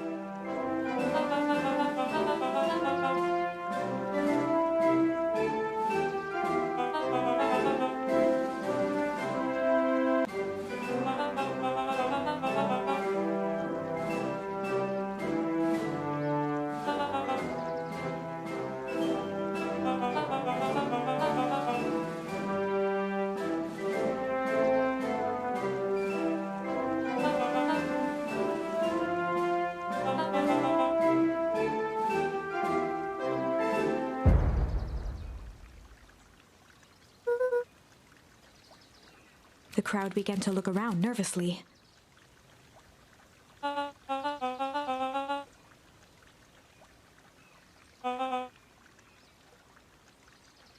Mr. Kerr quickly flicked through his note cards.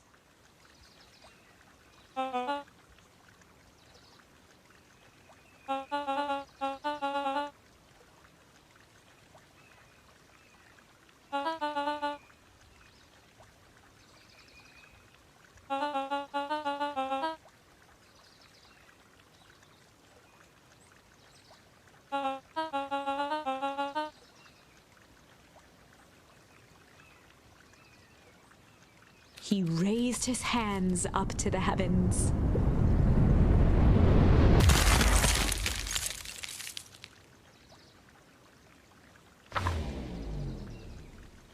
At that moment, a merciless wall of impossibly cold air ripped through the crowd, instantly freezing everyone and everything it touched. For a man like William Kerr, this was a fitting way for things to end. On a stage, with an entire town frozen in rapt attention for the rest of time. The end. There's that ice again! Whenever I think we're getting close, it comes along and ruins everything! Maybe we should just quit? Maybe you should just close the book, walk away, and never think of me again!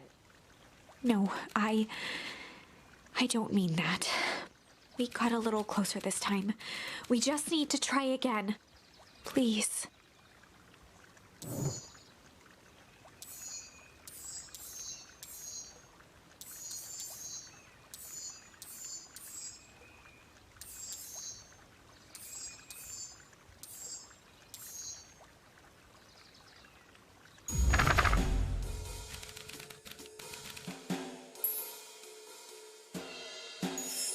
They'd run the classic good cop, chill cop interrogation.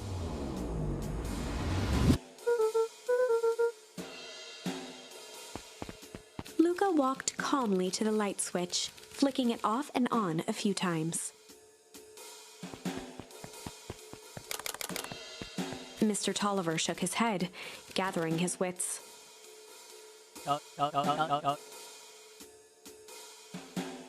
He looked over to find Luka, who returned a calming grin.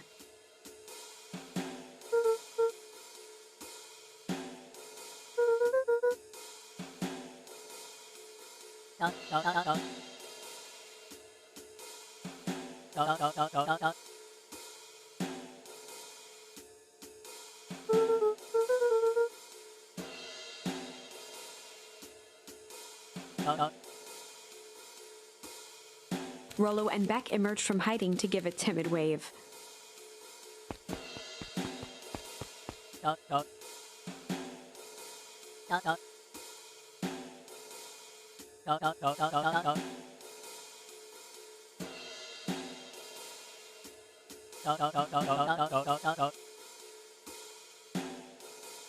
Luka glanced over to Rollo and Beck, who replied with skeptical looks.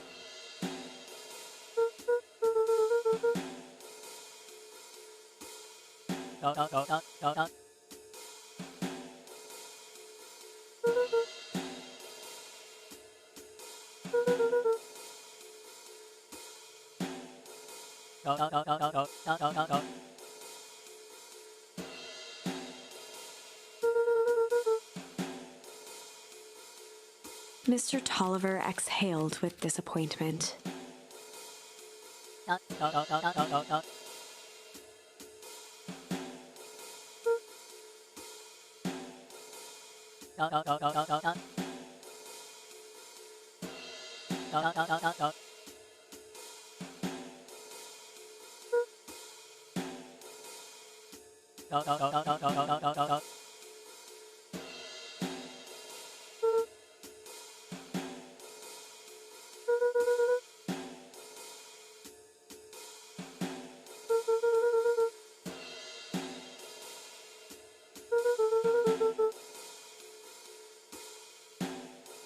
Luka gestured to the corner.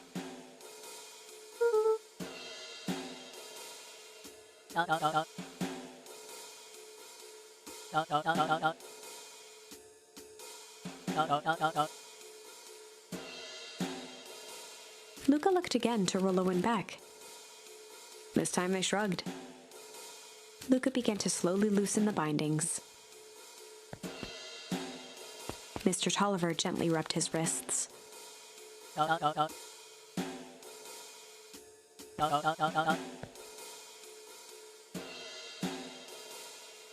He edged imperceptibly toward the stairs as he spoke.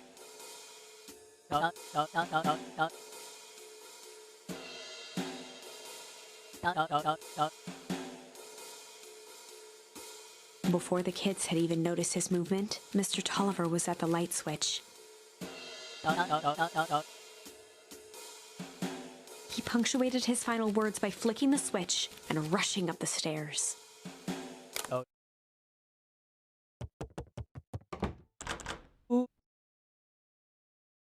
Beck darted to the wall and turned back on the lights. It was too late.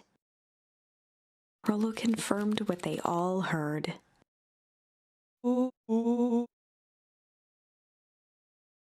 Mr. Tolliver's muffled voice came from behind the door.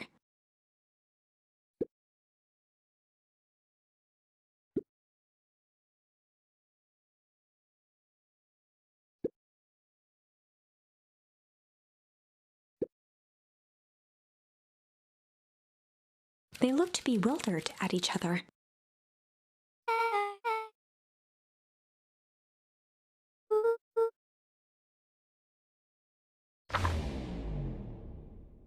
They heard the staccato thump of quick steps exiting the house. The kids looked down in resignation. This isn't how it goes in Hank Atomic. For some reason, they'd always assumed it was up to them to save their town. Luka opened his mouth, hoping to conjure some magical words to make this right. Only a hollow croak escaped. The end.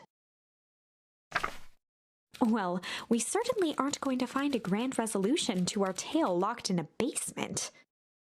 Back to the drawing board.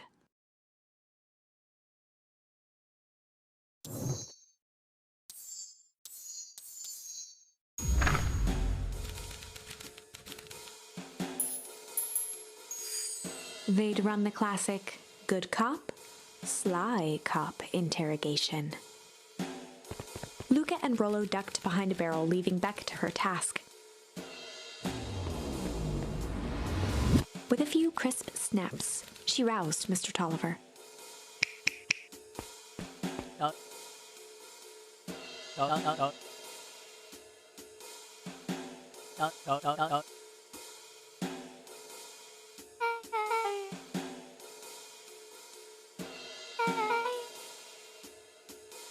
Mr. Tolliver looked down and shifted a bit, testing his restraints.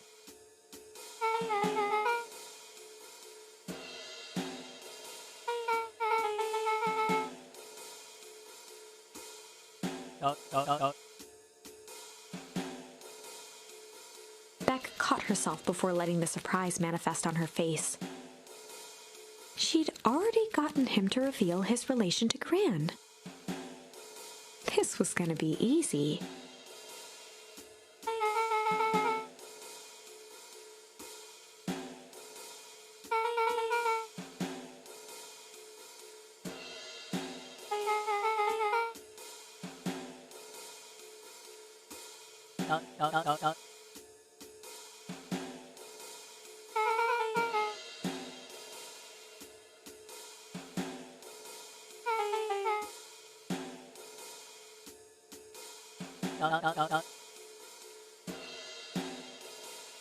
Mr. Tolliver wriggled a bit in his restraints.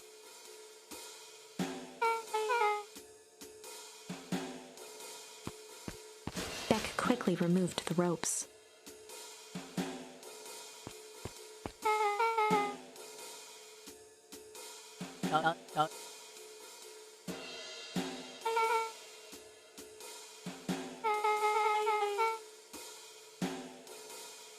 Mr. Tolliver rubbed the growing knot on his forehead.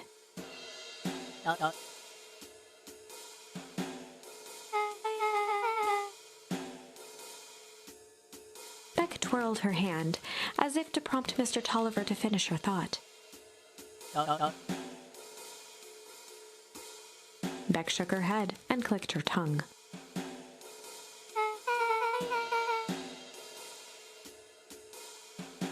Mr. Tolliver let out an amused huff in agreement.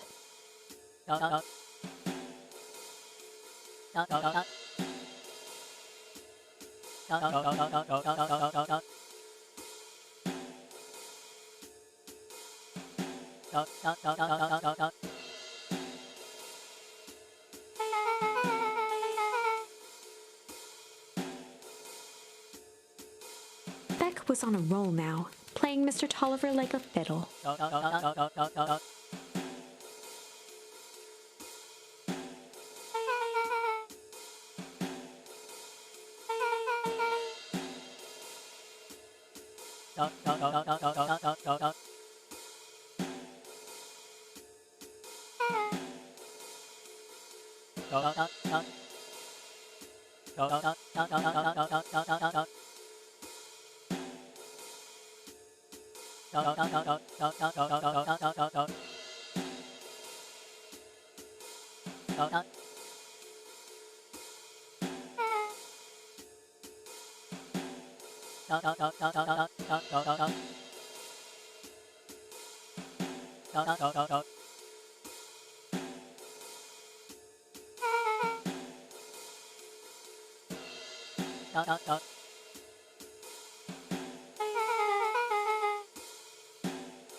Heading for the stairs, Mr. Tolliver hesitated and turned to Beck with a puzzled look. She grinned and gave him a peppy wave. With a shrug, he continued up the stairs, whistling a jaunty tune.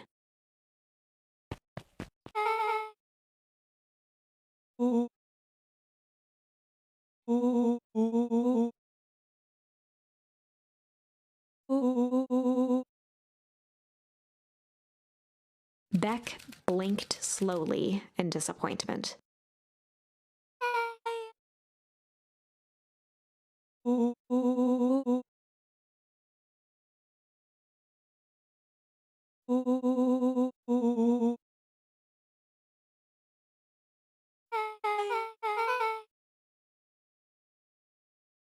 She turned to the table and began tearing small scraps of paper.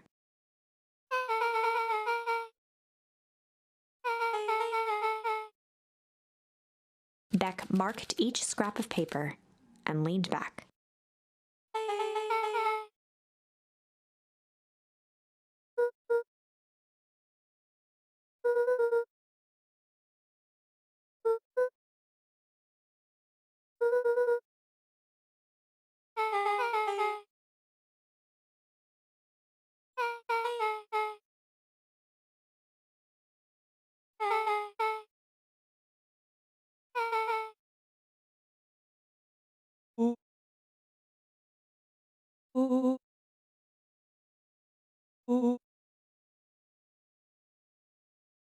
Luka and Beck looked at Rollo with amazement.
Gus looked around nervously.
cry hung in the air.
Solomon stood proudly at the entrance to the drugstore, holding a brown bag overflowing with black licorice.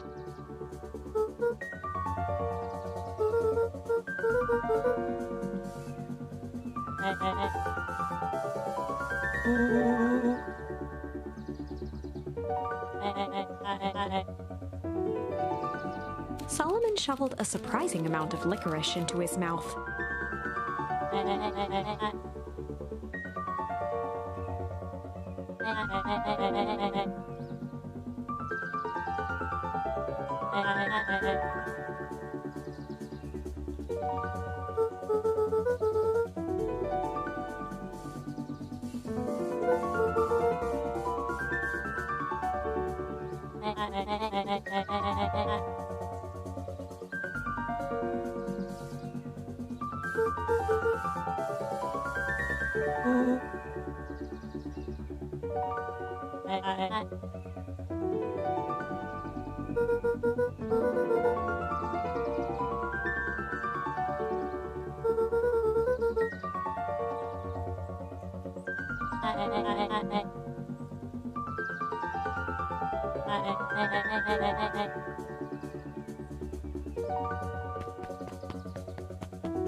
Beck cupped her hands on the glass to peek inside.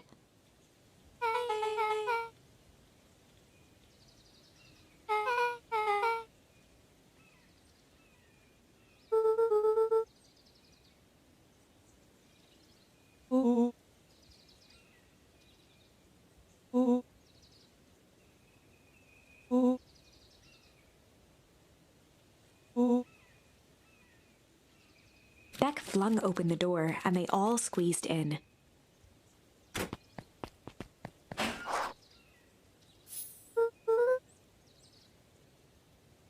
Luka cracked his knuckles and entered the letters into the keypad.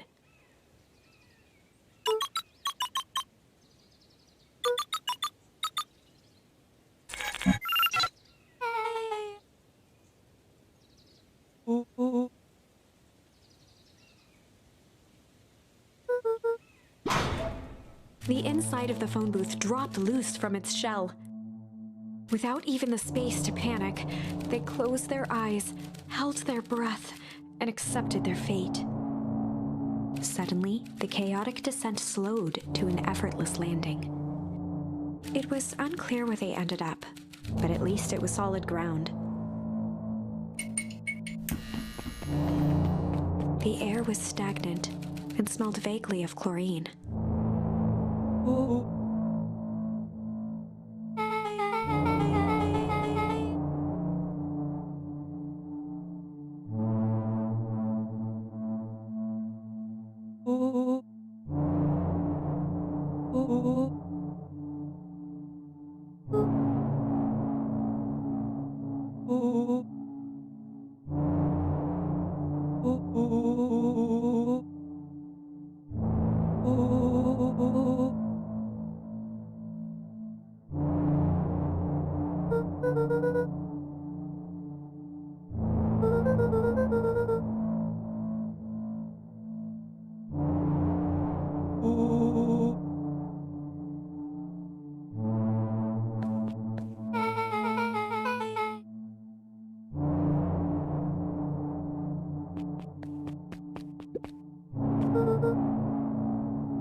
Rollo's hands hovered over the field of blinking buttons.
Joseph waited for a moment in silence.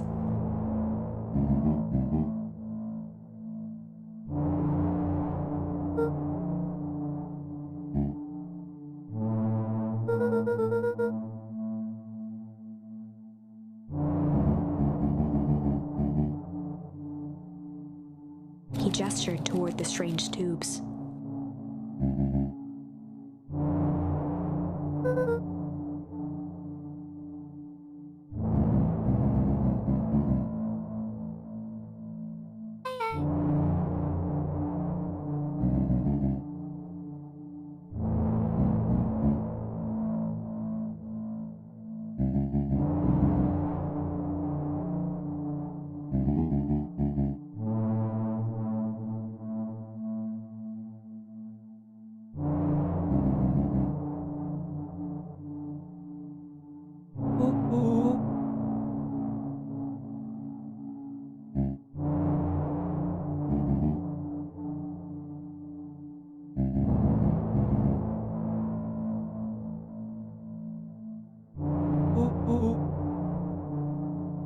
Nuncreed let out a growl of a sigh.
He shook his head wistfully.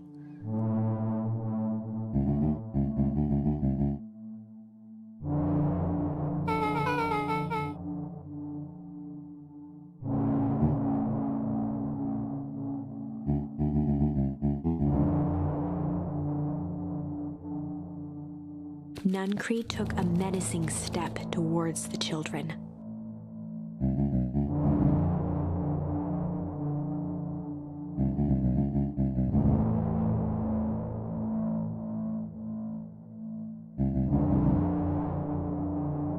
Luka began to laugh.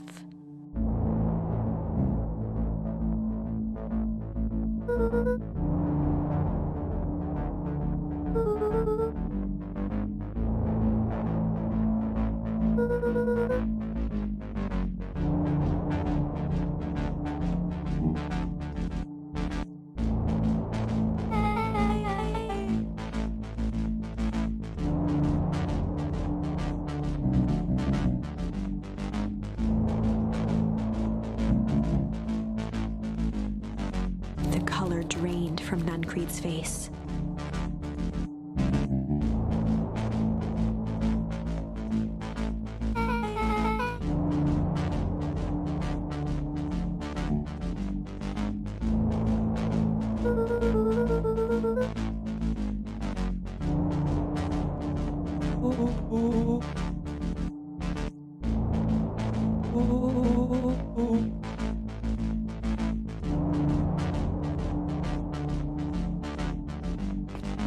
Nuncreed grabbed Luka by the shoulders. His eyes were frantic.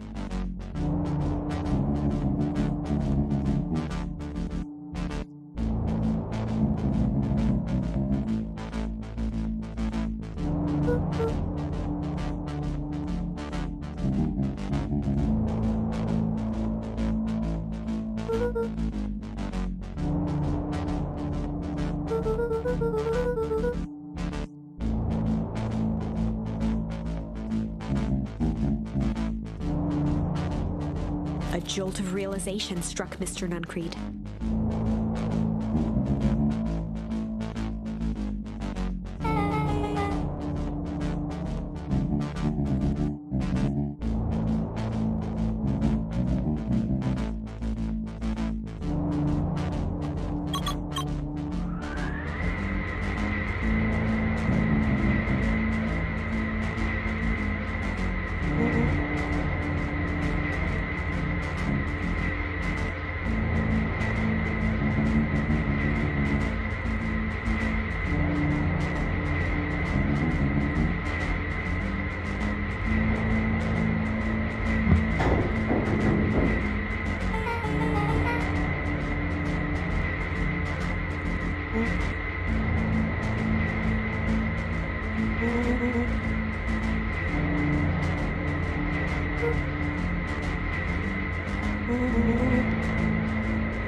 Chapter 8. The Cold, Hard Truth. Beck leapt up, allowing the suction to yank her into the dark. Dimness eclipsed around her like the shutter of a camera as she seemed to cover great distance in mere moments.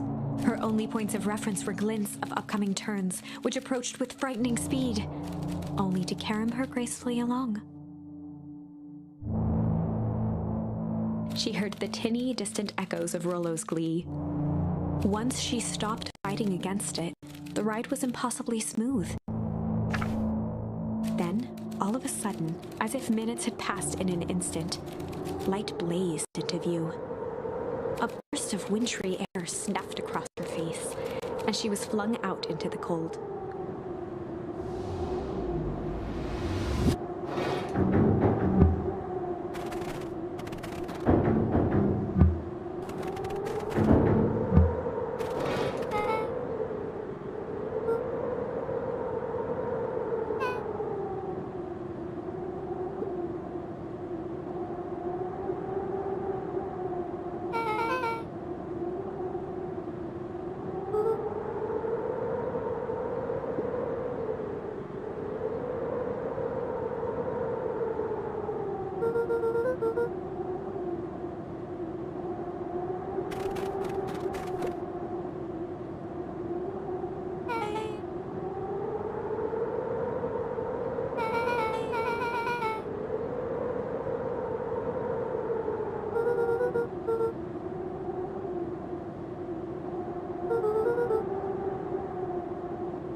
As they rounded the corner to the frozen town square, they spotted Mr. Nuncreed inching cautiously toward a pit at its center. He held his arms out gingerly, as if approaching a beast in the wild. Upon closing the distance, Luka recognized what Nuncreed was after. Gran stood confidently at the edge, one arm outstretched over the abyss. Nearby, a wheelbarrow had been emptied out. She held a lit torch, which flickered in the bitter wind.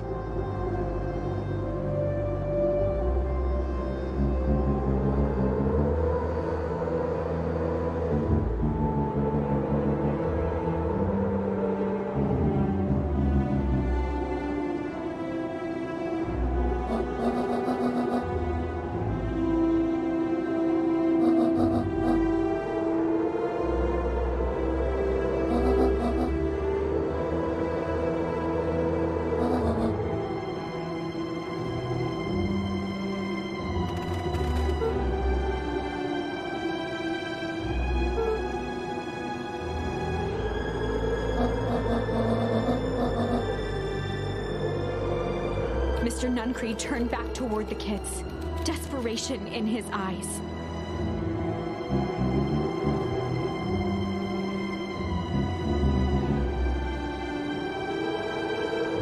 Rollo and Beck held steadfast in awe. Luka approached closer. Mr. Nuncreed spun back toward Gran, his voice growing louder.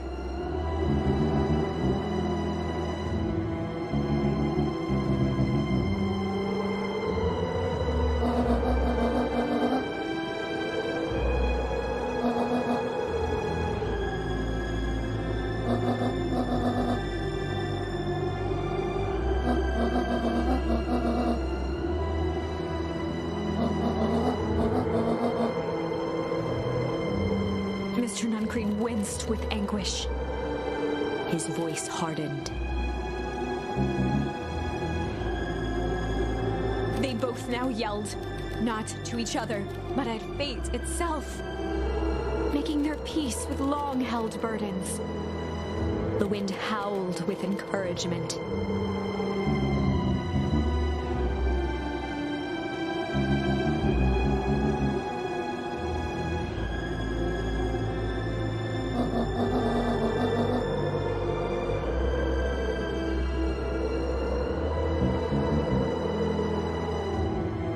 They menaced at each other, both catching their breath. The moment balanced on a knife's edge. Amid a blur of emotions and memories, Luka's mind flooded with questions. The wind calmed, as if to give him the stage.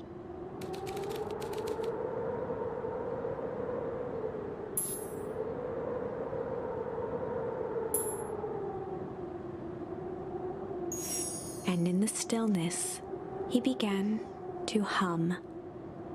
After the death of his father, Luka had trouble sleeping. Each night, his mother would sit at the foot of his bed and hum a gentle melody. It was the only thing that could calm his mind. The only thing that, however briefly, could make it all seem okay. That melody pervaded every memory Luka had of his mother. Shivering in the raw snow, he began to hum it out loud.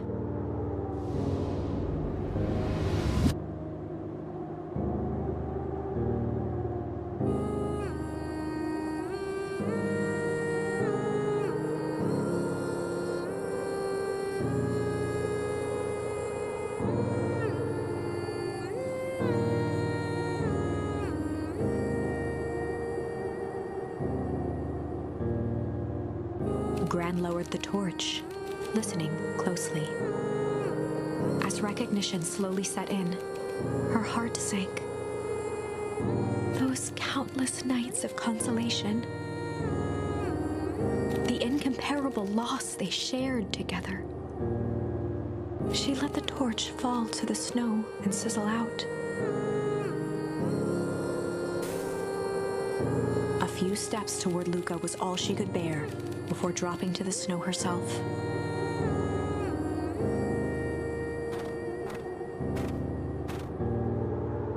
into a flood of tears.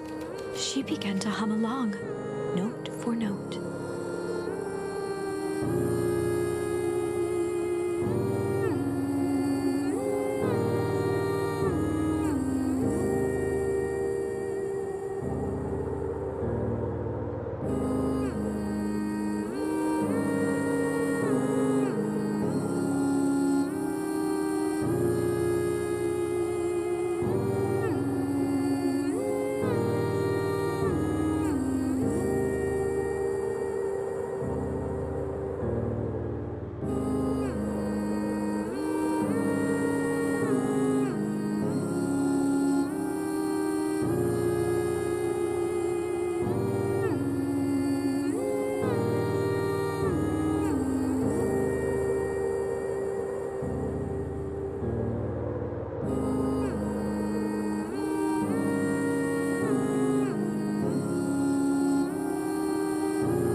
Luka lifted his head in astonishment.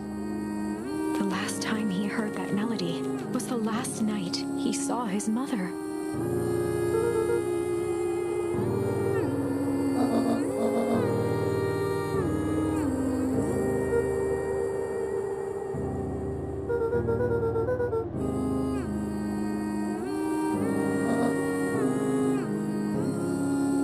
Luka blinked through blurry, watery eyes, trying to see more clearly. He could just make out the impression of a familiar face. He peered across the snowscape at the woman on her knees. Something about her was undeniably his mother. Only smaller, older, changed.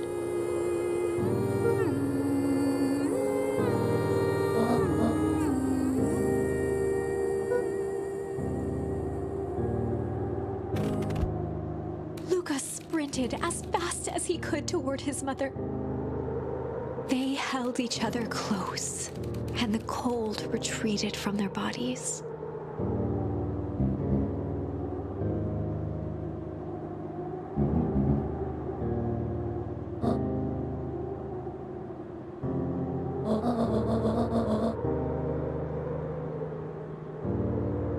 Eleanor looked down at Luka, tightening her embrace in an appeal for forgiveness.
Joseph slumped into the cold, wet snow.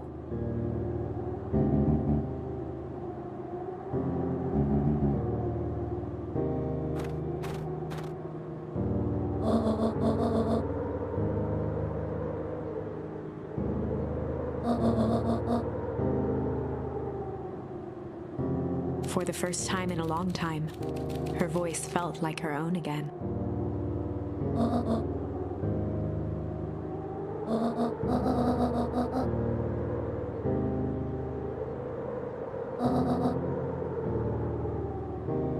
Luka gazed down at Nuncreed with pity.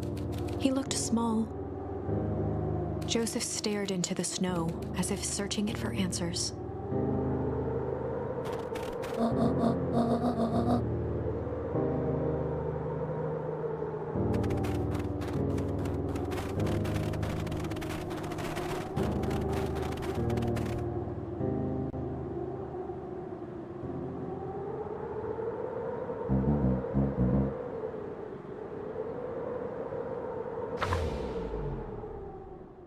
Chapter 9.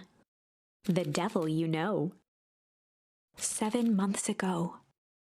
Eleanor Van Horn crept down the maze of sterile hallways under perennial harvest. She stopped in front of the large steel door marked Deep Engineering. No turning back now. She raised a trembling hand. The stolen keycard worked as promised, and the door bust open with mechanical efficiency. She was immediately hit with the smell of disinfectant. It was some sort of laboratory. In one corner was a desk covered in papers. Across the room,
for a final whisper.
Mr. Kerr addressed the crowd with a sarcastic tone.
Whispers filtered through the crowd.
Torment dragged on Joseph Nuncreed's face.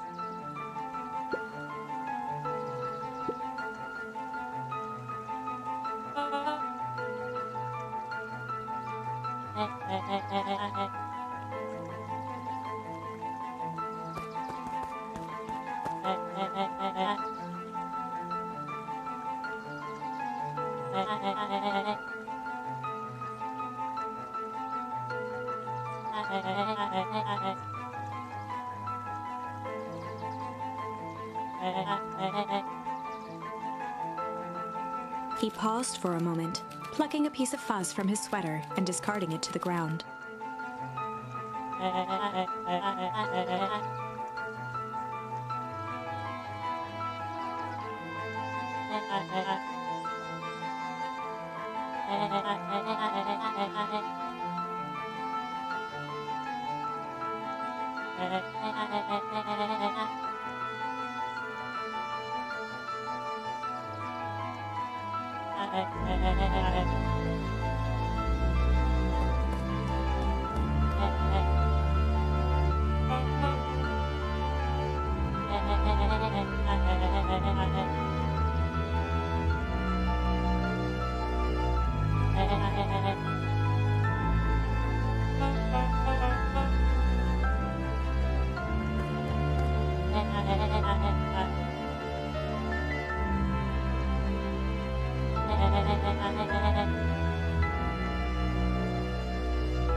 Kerr gave a bow of deference.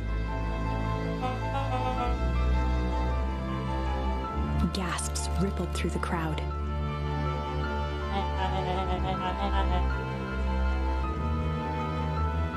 Solomon pulled a glass vial from his pocket. In one smooth motion, he downed its contents. A triumphant smile grew across Solomon's lips.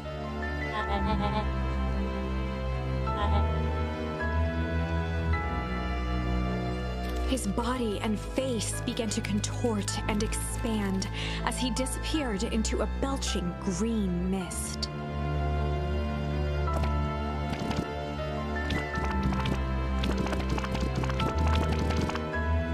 A hushed horror gripped the crowd. This is a story about change.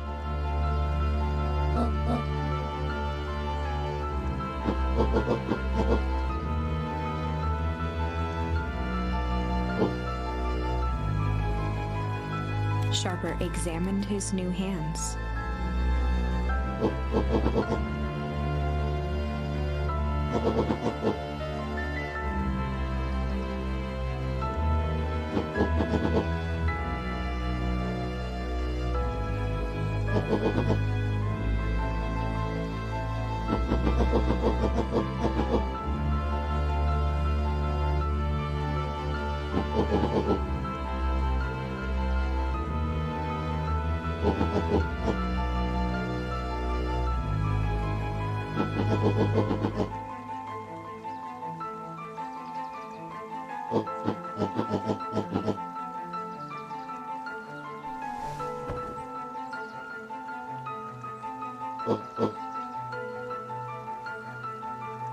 Sharper choked out a crude squawk of a laugh. Frustrated grumbles sprinkled through the crowd.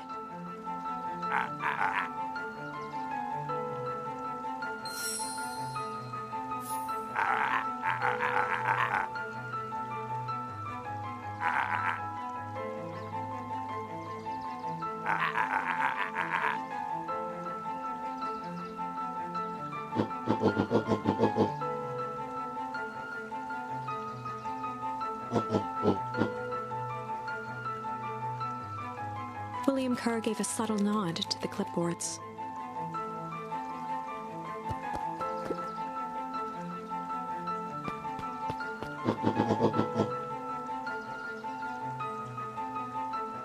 A helpless quiet settled over the crowd.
Sharper addressed the crowd with indignant pride. He'd planned this moment for so long that now, at the deed's fruition, it almost felt frivolous.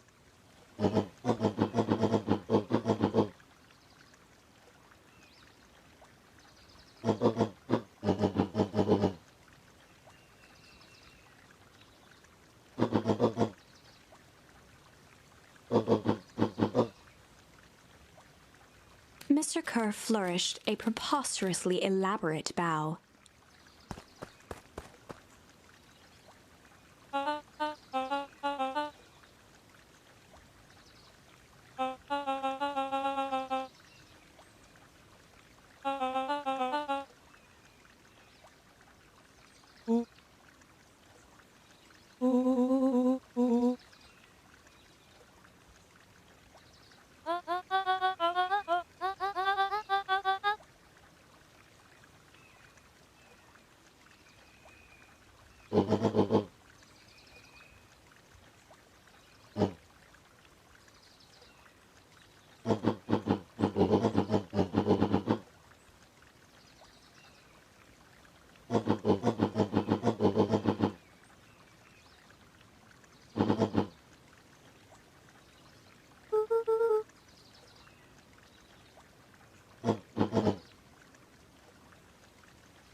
Sharper coughed up one final laugh and cracked his knuckles.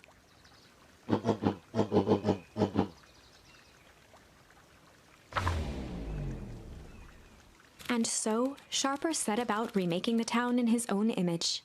The fertilizer factory soon reopened for business. Sales rose steadily as more and more farmers across the countryside began to swear by its miraculous properties. Beacon Pines became famous, a secretive town that, for the right price, shared its gifts with all. Gifts that became more and more necessary in a world where winters grew longer and longer.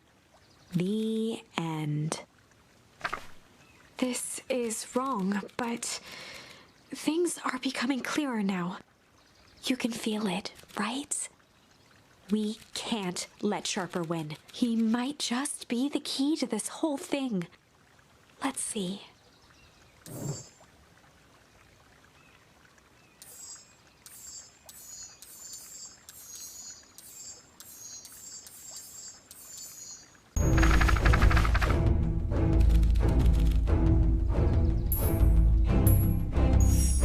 There was a malice lurking behind those eyes, like a trap ready to spring.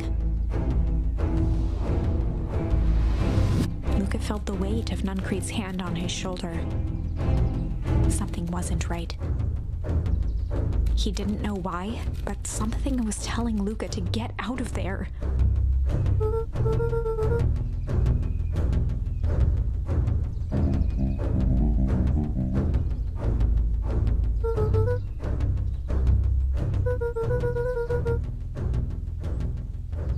Luka twisted free of Nuncreed's grasp.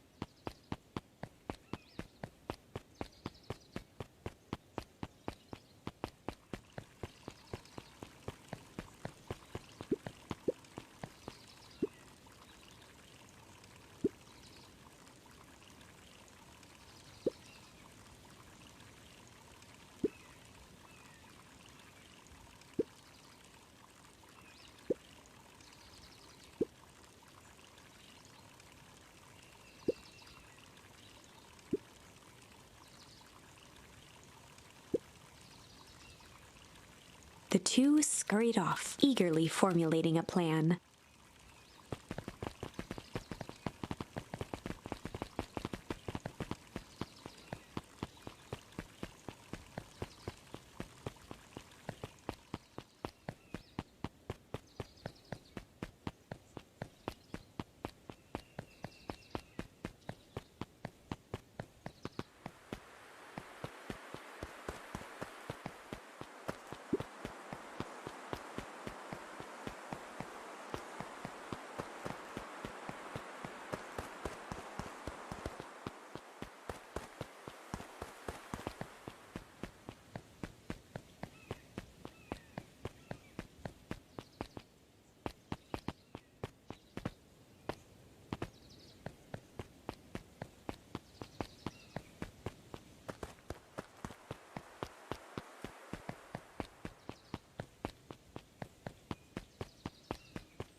Luka gently baked first.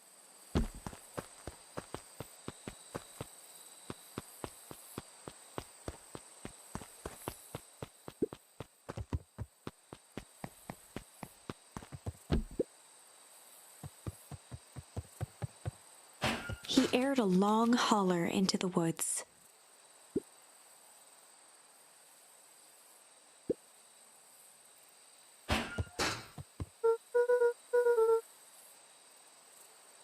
Luka felt his eyes getting heavy and plopped into the beanbag. He conceded to its lumpy embrace.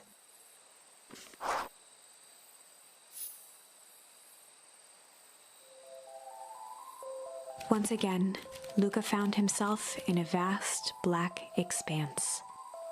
This time, he knew exactly where to go. He took a single confident step forward. The world flickered and pulsed. He found himself standing in front of the frigid air of a blazing campfire. The source. He plopped down cross-legged and gazed into the cold flame, waiting. Soon enough, the fire began to die out, popping sporadically, until all that was left was a single ember. Luka stood up and dusted himself off. He plucked the glowing ember from the cold ash, examined it, and slid it into his pocket. A keepsake. The voice of his father spoke behind him. "You made me proud, buckaroo." Luka turned to face him. "Dad, what is this place?" grin grew across his father's face. A place where everything that has been and everything that could be all wait together. Luka found himself staring at his father's face, trying as hard as he could to memorize every single detail. Wait? For what? Another voice spoke out as Luka's doppelganger stepped forward. That's up to you. Without knowing why, Luka began to weep. Is any of this real? Are you real? Luka's father bent down to smudge away a tear. Of course. I'm as real as the part of you that misses me. Luka turned to look at the older version of himself. And you? The doppelganger choked back tears. I'm as real as the part of you that's angry he's gone. Does that make sense? Through his tears, Luka laughed. I think so. His father pulled him in for an embrace.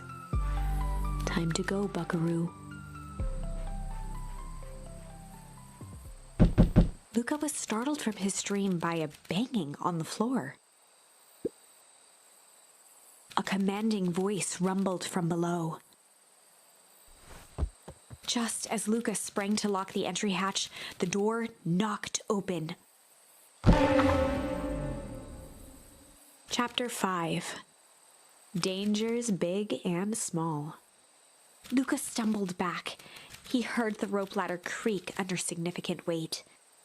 Keeping his eyes fixed on the hatch, he inched backward to the balcony. As his hand grasped the door handle, Luka froze. A large figure clumsily wriggled up through the hole.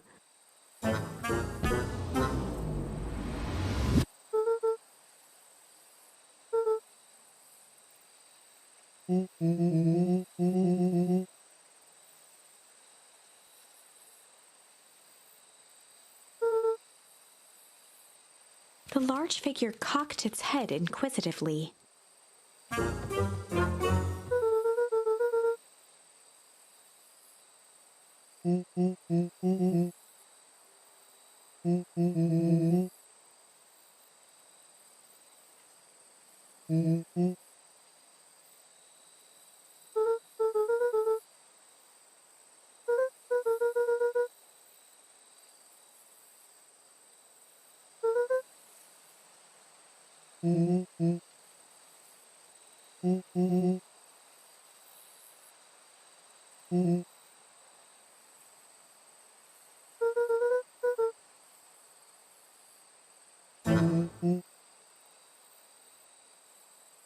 Luka's jaw dropped.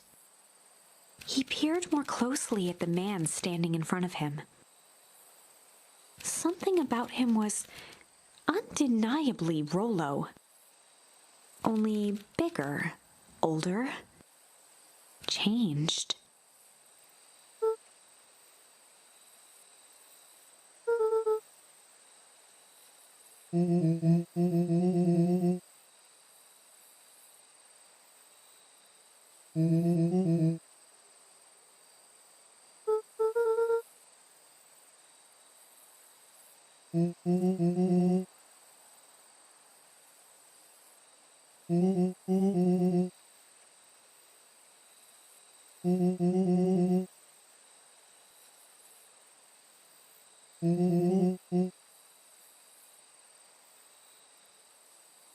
Rollo proudly presented his hands to Luka.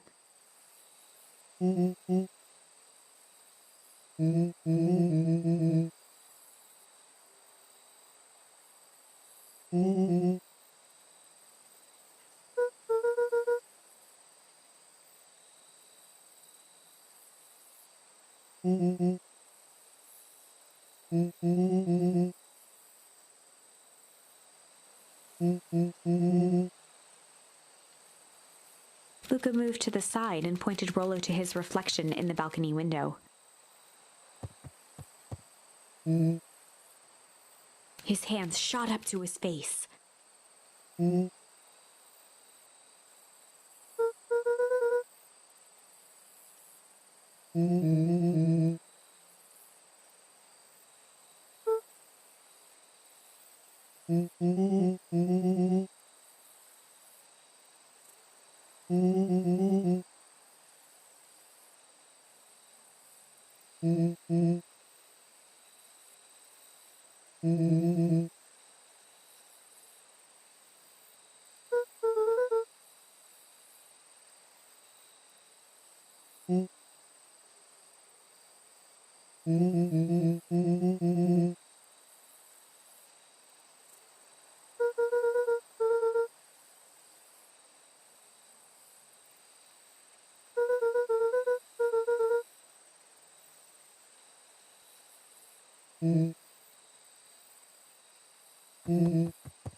Rollo shadowboxed a few jabs.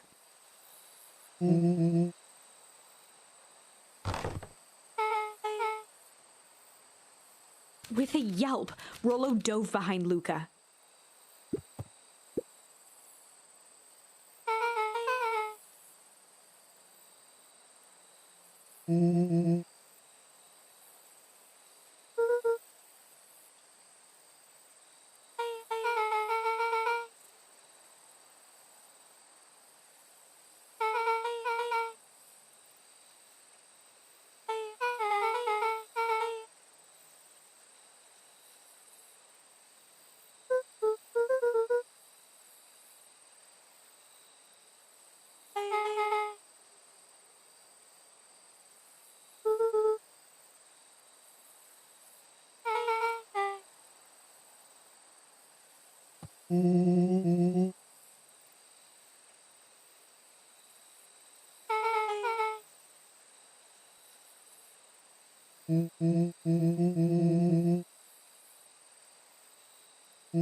She shot a nervous glance at Rollo.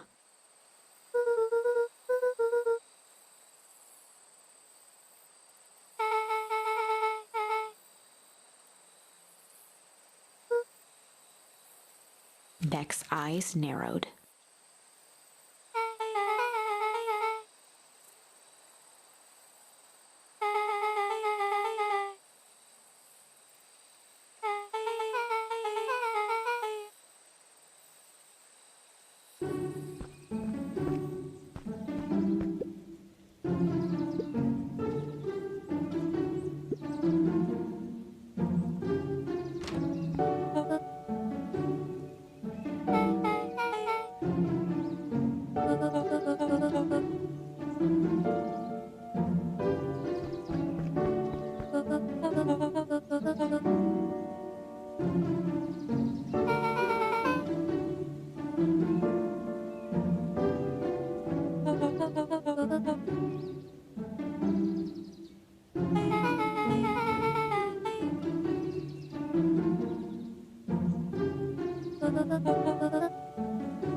Ilona tried to put on a smile.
She sighed, and after a moment, looked down at Beck sympathetically.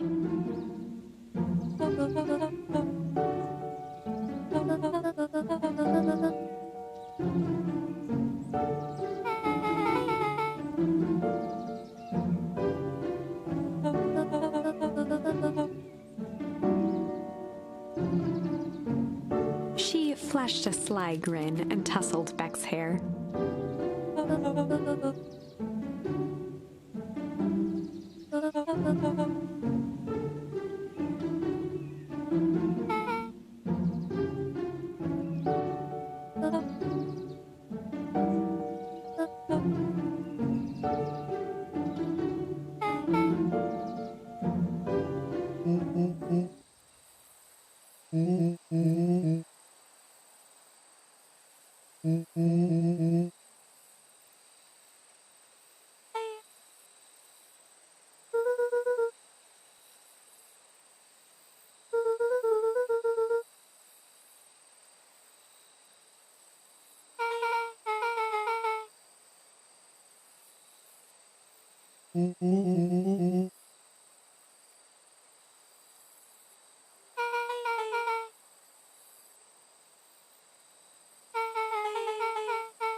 Luka gave Rollo a quick elbow to the ribs.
Beck flicked a large sheet of paper out of her pocket and slammed it on the floor.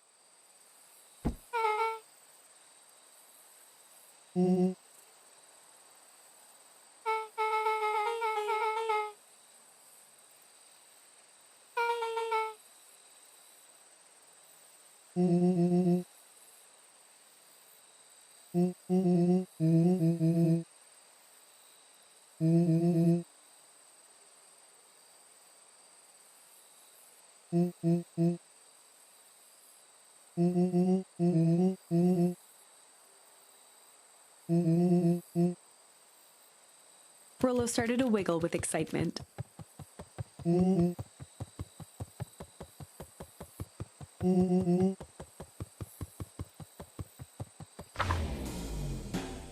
Chapter 6.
heist.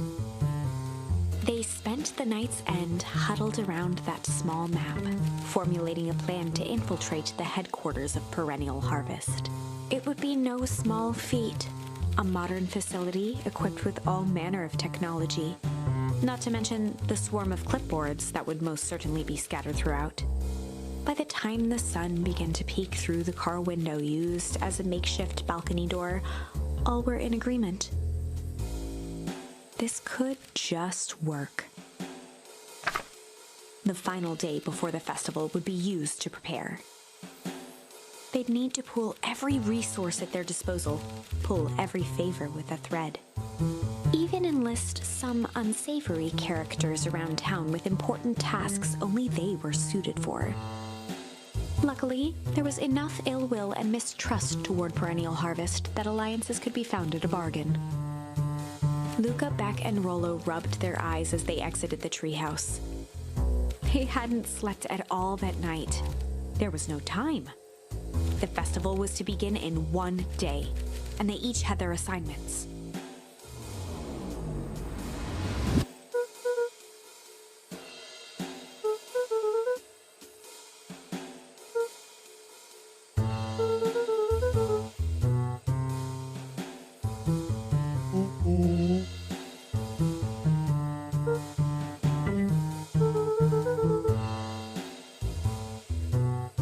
He waved vaguely at Rollo's sizable figure.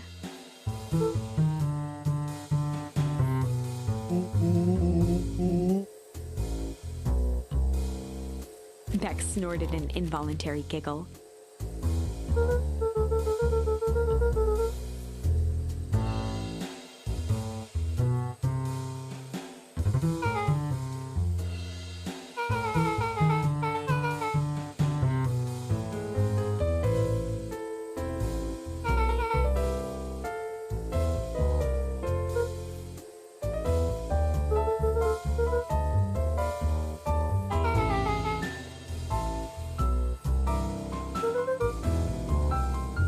They each looked at each other with sleepy confidence and nodded.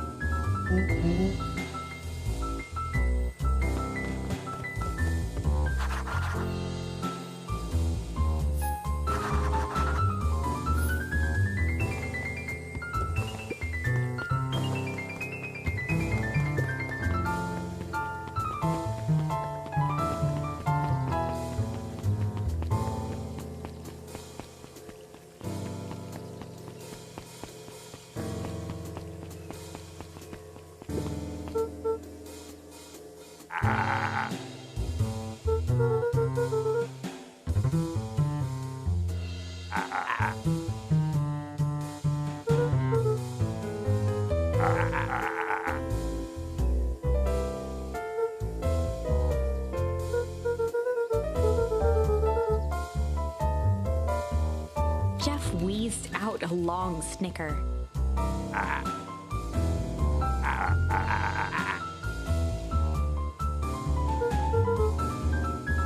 The joy in Jeff's face drained instantly.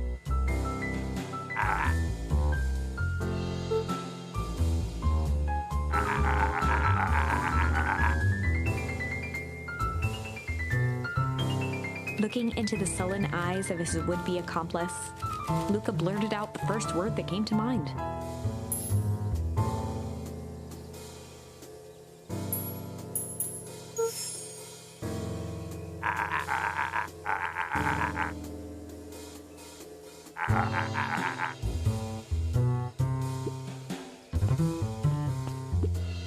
Luka wasn't ready to give up, so he shouted out again.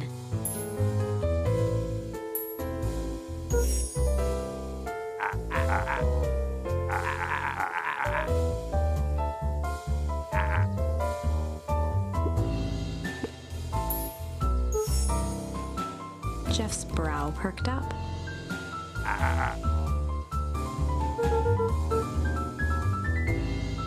Sensing some traction, Luka carried on with vigor.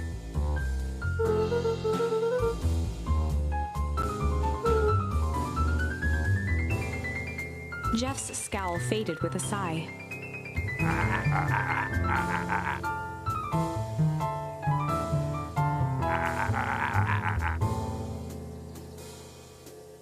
one good stomp of the foot was all Jeff needed to drive his point home.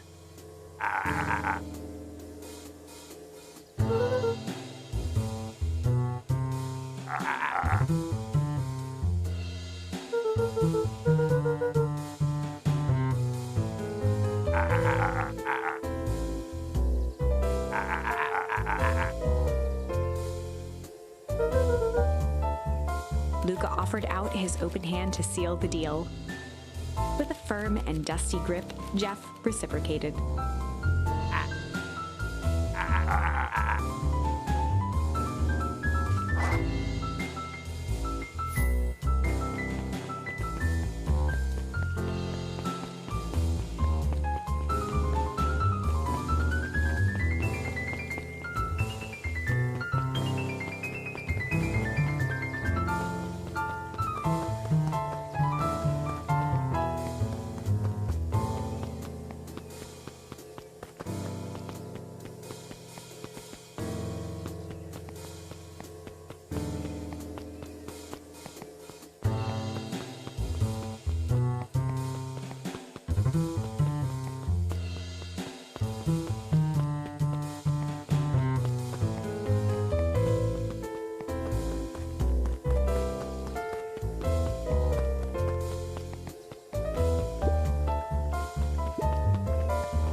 Iggy raised an eyebrow suspiciously.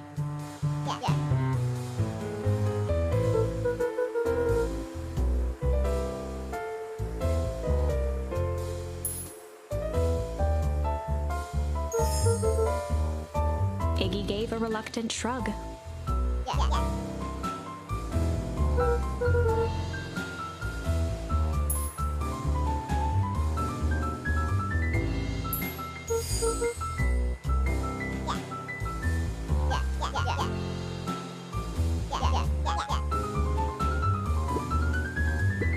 Luka knew they'd need Iggy and Tish. He tried again.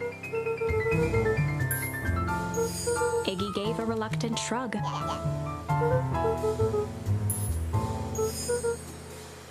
Iggy considered the point.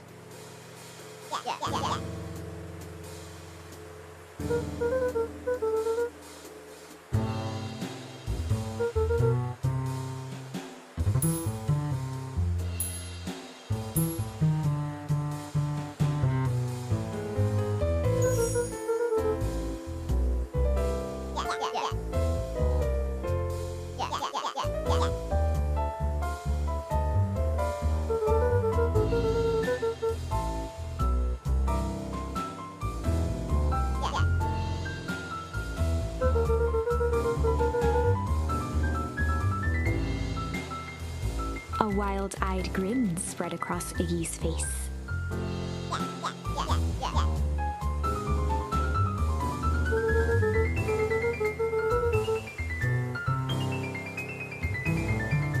Iggy glanced over to Tish, who nodded in agreement.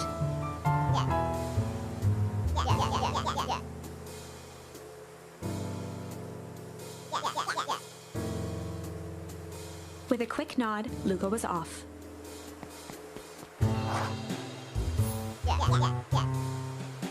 Iggy gazed up at Tish with a smile. A single tear ran down Tish's cheek.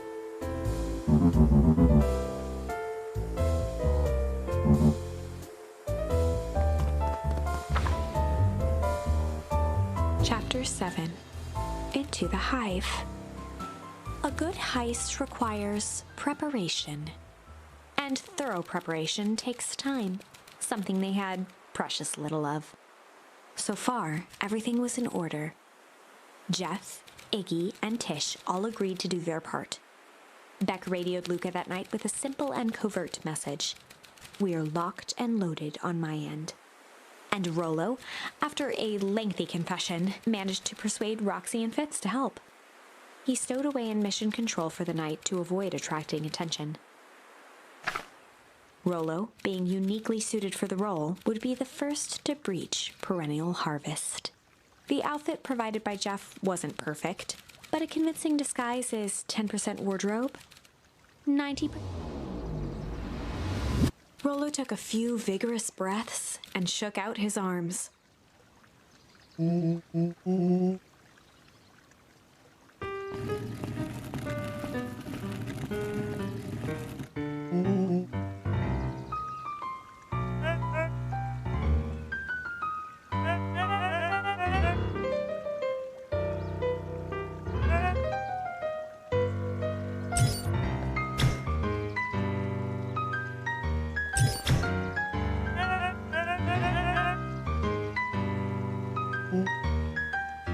He had to think quick.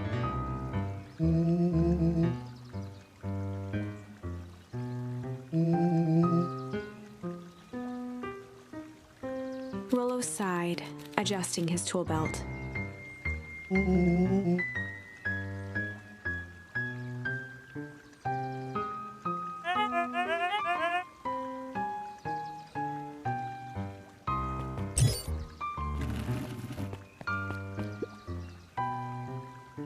With a stroke of his mustache, Rollo proceeded into the Perennial Harvest headquarters.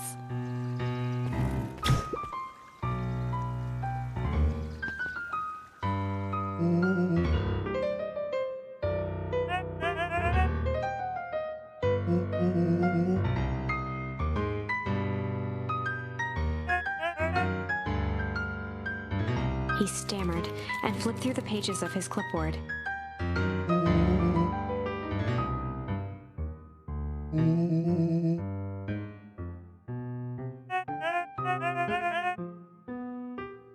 Rollo interrupted with urgency in his voice.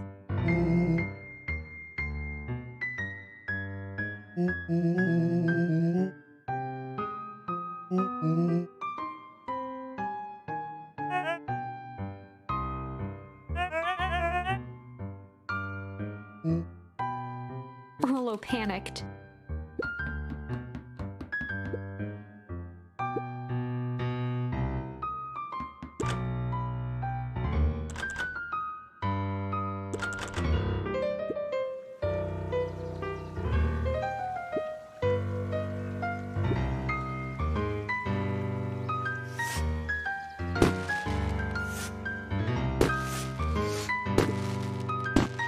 The distraction was enough for Rollo to regain his confidence.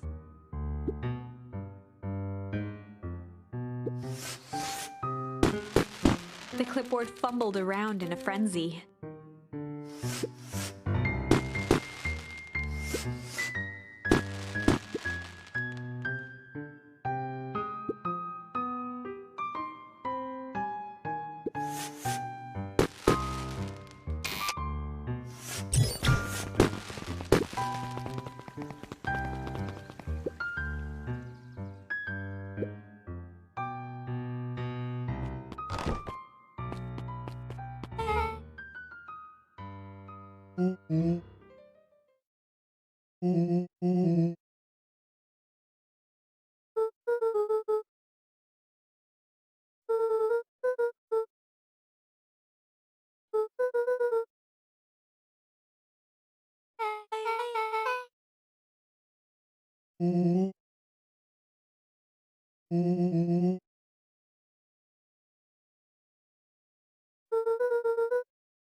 Solomon stopped in his tracks.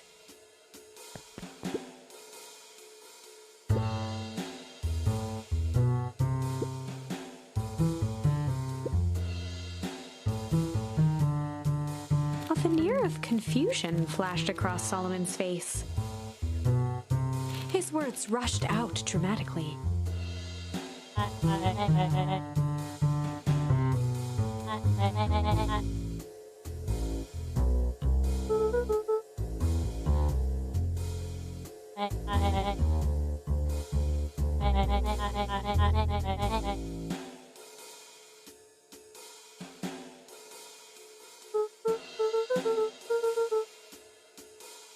Solomon's facade briefly faltered.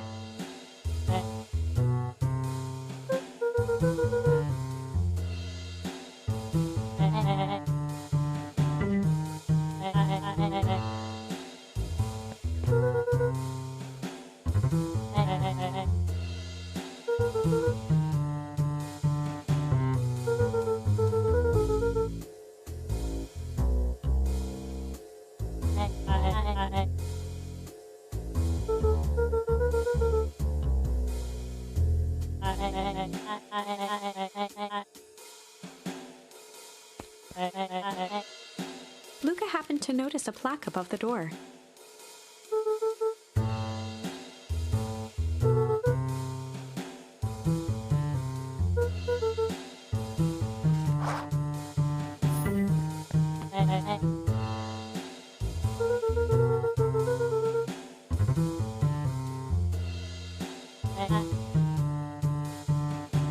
Luka tried the handle. Solomon leaned forward to examine the mechanism.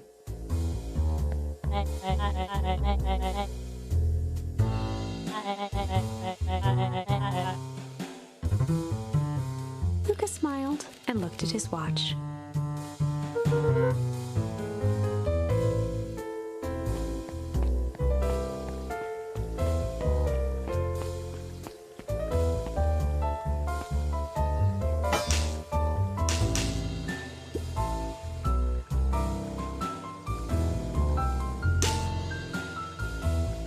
She mimed a quick hat tip and ambled off with a whistle.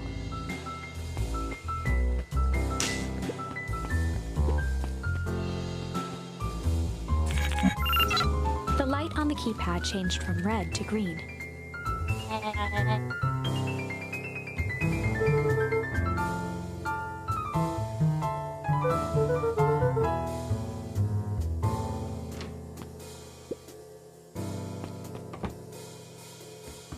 Luka switched on his walkie-talkie.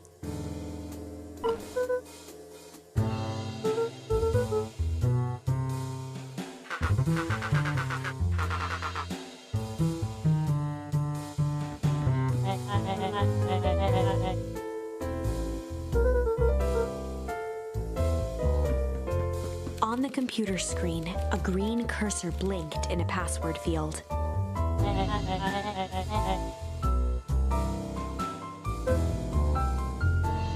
Luka pecked out his best guess: underground secrets. The screen blinked to life. Columns of green numbers glowed on a black background.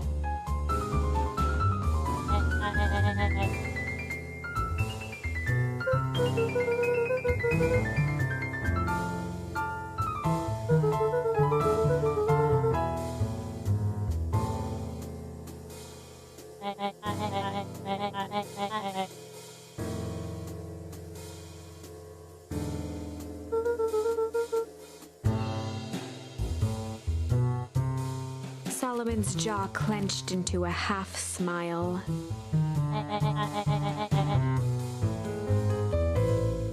Luka quickly scanned the columns for number 24601.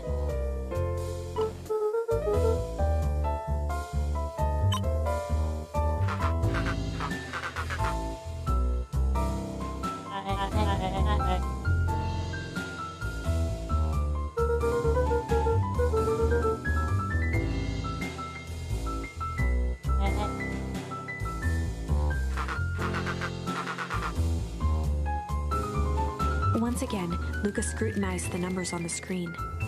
In that moment of distraction, Solomon reached forward and pressed a large red button.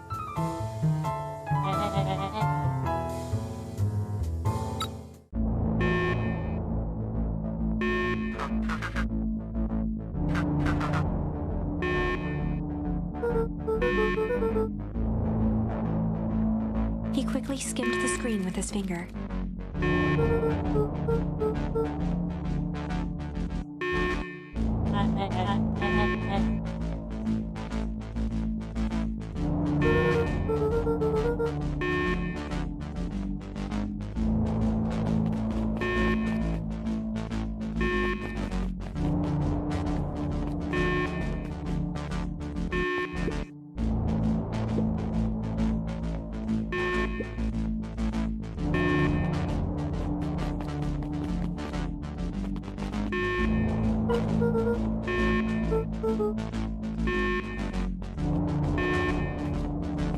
Mr. Kerr approached with a sneer and spoke into his walkie-talkie.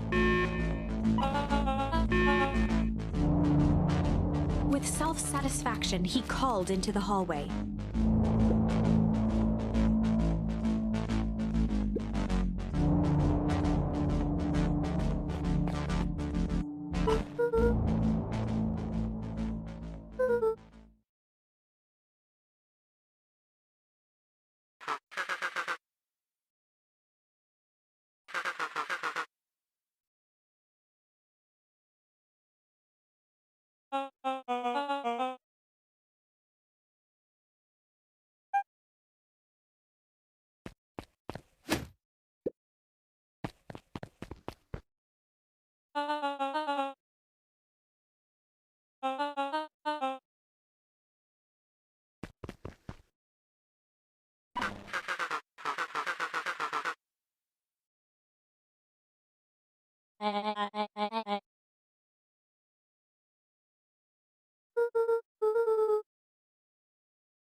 Nellie leaned over to examine his teeth.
Nellie sighed.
Solomon muttered inaudibly.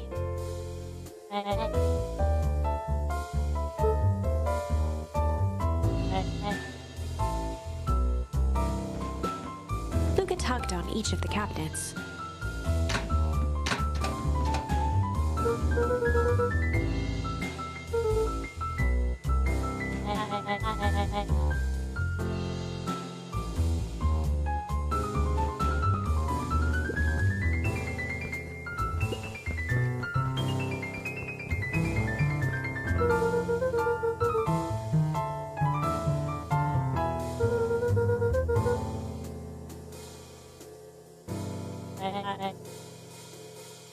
Luka held his hand up to the ashtray.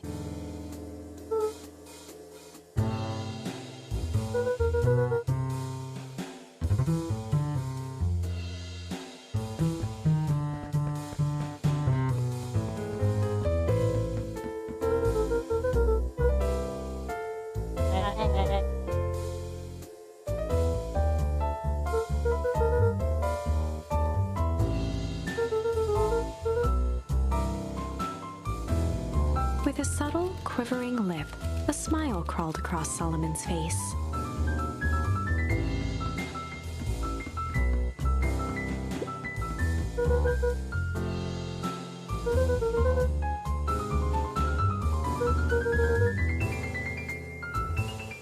Solomon once again muttered under his breath.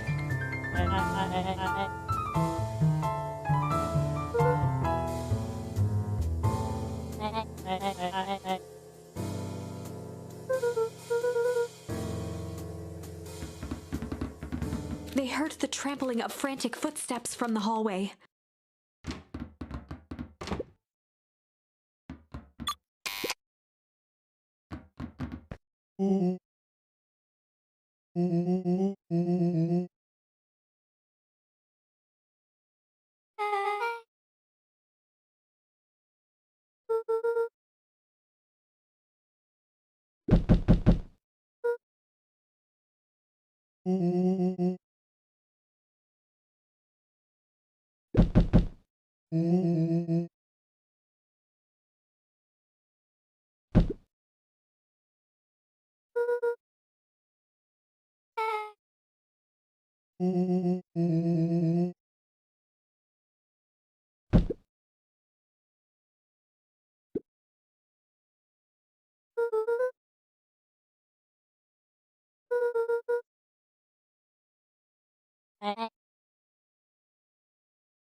Her eyes searched the floor in thought.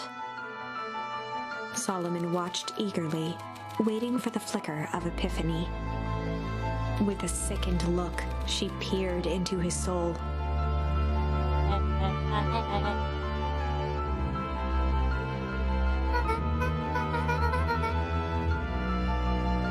Solomon clapped with genuine delight.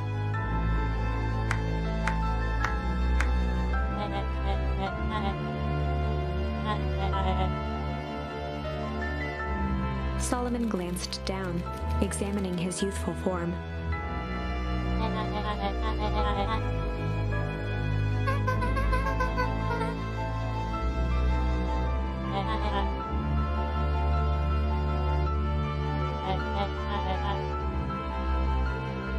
Kerr presented it with a theatrical twirl of the hand.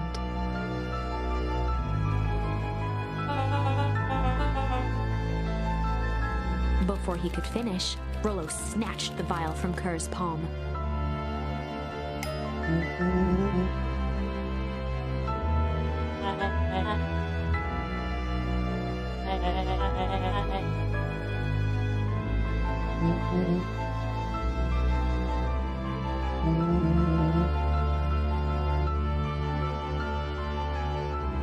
Rollo casually tossed the vial to Luka.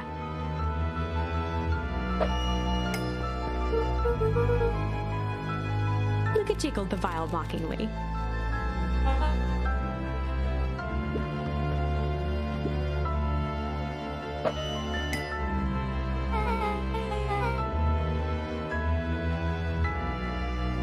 She held it tightly behind her back. Solomon sighed, speaking in crisp, measured syllables.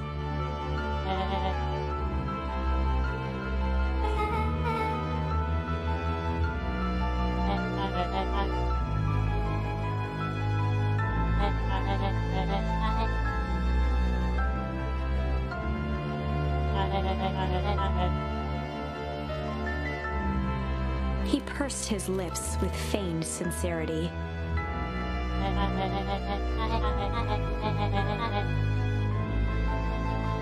A deep uncertainty washed over Beck.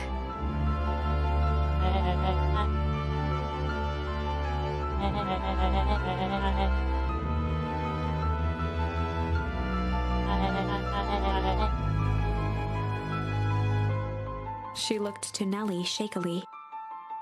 With a dispirited nod, Nellie sighed in defeat. Beck slowly approached Solomon.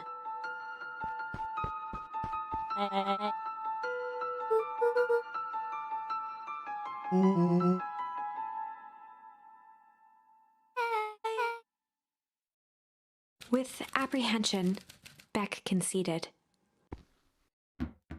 Solomon pocketed the vial and brushed off his shoulder with a sharp flick.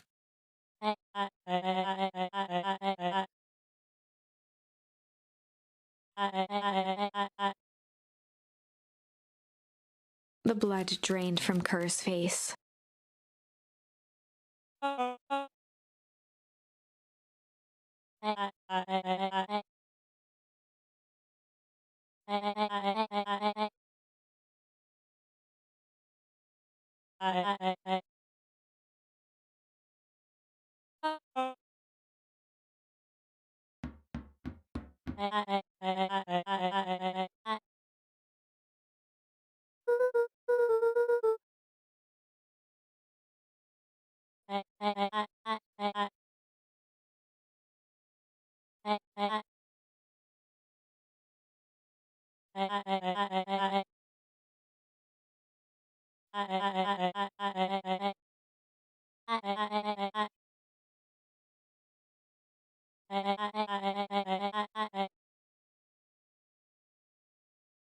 Solomon shook his head with gratification.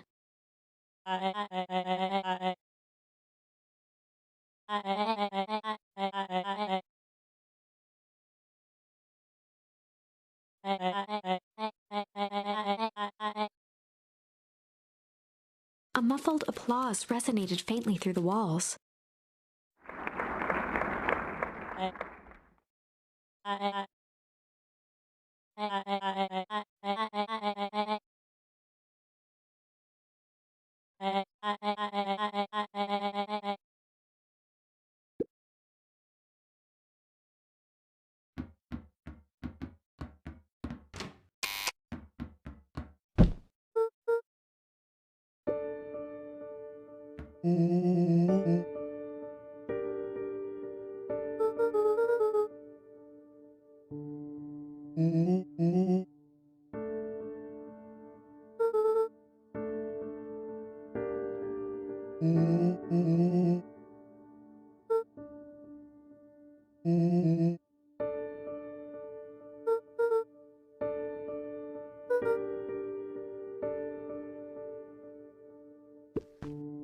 Nellie was staring at the floor, deep in thought.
The color dropped from Luka's face.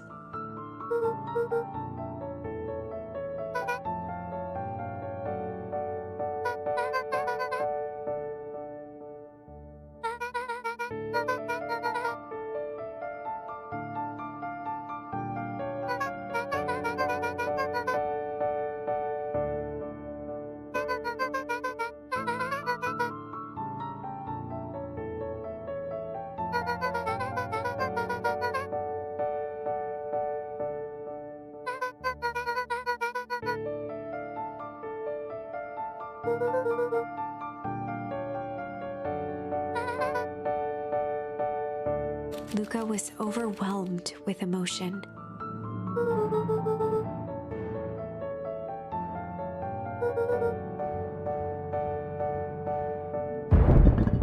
A sudden explosion sounded from the hull. Chapter 8. Comeuppance. Ears still ringing, Gran picked herself up off the ground. Through the dust and smoke, she looked over to see Mrs. Fratelli helping Hiram Tolliver to his feet. She'd had to beg, borrow, and steal to acquire those explosives. How many nights had she spent visualizing how she'd use them to make things right? And now, her one shot at destroying the source, that damned hole that swallowed so much of her life, was gone. Traded for this jagged hole in a wall and a foolhardy shot at rescuing Rollo. With Fratelli and Tolliver at her side, she stepped through. It was a strange feeling. The last time she'd stalked this maze of hallways, it was in a different body. They quickly rounded a corner to find a group of clipboards guarding a door. Something worth guarding is probably something worth seeing. She leapt forward, brandishing her cane. If her last chance at vengeance for things lost was truly gone, she would just have to fight to keep what she still had.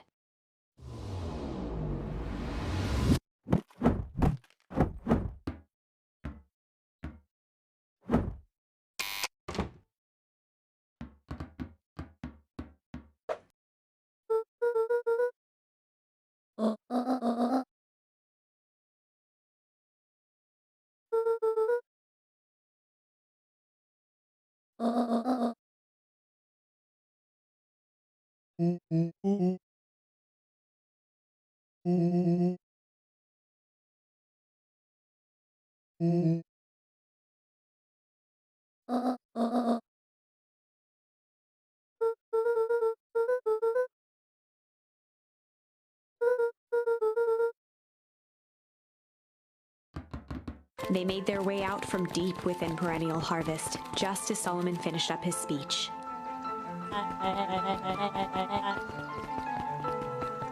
Solomon pulled a glass vial from his pocket. In one smooth motion, he downed its contents. A triumphant smile grew across Solomon's lips.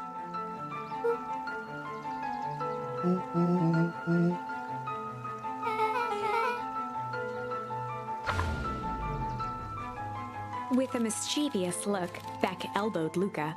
"Remember when I had the vial behind my back?"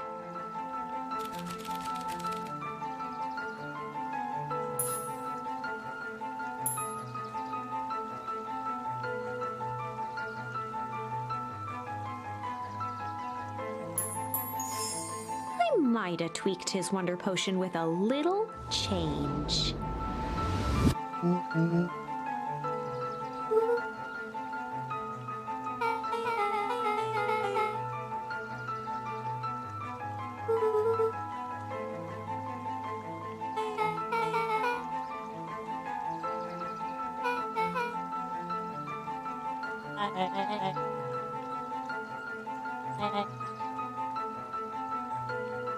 His body and face began to contort and expand as he disappeared into a belching green mist.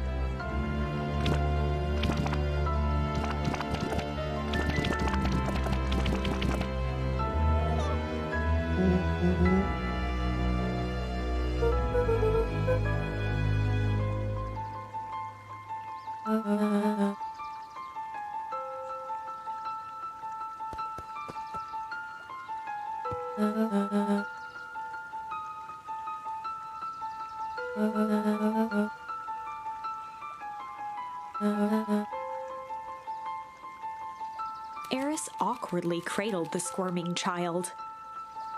She looked to her brother, her voice shaking with uncertainty.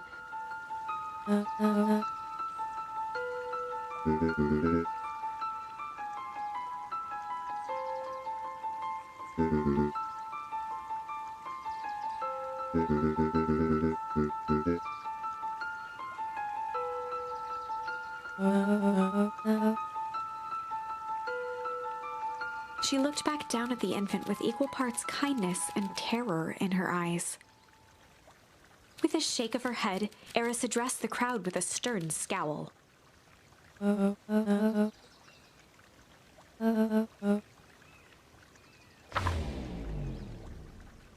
Epilogue. Beacon Pines' coldest summer on record came and went without much fanfare. Folks shared what they had, and none were left wanting. The new school year was ushered in by the falling leaves of autumn. After everything Luka, Rollo, and Beck had been through, middle school was bearable. The chill of winter didn't seem to bother people much. They kindled a hope for a better future in their hearts. When spring arrived, farmers planted their crops with a sense of joy and optimism. And as the dawn of the first day of summer came again, its light slowly spread through the shallow valley. It crept over the town square, across the river, past the neglected welcome sign, and came to rest on a young boy sleeping at dawn. His mind at peace, knowing he is here for a reason.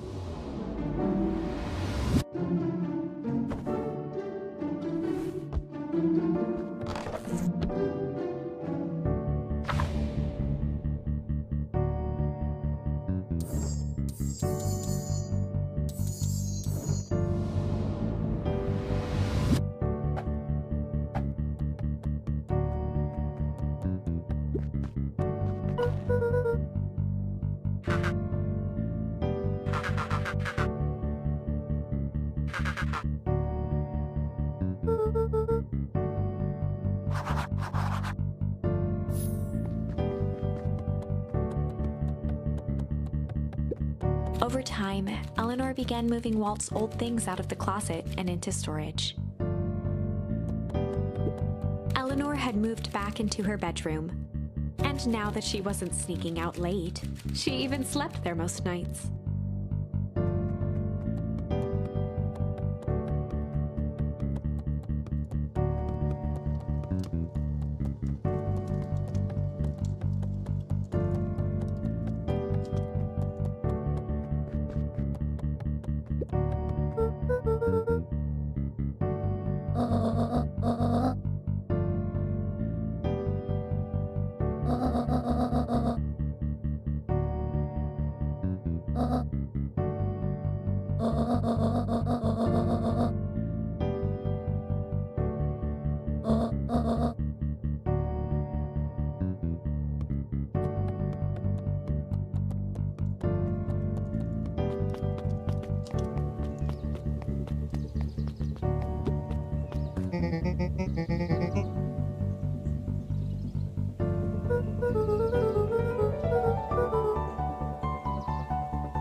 When Perennial Harvest collapsed, most of the clipboards skipped town.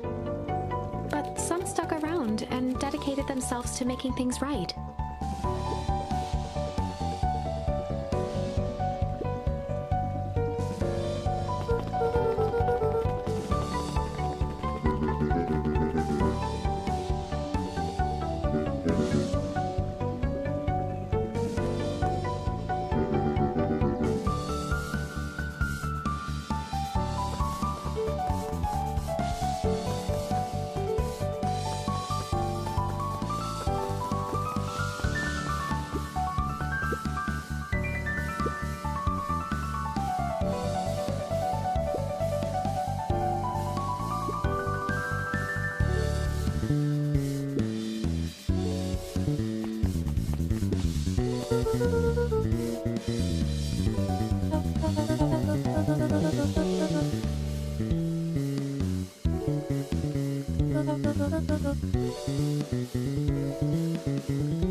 Eris did her best to ignore the tears welling in her eyes.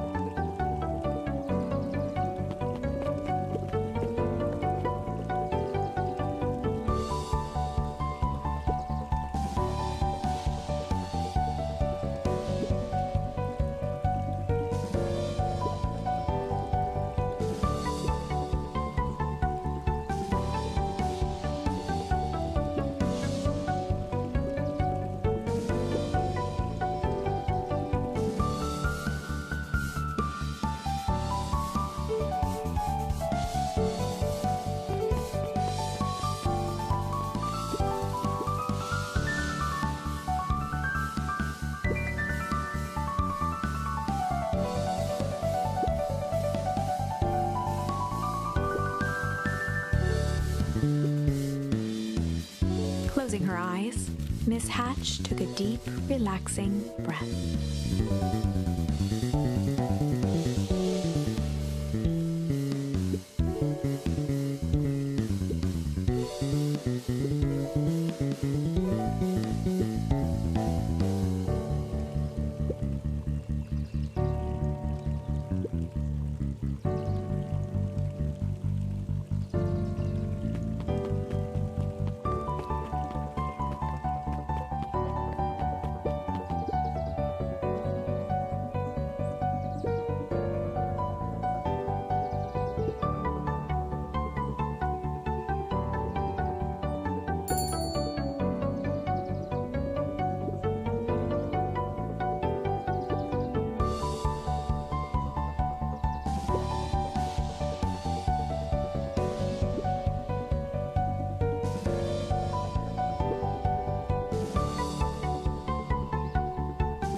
playfully waggled an apple.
Mrs. Fratelli glowed with a carefree smile.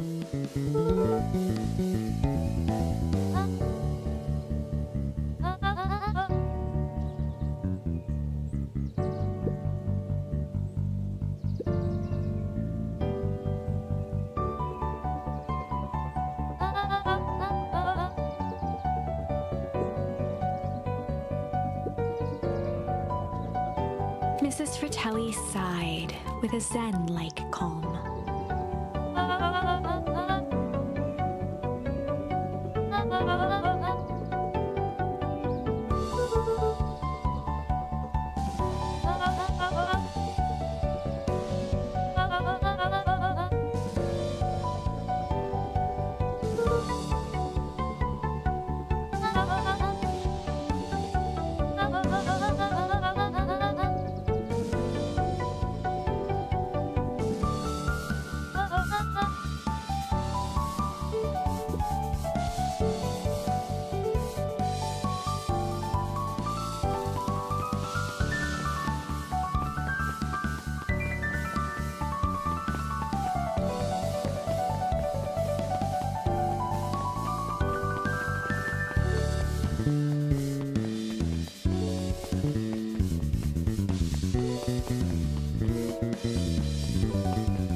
Over the school year, Kato and Bert had become close friends.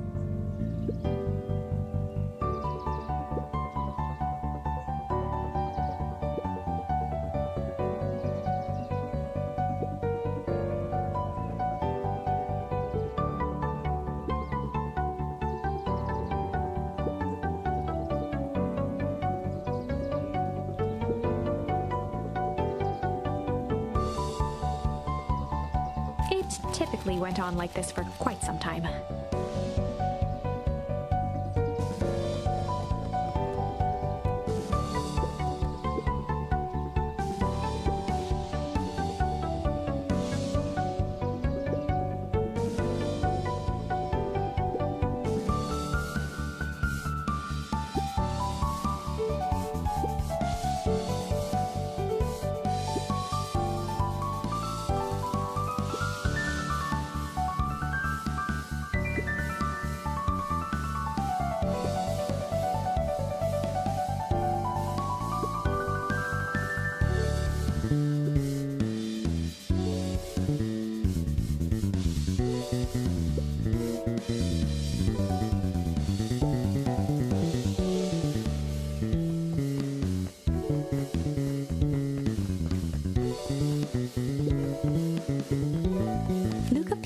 Piper's shoulder. Laid stealthily inside a large volume of mathematics was the first issue of Hank Atomic.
Mr. Nuncreed shook his head.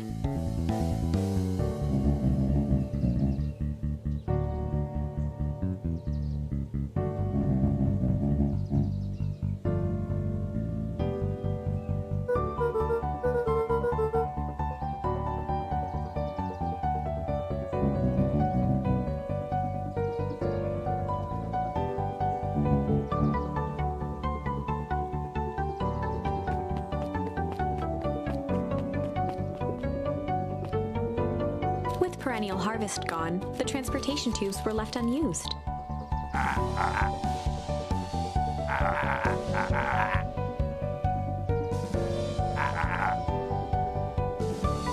Well, maybe not completely unused.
Luka gentled first.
think this is it.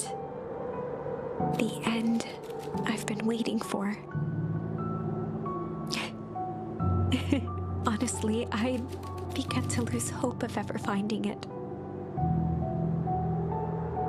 But then you came along.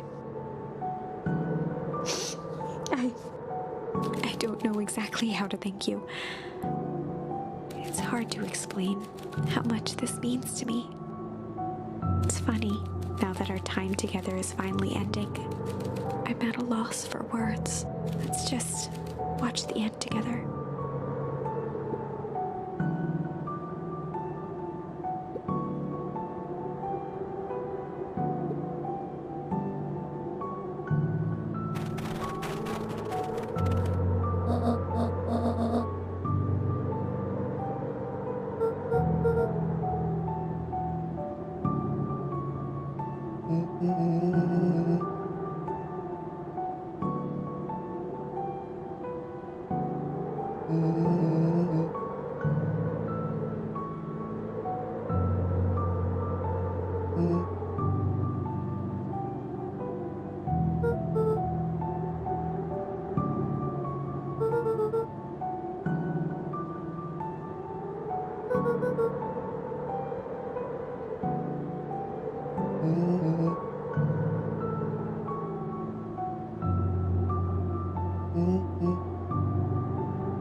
And in the stillness, he began. It was all just too much.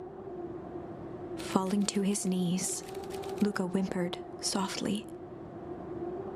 The tears crystallized as they hit the snow. Gran stared at Luka for a moment with warm sympathy, remembering why this was all necessary.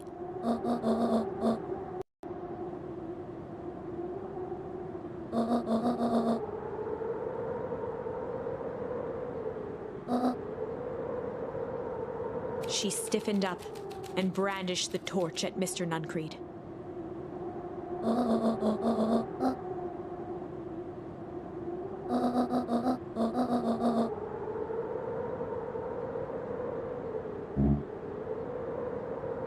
Ignoring his final plea, Gran flung the torch into the deep darkness. She smiled and exhaled in relief. Mr. Nuncreed moaned in resignation. The torch echoed as it ricocheted down the hole, punctuated with a thunderous thud.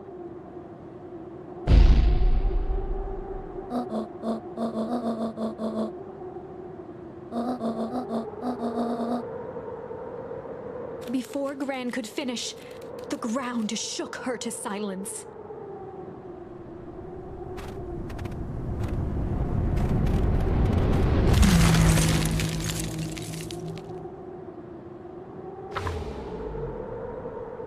Gran only had time to spin around and run to Luka.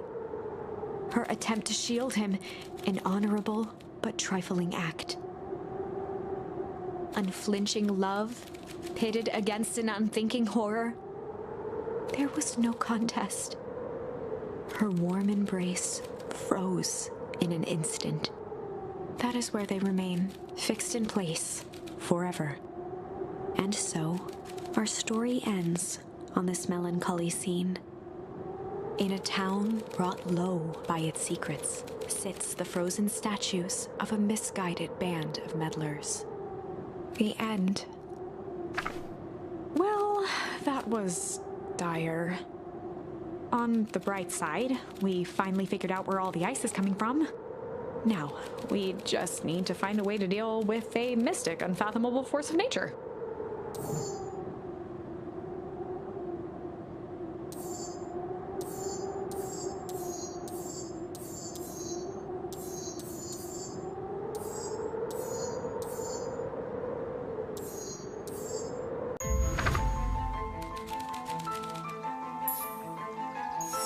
I might have tweaked his wonder potion with a little junk.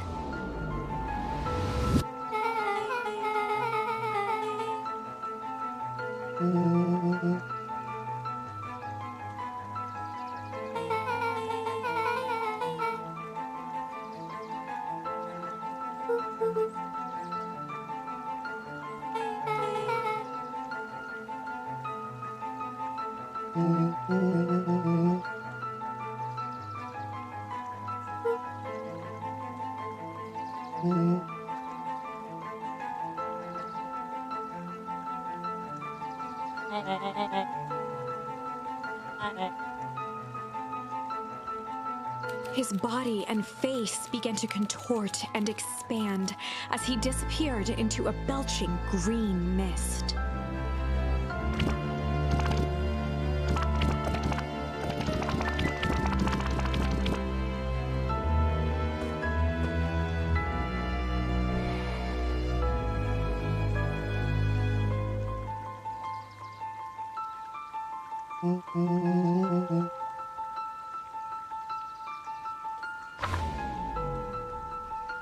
As the last of what was once Sharper Valentine wafted into the air, the crowd began to disperse, still numb from what they had just observed. Sharper Valentine was gone for good. His end would be a new beginning for Beacon Pines.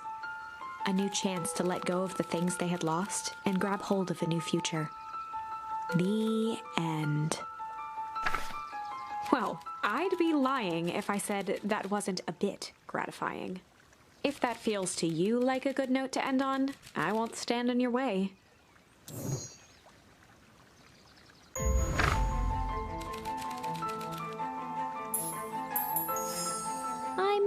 tweaked his wonder potion with a little malice.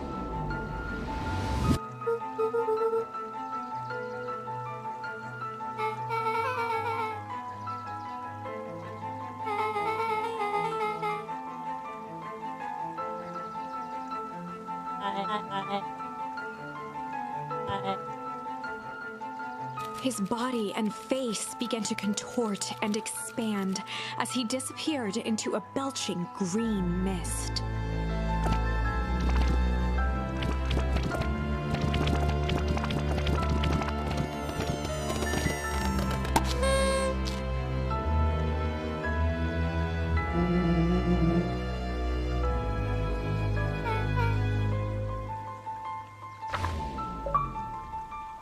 The crowd gazed in stunned silence at the now empty stage. The quiet was broken when William Kerr sprinted off stage and into the distance. He was never seen around Beacon Pines, or anywhere else for that matter, again. Watching the silhouette of Kerr disappear over the horizon, Luka began to laugh. First, a low chuckle that became uncontrolled, heaving laughter. Through his tears, he was vaguely aware that the crowd had begun to laugh with him. The end. That was unexpected. Perhaps a bit of an absurd ending for my taste, but who am I to say? I'm only writing the damn thing.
Might have tweaked his wonder potion with a little change.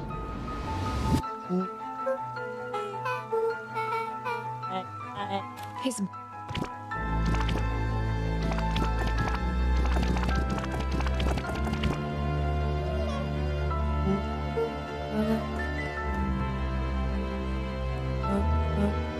Eris, she looked with a shake. At the Beacon folks, the news after the chill of when they kindled in spring, and at his mind at peace, knowing he is here for a reason.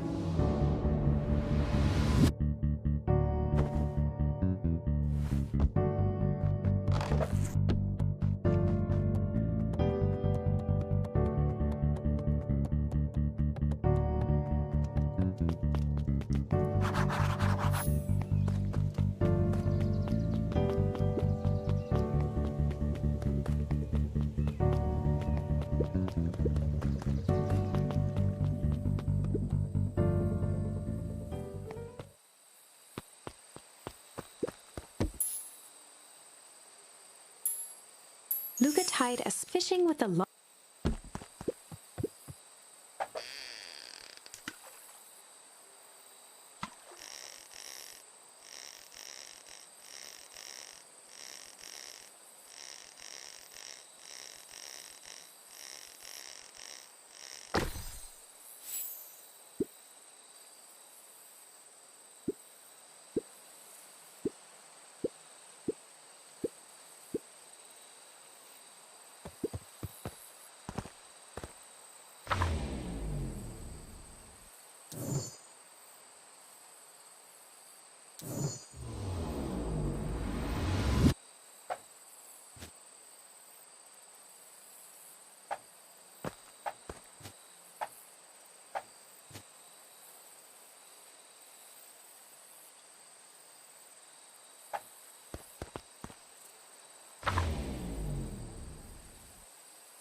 Luka stuck a toy. Those things always get.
Well, me.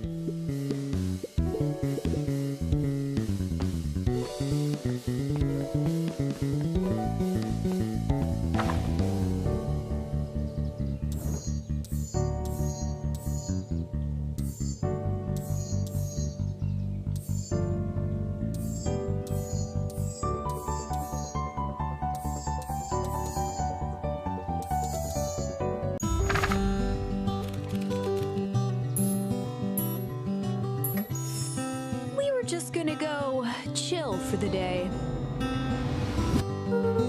The best lies are built on easy.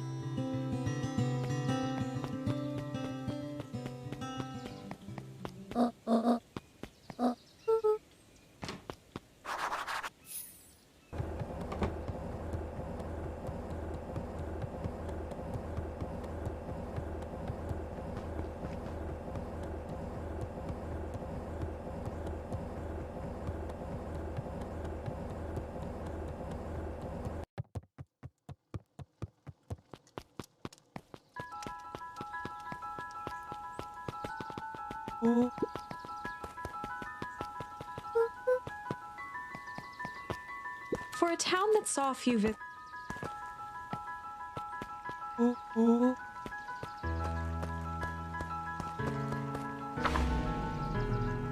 chapter welcome for many it wasn't until in the 6th.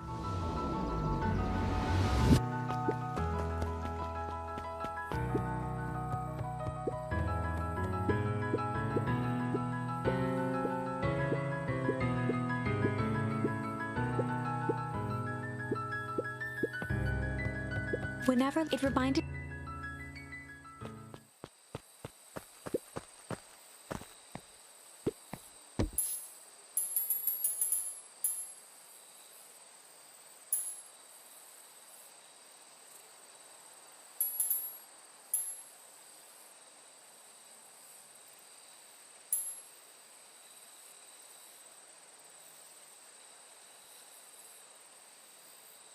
Luka stuck a toy. Those things always get.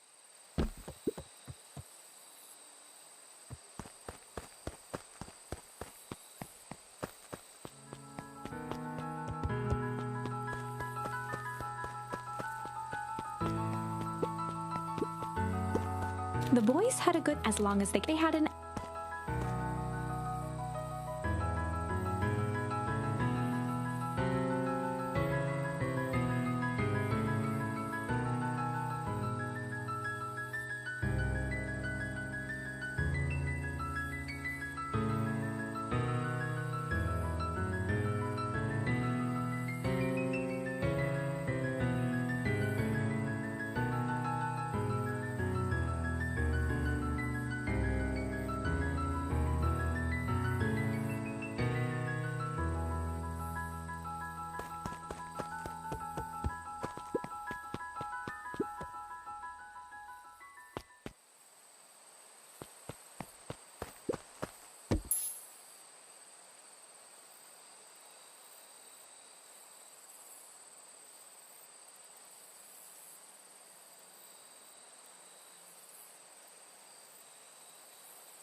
Luka gently good first. Luka good first, skimming the.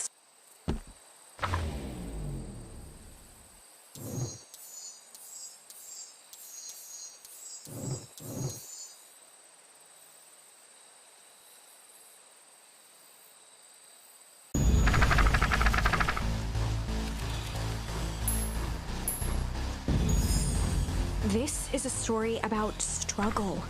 Luka could hear a machine humming somewhere nearby. He felt around wildly. His hands found. He yanked it. Let Luka. He heard with the muffle. Luka was. He.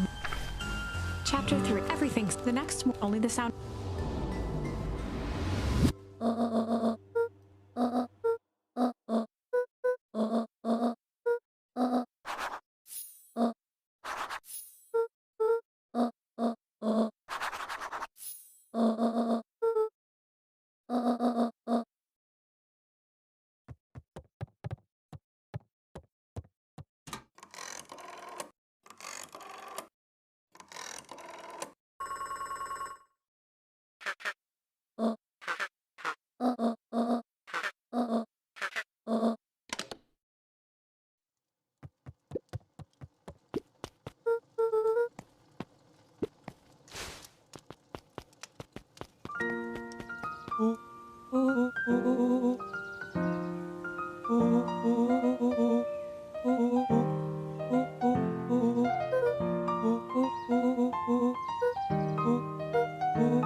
We all know Beacon Pines is a great town.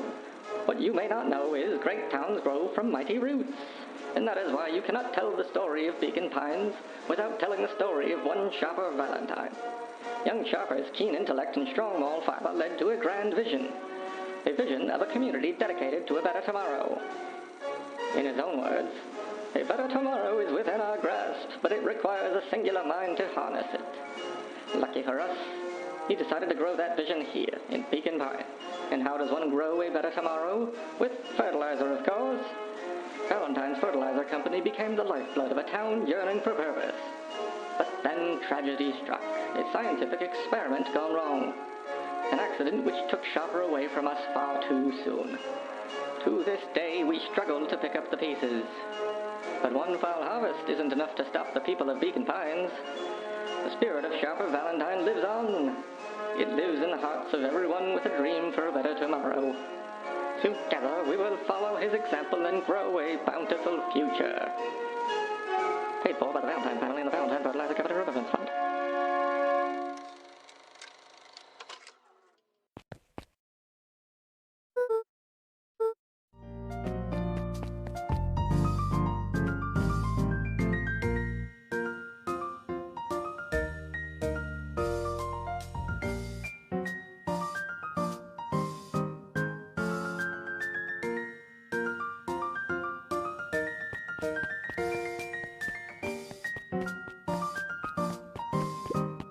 Huddled more accurate. With a yelp, he leaned. Mr. Tolliver leaned. He reached forward. He leaned in.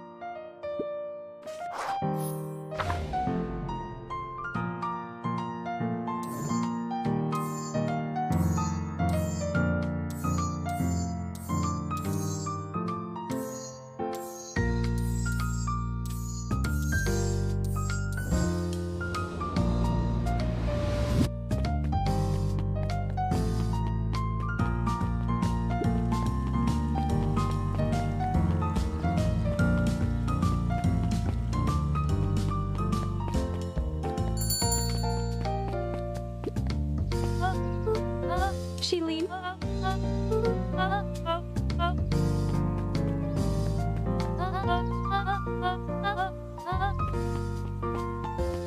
Luka, Mrs. Fratelli lifted the cloth. She carefully.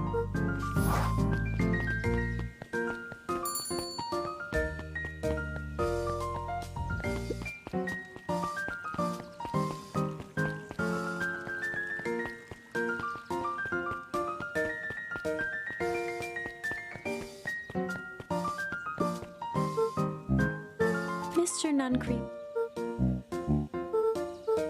Nuncreeds.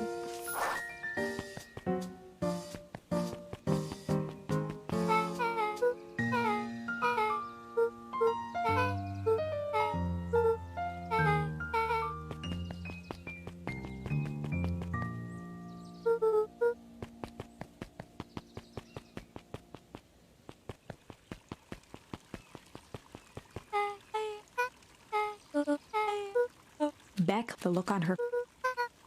Beck gave Luka a.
Took a chapter of dinner with the mood. Ilona, but they're almost done. Dinner went by as she watched the things she cared about were still. Nellie finally had the job. Beck was beginning. Ilona's she could.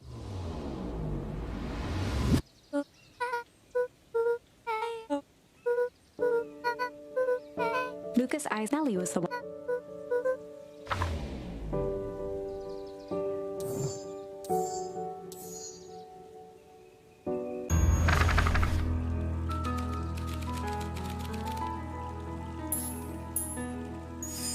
In the past, he found the best way to deal with an enraged Roxy was to be a little shit.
As the glow.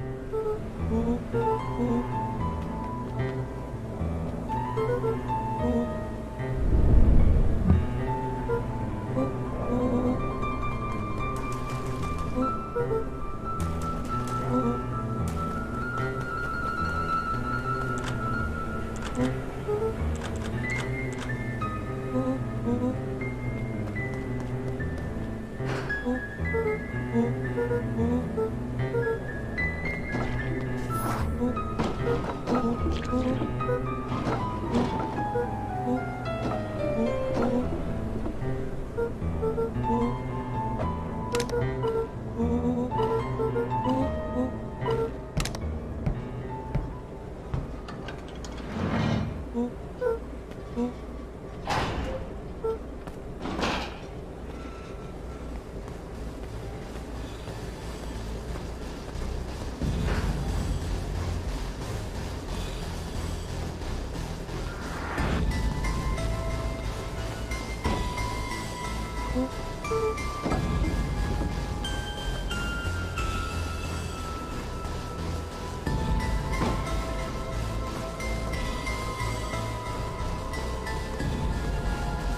sat pet. Rollo fell. He snapped off a tip. Rollo held the bat.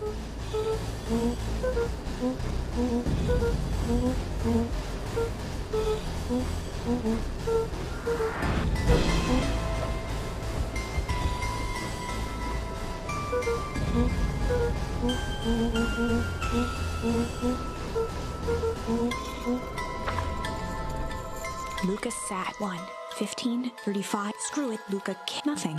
No sign. Time to haul. Luka clamored.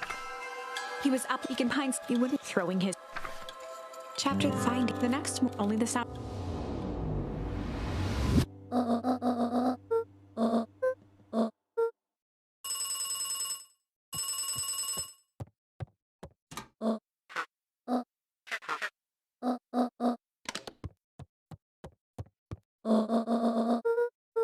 Grand. She let up.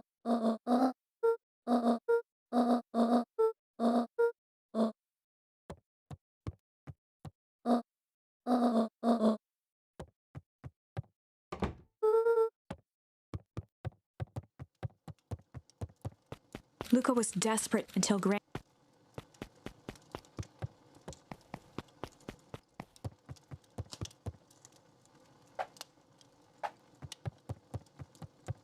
Luka was desperate to check in with Rollo. Until Gran returned, he was trapped.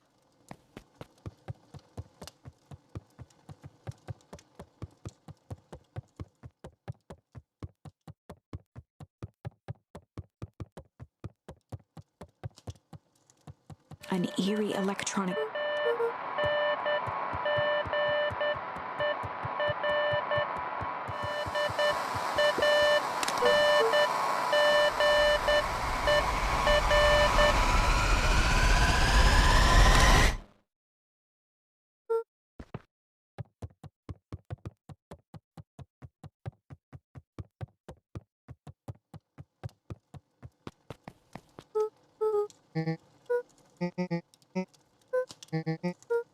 A pit. Luka's mouth fell. Luka could feel.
Well, time to bust out the strange.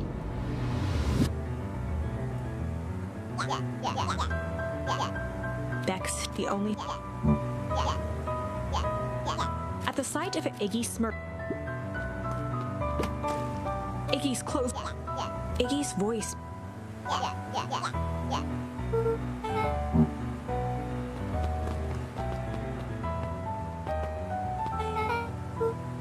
The person whose stream was Rollo?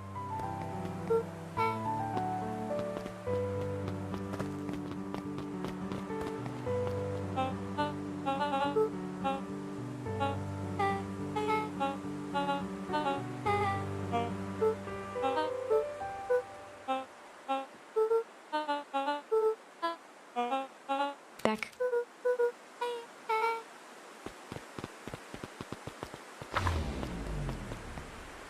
Rollo was a wave of grin if he heard. Chapter R. Heart. Luka.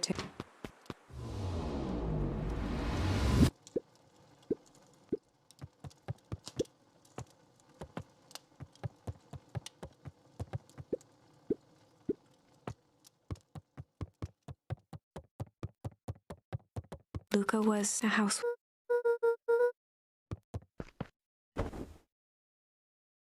Luka was listening his father's without turning. Why don't you? Sure thing. Luka hopped inside. Where are fish? Luka's. Well, you catch more. Luka closed, holding it. Interesting choice. The practice, the water, the pond. Sometime pallid. Luka's dad. Sorry. The relent. Dad. His father. None of it's dad. Luka grabbed. Please. The ice. That's the thing. His chest. You toss a shock of the chair tipped. Luka tried. You watched dad. The gentle.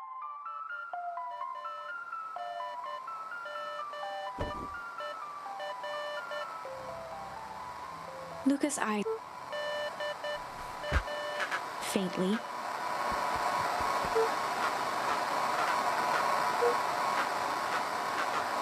Lolo's voice, but some.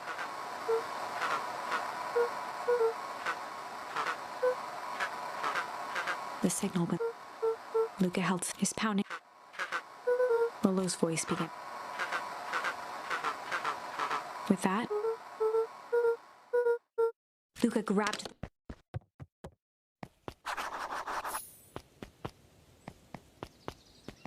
Luka heard a. He dashed.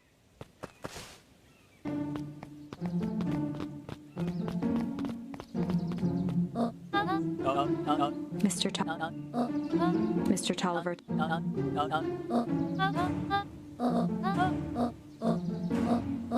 The three.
Luka.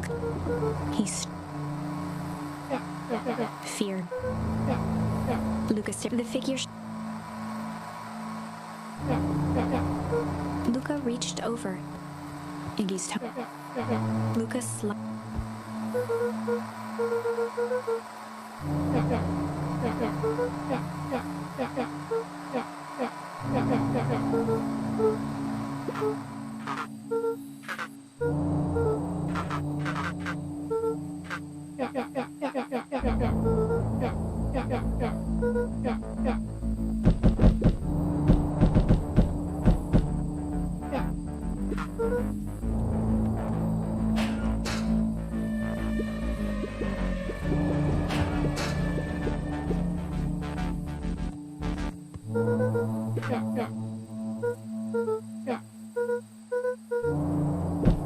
Iggy's.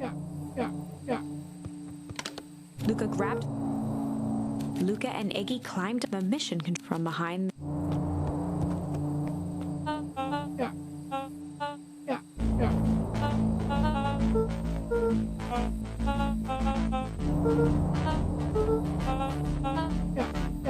Kerr's smile. Luka's grip.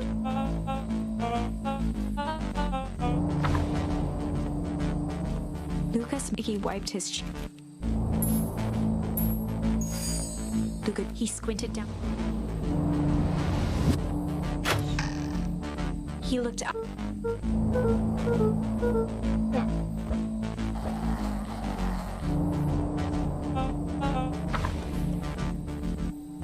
Luka and the branches afterward. That was all the boys. In fact, chapter sign. They stood the sky with Let's keep Luka pulled.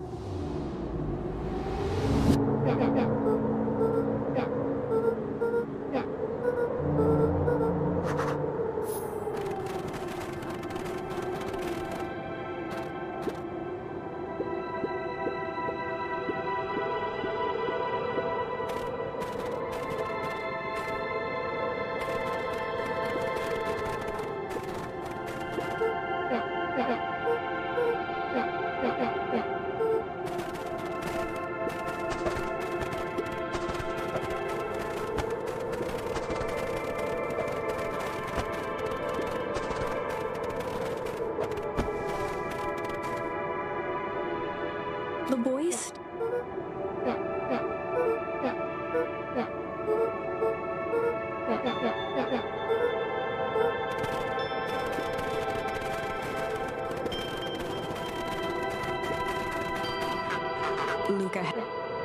Luka looked with a resigned sigh.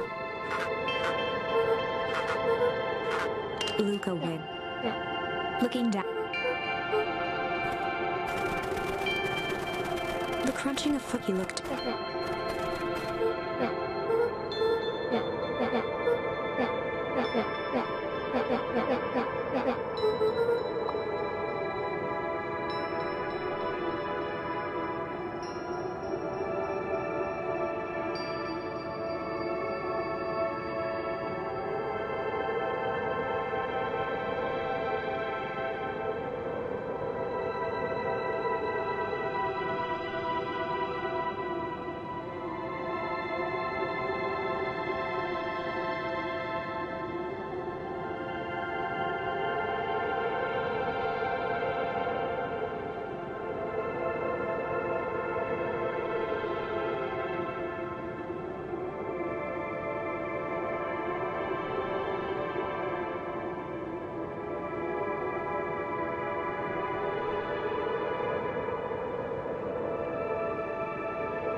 Luka appeared. He let a faint seeing. Luka allowed the boys, if not as it was.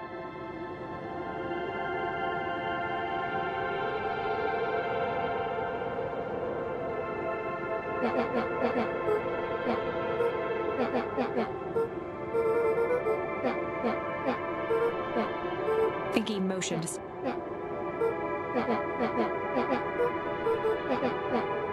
Iggy shrugged. Iggy no.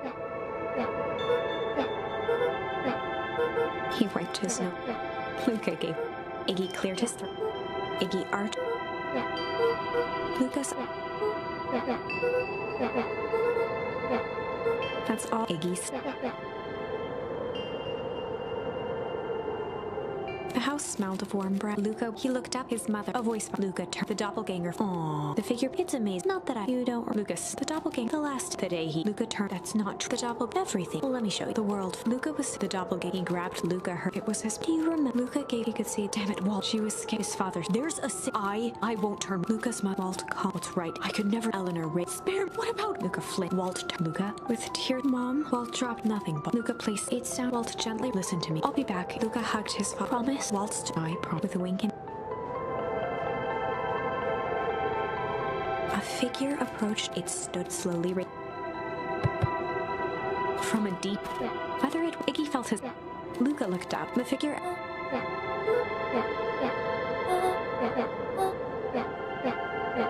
When it came.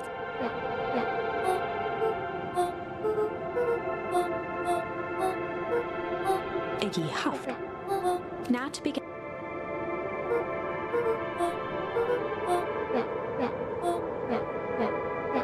Iggy turned. Realizing. Luka and Nat took a deep. Nat exhales. For a brief. Luka until they cold.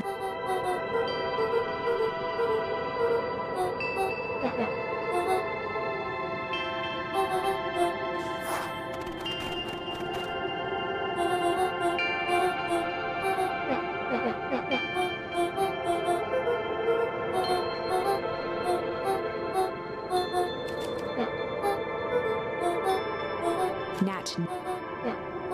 Luka began to. He looked his eye with a sudden. He sprinted off and as Iggy.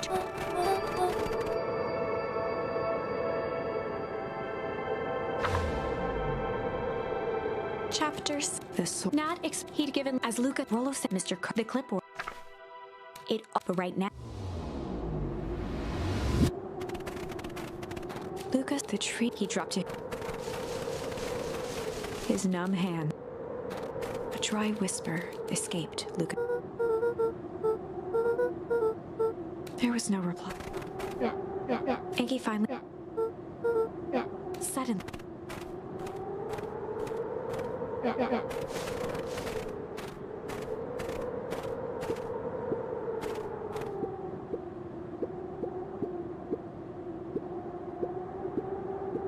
He bent down to.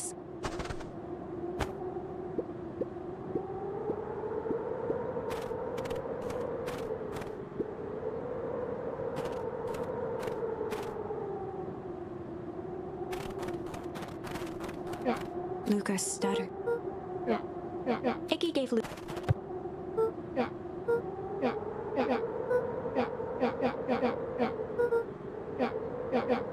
Luka wiped. Iggy.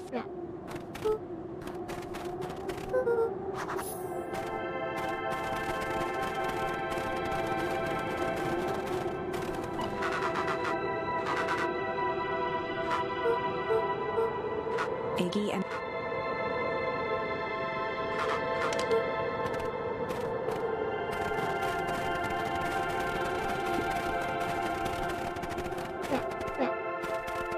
Iggy, he emerged.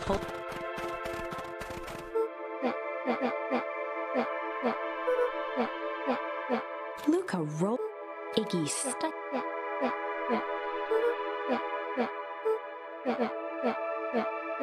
Iggy.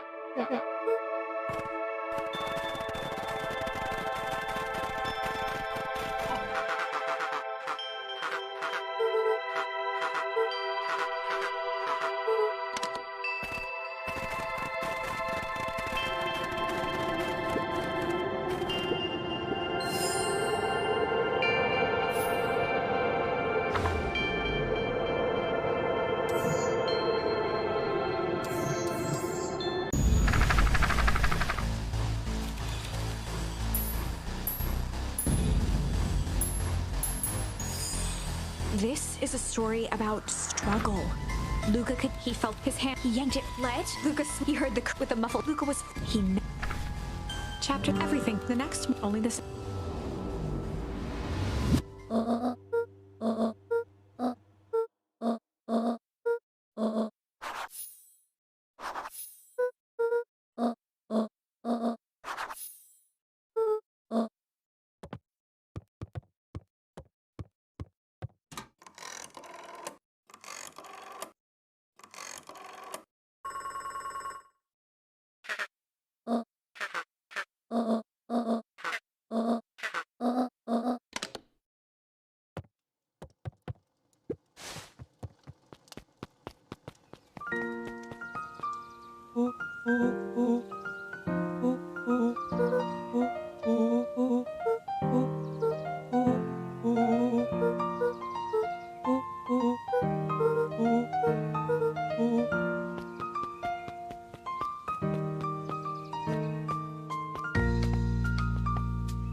Luka wrapped some tape. Hey, you never know.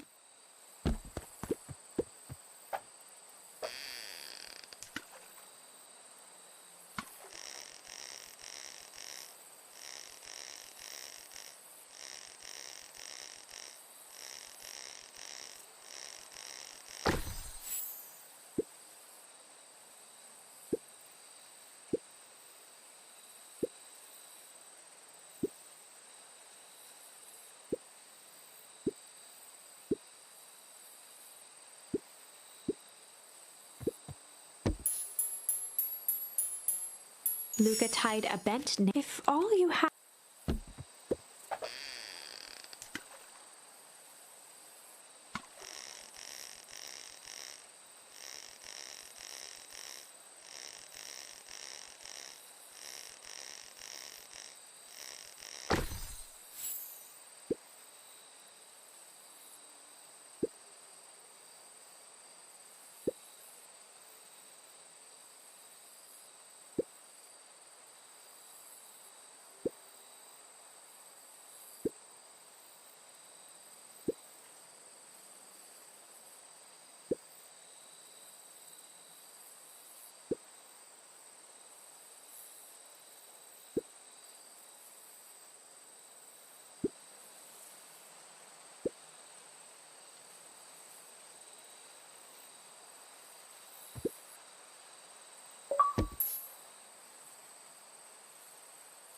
Luka Jennifer.